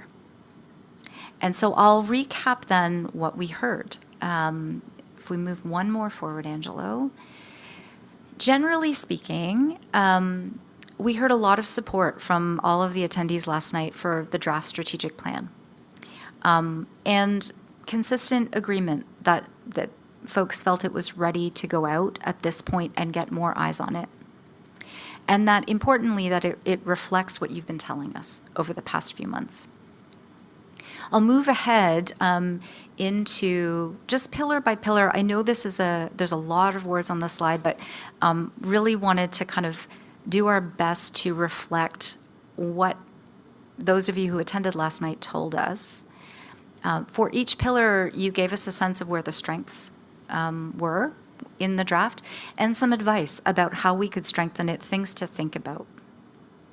So a lot of really helpful information here. I think if I focus on the advice, really good feedback on clarifying key terms, defining success, connection to the prior strategic plan, strengthening equity framing across populations, so that's interesting too, and some language, reconsidering perhaps the use of advocacy. If we move to Pillar 2, again, some really great comments around the strengths and some very helpful advice for us around technical language, moving to plain language as much as we can. That's always great feedback for us. It's certainly something we strive for, and sometimes we end up getting into maybe something a little bit more technical, so thank you for that. Yeah, and again, here's some consistency defining key terms. And then the last pillar, some great advice here about, this pillar, of course, is about preparing professionals, but a really important point here about how do we connect that back to patient impact? Because there absolutely is that connection. By preparing the professionals, you heard me say in my overview of the draft plan for this pillar, it really is to try to, ensure dentists are able to maintain public trust, deliver excellent care, professional care. So simplification of language here, opportunity to align the structure of this pillar with some of the other pillars and so forth. So I think at this point, Angela, if you move one more forward, the goal for today is to really continue the conversation. Again, last night was so helpful. We'd really welcome those of you who attended, those of you who weren't able to attend, please, provide us with your comments. Give us a sense of where you think we need to be looking at, what advice you have for us, and then, of course, in the dark blue box is your question for today. So I think really with that, Hanno, or Angela, can you move one forward, I think? Yeah. So Hanno, with that, I will, thank you very much, everybody. I will turn it to Hanno to just help facilitate conversation. And you saw from the slide, although, I'm presenting to you today, many of my colleagues and senior staff have been involved, so happy to help with questions if you have them or take your feedback. Thank you so much for that, Andrea. First person on my list is Nizar. Thank you. Terrific presentation once again, Andrea, and last night's World Cafe was a wonderful opportunity to provide some early insights. I'll reiterate, as I did last night, I also feel, like many of my colleagues, it's ready for prime time. It's out ready to go for consultation. But as I reflected on it afterwards, overnight, I think I have some advice more for my colleagues, and on council, and particularly for Dan and Harinder. And that's one of the things that we're suggesting we do is play a leadership role in coordinating the other professions. We will evoke reactions when that goes out. And I want to, having done this at the federal level across 100 or so plus organizations, whenever you do that, whenever an organization steps forward and professes a role to lead other professions, there will be reaction. And so I would say to my council colleagues and to our president and our registrar that should not be interpreted when you get that reaction as opposition, as much as you should see that as we are striking the chords of change. And change is always difficult. So I can almost predict it based on my past experiences at federal and provincial levels. And really what I wanted to reinforce for our colleagues to say is, don't look at the opposition when it comes, not if it comes, when it comes, as a challenge to our role as much as it is an opportunity for us to cement our role in helping to lead other professions. Thank you. Dan Haas. Thank you, and thanks for the presentation. It was great, and I was very glad to see the incorporation and some of the feedback from last night, so thank you for doing it. I certainly think it's ready to go out for consultation, but I just don't want a basic principle to be lost, and that is that dentistry is an essential health profession. I think that was captured in there, but sometimes that gets missed, and that can lead to decisions that doesn't treat dentistry as an essential profession. So throughout, and that may align more with Pillar 1, but throughout that principle should be remembered because everything else would flow logically from that principle as you go forward. So I think you got it from our feedback from last night. I just want to make sure it doesn't get forgotten as it goes through the various iterations, but thank you for that. Thank you. Iliad? Thank you so much for the presentation, and I do agree, I think it is ready to go out. The only thing, just the wording in terms of Pillar 3, where it says dentists and future dentists, I find that a little bit confusing. Maybe if we could say current and future dentists, just like a minor. Thank you. Jamie? Yeah, thanks, Andrea. And I'm glad you did capture some of the feedback from last night. I was a big proponent of trying to be a little bit more definitional in terms of, and especially when you go to the public, when you start making terms like risk-based approach to programming, I'm not sure if that, who's potentially at risk? Is it the public at risk or is it the dentists at risk? I think we just have to maybe, talk a little bit more about that in terms of defining. Yeah, thank you. Brian Smith? Thank you. My thanks to Andrea and all the staff involved in bringing things to this point. Very, very well done, and I certainly think it's ready for consultation as well, and that will yield in itself more discussion and more considerations for it. But very, very well done, and thank you. Thank you, Brian. Andrea, I have no more people on my speakers list, so again, a huge thank you to you and your team for the work that you've done and for the presentation. At this point in time, I would ask that motion number 8 be put on the screen, and that for your consideration, Council, is that Council approves the release of the draft strategic plan 2026 to 2030 as set out in Appendix A of the resources for external consultation. And that's moved by Brian, seconded by Deborah. I'm going to ask everyone to put their virtual hands down now and give you again another moment to ask anything specifically about the motion that we will vote on. Okay, and at this point in time, I'm going to turn it over to you again, Dan, for the roll call. Thank you. We'll start with Patrick Ballantyne. In favor. Stephen Bird. In favor. Ram Chopra. In favor. Jamie Colliver. In favor. Peter Delane, In favor. Daniel Fortino, In favor? Neil Gajar, Daniel Haas, In favor. Iliad Horner-Parver, In favor. Vivian Hu, Nizar Ladak, In favor? Anthony Licio, Anthony Mayer, Harinder Sandhu, In favor. Adele Simeon, In favor. Brian Smith. Brian's there. In favor. Thank you, Brian. Osama Solomon, In favor. Robin Somerville, In favor. Rod Stapleforth, In favor. Mark Trudell, In favor. Aaron Walker, Judy Welakovich, In favor. and Deborah Wilson. In favor. Thank you very much, and that motion passed unanimously. So at this point in time, we are a little ahead of schedule, so we will take our break now. Council, it'll be a 20-minute break.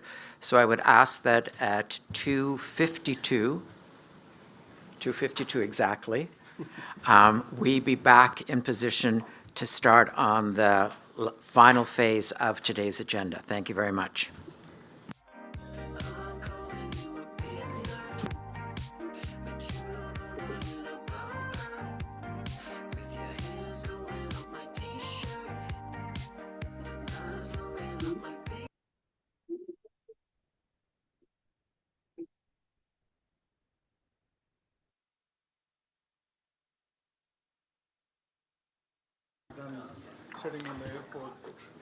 If everyone could please head to their seats so that we can begin the last section of today's meeting.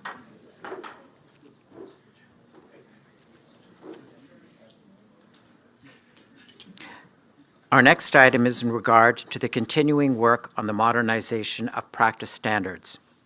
This item concerns the draft standard of practice on managing conflicts and ending the dentist-patient relationship. This standard came before Council for discussion in June 2025 and has benefited from 2 rounds of public consultation, the first in 2025 and the second in 2026. The materials in your package can be found from pages 412 to 437. This item is for Council's decision. Denny Organdy, Policy Analyst, will walk Council through this material. And Denny, I'm going to hand it over to you now, please. Okay, great. Thank you, Hanno. Good afternoon, everyone. Today I'll be talking to you about the revised draft standard of practice, managing conflicts and ending the dentist-patient relationship, which we're excited to share with you for final approval. I'll start with some background, outline key feedback from the consultations that took place after you approved the draft standard last June. Then I'll spend some time discussing key changes that have been made to the revised draft before we get into a discussion and your decision. Starting with background, why did we undertake this review? Well, the current practice advisory on maintaining a professional patient-dentist relationship was developed in 2018, and it provides guidance on 3 key topics: managing conflicts and both building and ending the dentist-patient relationship. Now, communication issues and conflicts are among the most frequent complaints that we receive at the college from both patients and those close to patients. And conflicts and dismissals can have significant impacts on patients, their continuity of care, and the public interest. So this was one of the key reasons why we felt it was important to prioritize the review of this document. Additionally, while we heard from college staff that this document is one of the clearest for panels of the Inquiries, Complaints, and Reports Committee to apply to cases, we did identify some areas where the practice advisory requires updates, including missing guidance. So as example, guidance for ending the relationship not due to a conflict, but due to changes in dentist employment. Moreover, it made sense to prioritize the modernization of this document now because a new draft standard on the topic of accepting new patients, titled Managing New Patient Requests, is currently being developed as part of the Access to Care Strategic Project and is currently out for public consultation. In this way, the college is concurrently developing and updating guidance related to both ends of the dentist-patient relationship spectrum. And by doing this, we have an opportunity. Excuse me, Denny. For Yes. some reason, her voice is stopped. Your mic is on, but the volume of your voice has drastically decreased. Oh, the monitor is gone as well. So we'll just pause for a minute while we deal with technical difficulties. They're all gone. Hey, hey, hey, hey. They're all. Too close to the mic, but I guess not.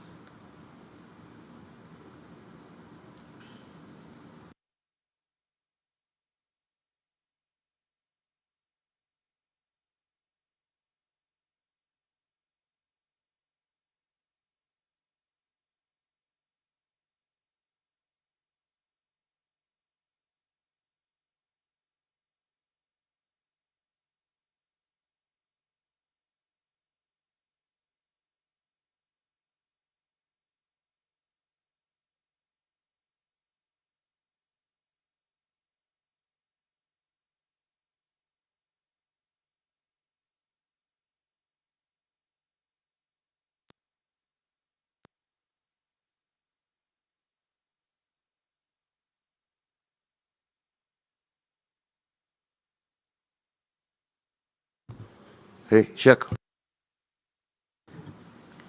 Can you hear me now? Flashing? You'll be good to go. Is this more clear? With that one.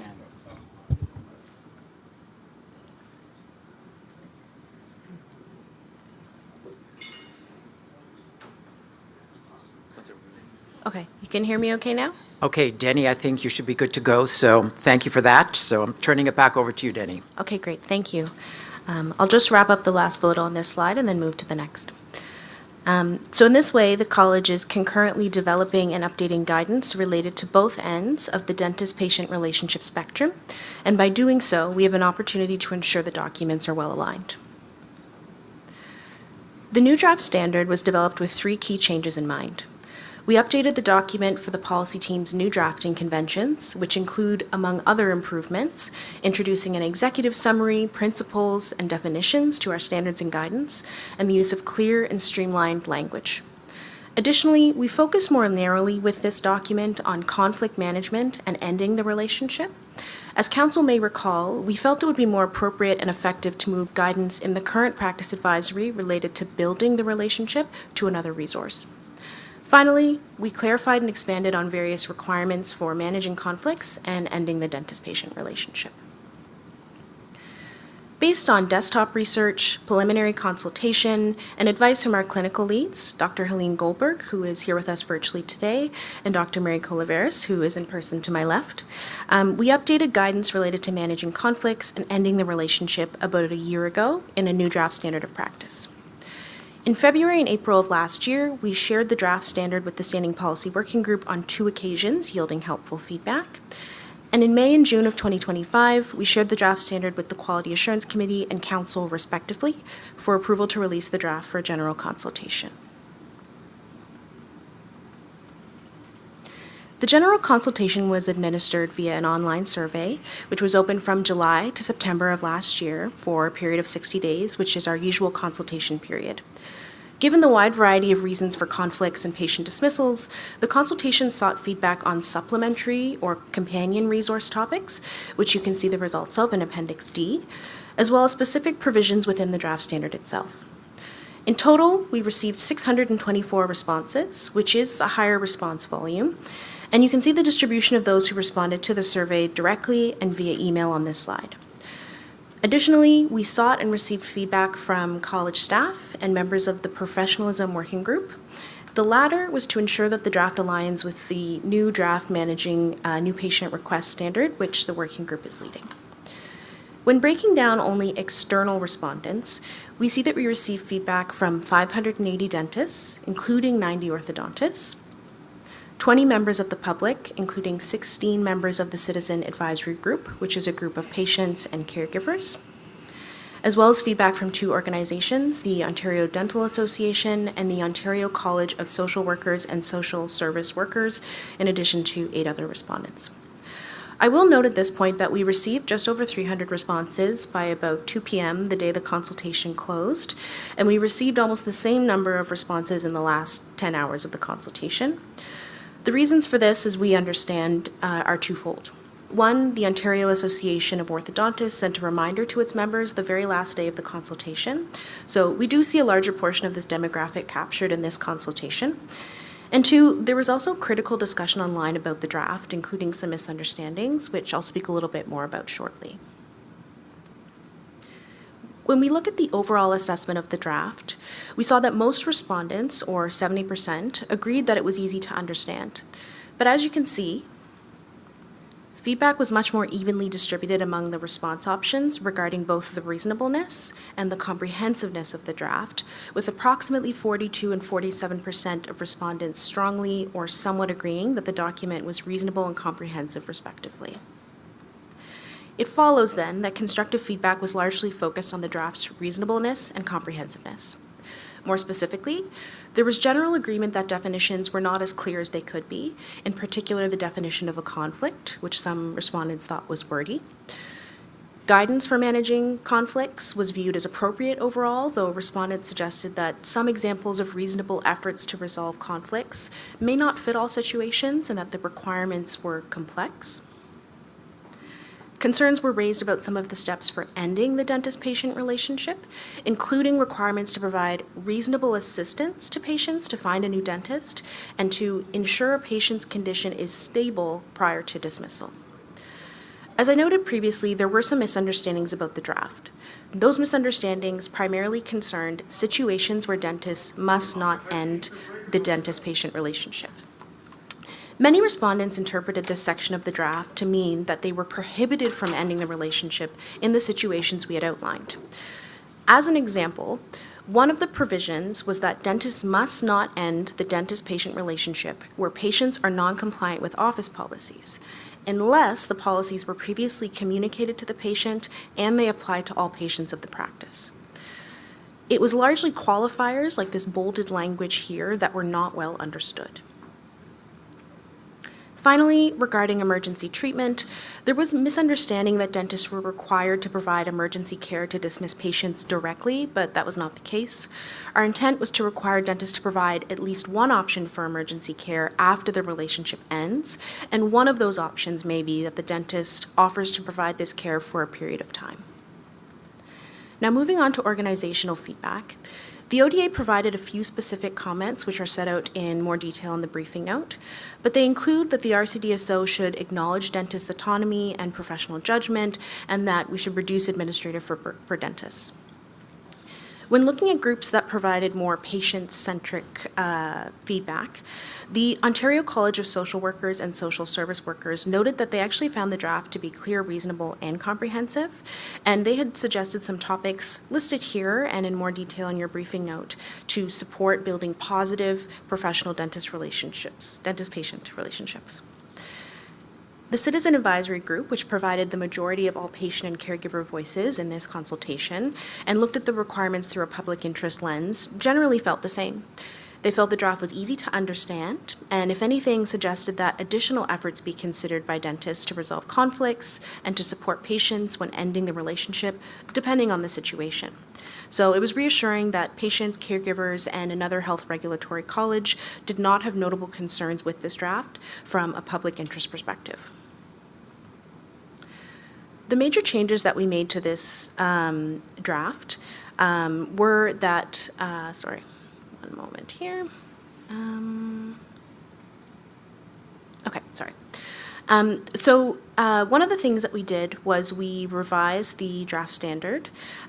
We made 3 key changes to the draft. We generally emphasized dentists' use of their professional judgment in various steps related to managing conflicts and ending the relationship. We provided greater flexibility in ways registrants could meet requirements to reduce administrative burden, and overall, we strive to communicate requirements more clearly and concisely based on the feedback we had received. We shared a revised draft with the Standing Policy Working Group last October, so about a month after the consultation closed, and the working group was very comfortable with the changes to the draft that we had made. They felt that the changes responded to consultation feedback effectively.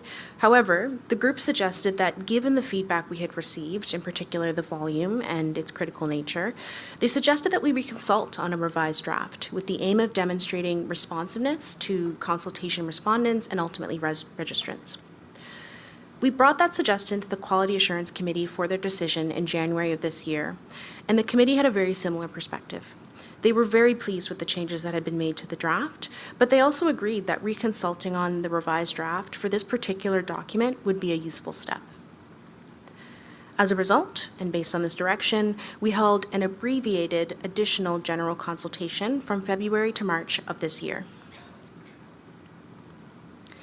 As I mentioned, the additional consultation was abbreviated. It ran for 30 days from February to March of this year rather than our standard 60-day period. It also did not ask specific questions about provisions in the document, like the first consultation, as we had already done so. Instead, we asked overarching questions about the document, whether respondents felt the revised draft addressed their concerns, and if they felt that it was an improvement. In total, 44 responses were received, with the majority being from dentists, and the ODA provided a written submission. Given that we had made a concerted effort to respond to comments on the first draft, and that this was a second consultation on this document, we weren't surprised by the lower response volume. Most respondents agreed that the draft standard was easy to understand, so about 70% of respondents, which was consistent the first time we consulted on this document. However, 63% found the draft to be reasonable and 66% found it comprehensive. In these latter two categories, this represents roughly a 20% increase in agreeableness from the first consultation, which was a really great improvement from our perspective. Additionally, most respondents, or 77%, agreed that the revised draft appropriately reflects dentists' ability to use their professional judgment, which was a notable area of concern in the previous draft. To that point, most respondents, or 63%, also agreed that the revised draft is an improvement over the previous draft. So these were all great outcomes. Comments from the ODA only further support the feedback presented on the previous slides. Unlike the first consultation, where the ODA suggested various changes to the draft, which are recapped on the left-hand side here, the ODA suggested no changes to the revised draft on the right, and in fact commended the RCDSO for holding a second consultation and for incorporating its initial feedback. The ODA did suggest, however, two scenarios be addressed. So one where a patient complains or writes a negative review, and when this may be a cause for ending the relationship. And two, the ability of dentists to terminate care in circumstances where new payers are unable to cover the costs of routine or non-emergency care. And these are topics we are now addressing through case scenarios and/or FAQs. The written feedback that we received was largely focused on topics that were not addressed by the revised draft standard, rather than perceived challenges with the draft itself. Namely, we received feedback from a few respondents who suggested that the draft and/or companion resources provide guidance for dentists practicing in public health unit settings where dentists don't always have the authority to dismiss patients from the practice, for example, if they've been harassing or abusive.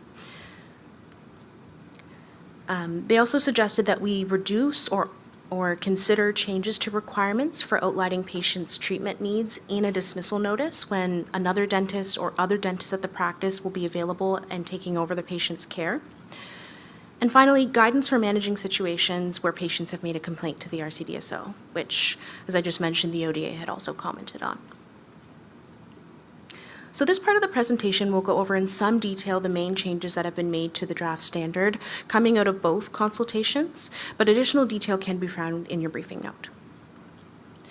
To address feedback that definitions were unclear, revisions were made to simplify the definition for a conflict and to clarify the definition for a breakdown, in part by including examples of the types of situations that can lead to a relationship breakdown. In relation to managing conflicts, we required dentists to make reasonable efforts to resolve conflicts, except where dentists have already tried to do so and efforts have failed, or where the patient's been abusive, harassing, or poses a risk of harm. We did so to provide more clarity. We also updated the provision concerning the college's prevention of boundary violations and sexual abuse standard to reflect that it addresses both dual relationships and conflicts of interest, and also ending the relationship in certain situations related to these two circumstances. With regards to ending the dentist-patient relationship,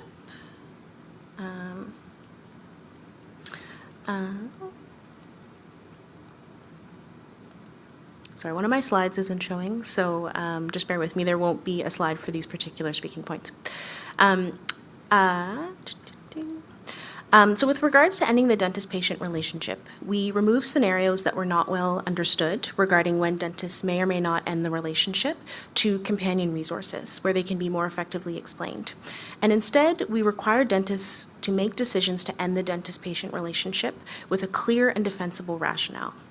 We also advise dentists to consider ending the relationship where patient care may be compromised.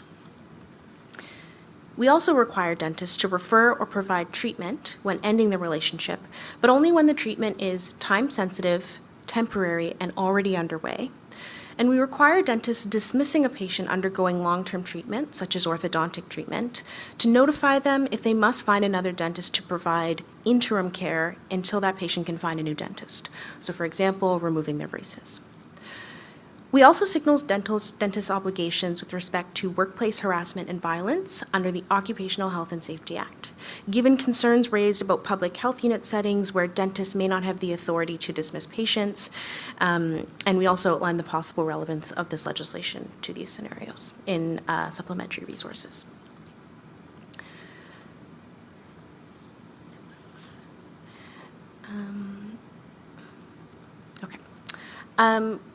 We've also made some improvements outside of the draft standard as well. We've developed 2 template dismissal letters, one for dismissal due to a conflict and one for dismissal due to changes in the dentist's employment, which were both well received during the additional general consultation. Also included for your information as Appendix D to the briefing note is a list of companion resource topics, so case scenarios and FAQs that we're currently working through. Finally, I'll note that Alex Wong, a senior policy analyst on our team, is also developing a resource to address content for building the dentist-patient relationship, which is briefly set out in the current practice advisory. In terms of recent review and approvals, at its April meetings, the Standing Policy Working Group reviewed and revised the draft and was highly supportive of the changes. The Patient Relations Committee expressed its comfort with the new draft, applauding the revisions, and noting that they feel the document effectively protects the public interest. This step was important because we wanted to ensure that the main outcomes of this standard, particularly in relation to ensuring continuity of care for patients, continued to be supported and bolstered with this document, given the substantive changes that were made throughout.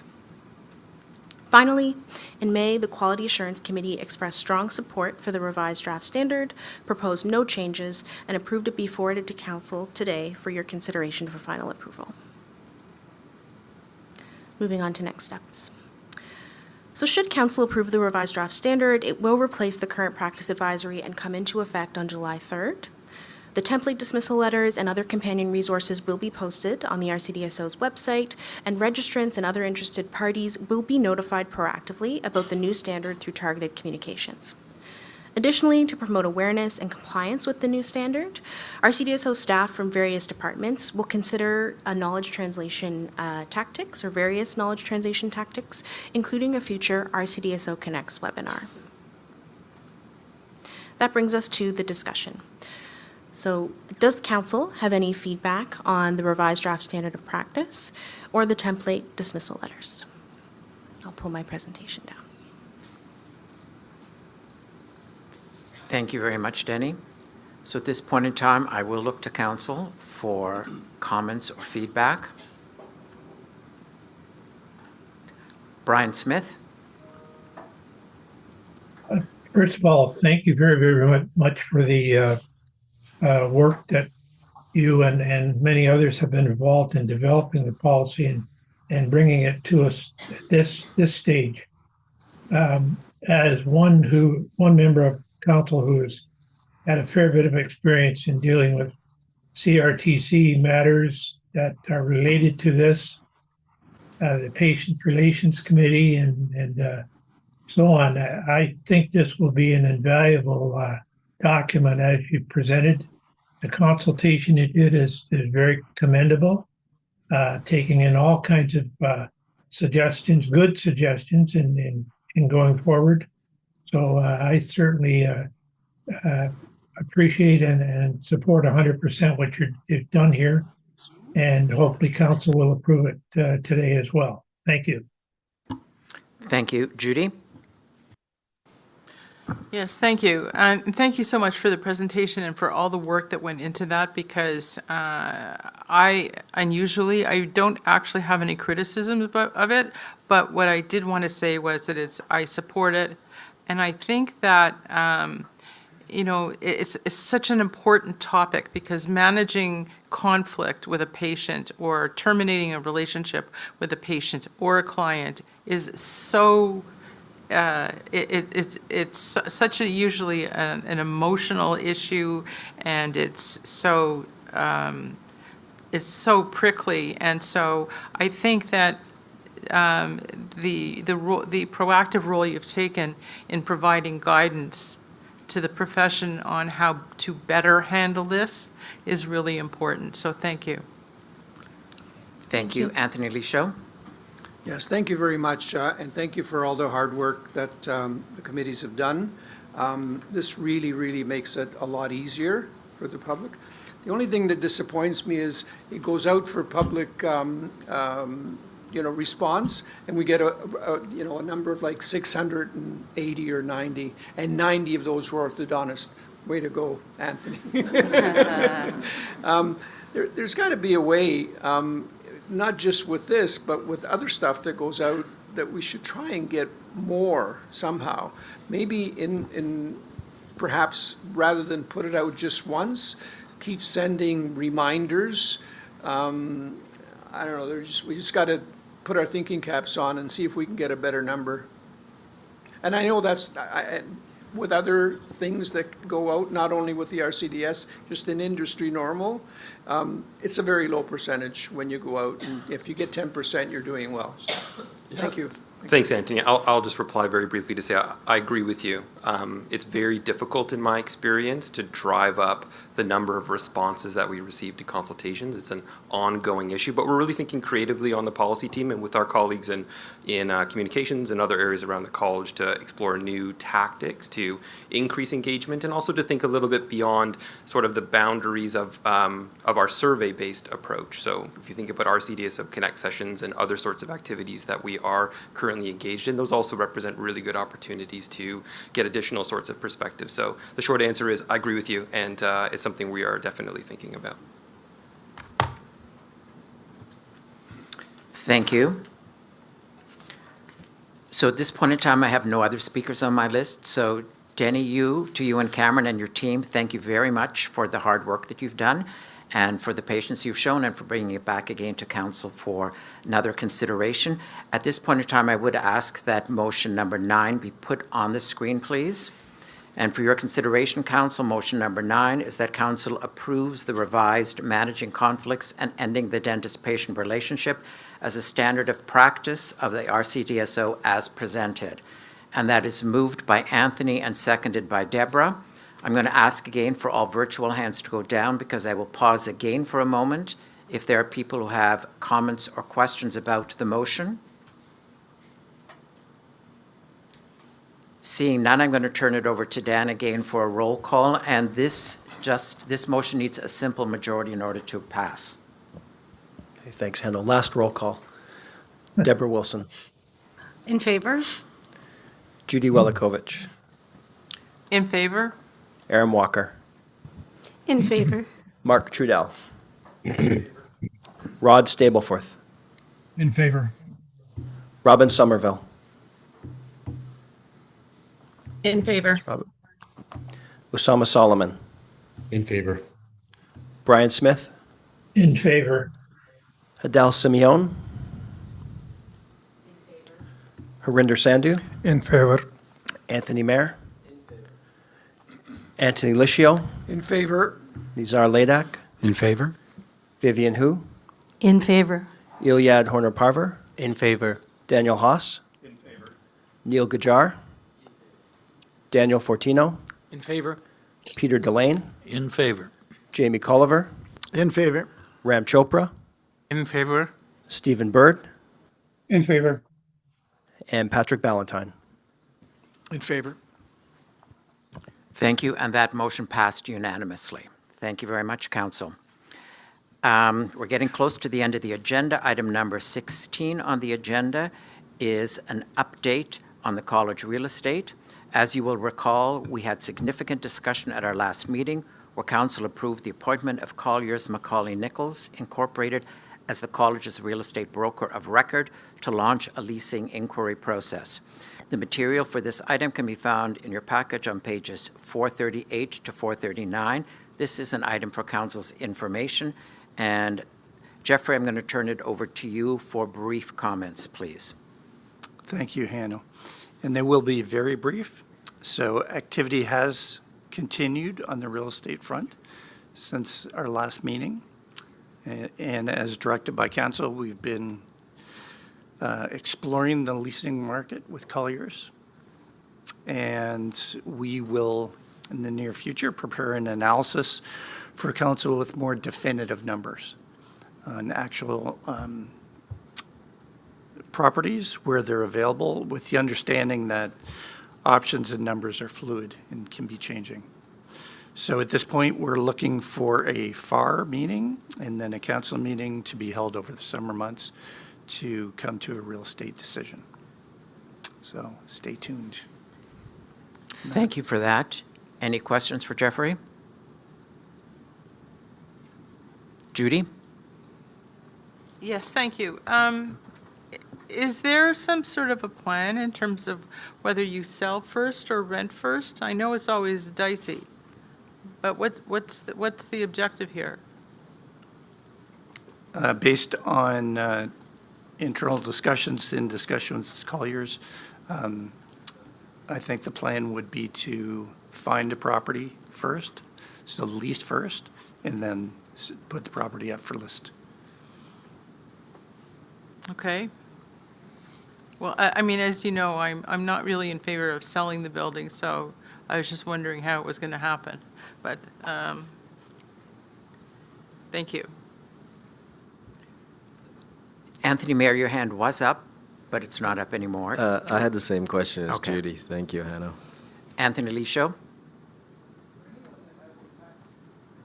For anyone that hasn't had the opportunity to tour the building, I had the opportunity with a couple of our colleagues yesterday, and for me, you know, I've been here for a few years, and it was a real eye-opener.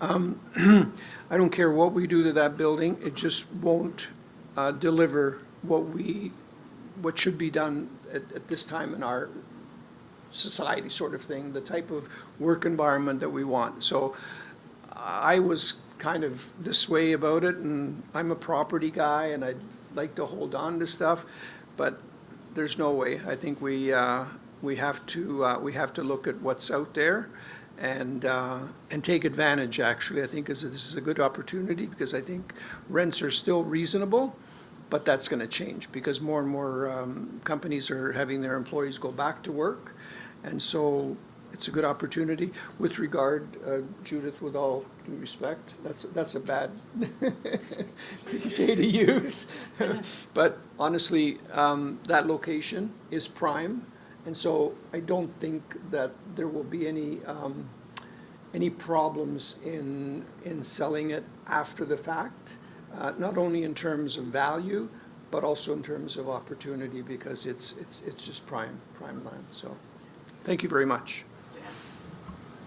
Yeah, I just wanted to jump in, and I know you probably have a ton of questions, and the purpose of today was just to say we are still gathering information. And as Jeff said, we are going to call together the Finance Committee, we're going to call together Council, we're going to be able to provide you with a lot more analysis. And in response to the question about the order, we are taking advice from our advisors, but sometimes these things are fluid, and what we're trying to do is just gather that information for you, and then at the particular point in time where we have a direction, then we'll have much more information then to build on, because you can, I'm sure you all understand that to go out and look for space and to think about what we might get for the building is impossible at this stage when we don't have a commitment to move forward. You can only take that so far. But our commitment is to bring back more information, not today, but bring back more information so that you can analyze the cost, you can analyze the sequence, you can hear from Colliers, and make an informed decision on that basis. Can I just sort of put something out there? I'm not suggesting that the current building meets the needs of the college. I've seen it from the inside, and I understand how unsuitable it probably is. But what I'm saying is there is also the option of selling the Crescent Road property and buying something more suitable. and in that way, preserving your capital in a different way.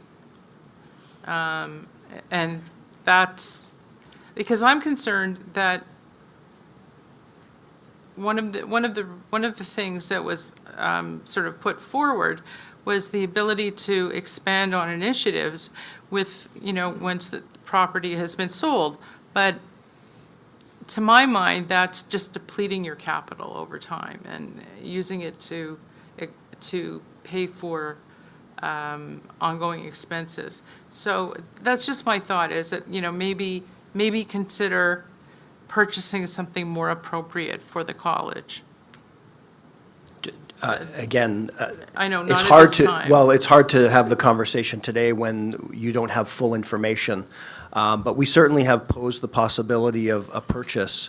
There are no properties that would be suitable at this time that we're able to see. Does that change in a few months? Possibly, but we just don't know. And I think, Judy, to your comment, to your point about the converting it into a liquid form of an asset, there will be another component to this, which will be, what does the college do in terms of the reserves and the governance of those reserves? And it's not the intention to just turn all of that money into operational costs. It will have purpose that will be built into reserves, and we will come back to FAR and to you with that thinking as well. Okay, I look forward to it. Deborah, I had you on my list. You're fine? Okay. Erin? Yes, I recognize we're still at a really early information gathering stage here, and I'd like to encourage the committee even to think a little bit outside the box. I mean, we were kind of lumping these decisions into like keep or sell or lease or buy. But there might even be some kind of a solution there that we haven't thought of, depending on what pops up during the information searching and the exploring.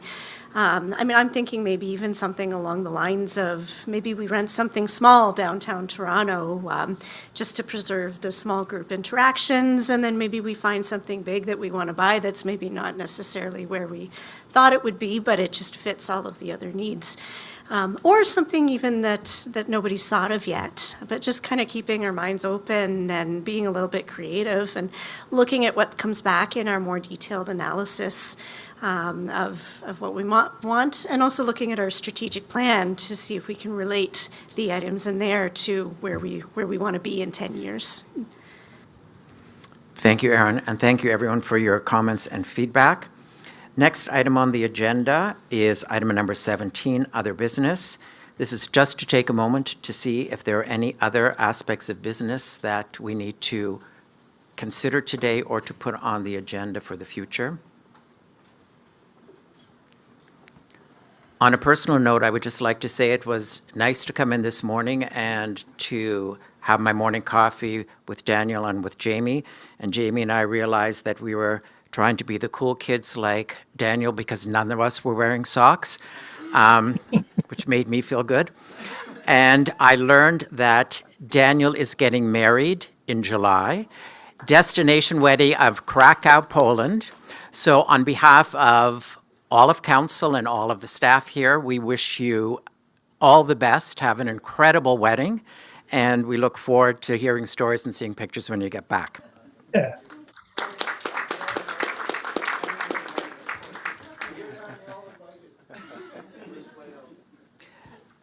Next item on the agenda is just item number 18. We have come to the end of this part of the agenda. A reminder to council that our next meeting will be a hybrid meeting on Thursday, September the 24th.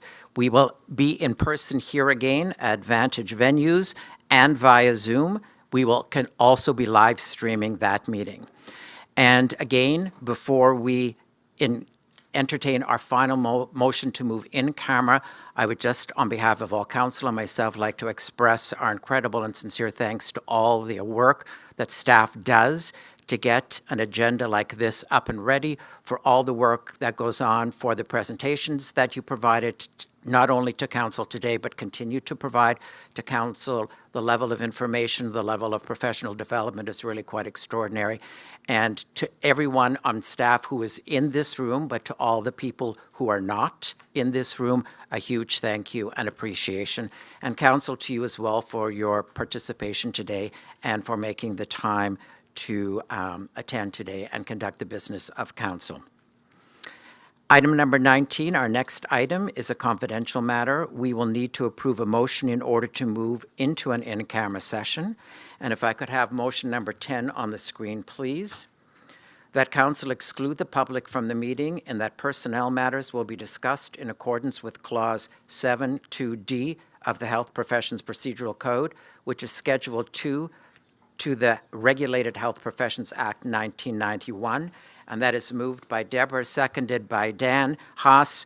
We're not going to do a roll call, just indicate by raising your virtual hands.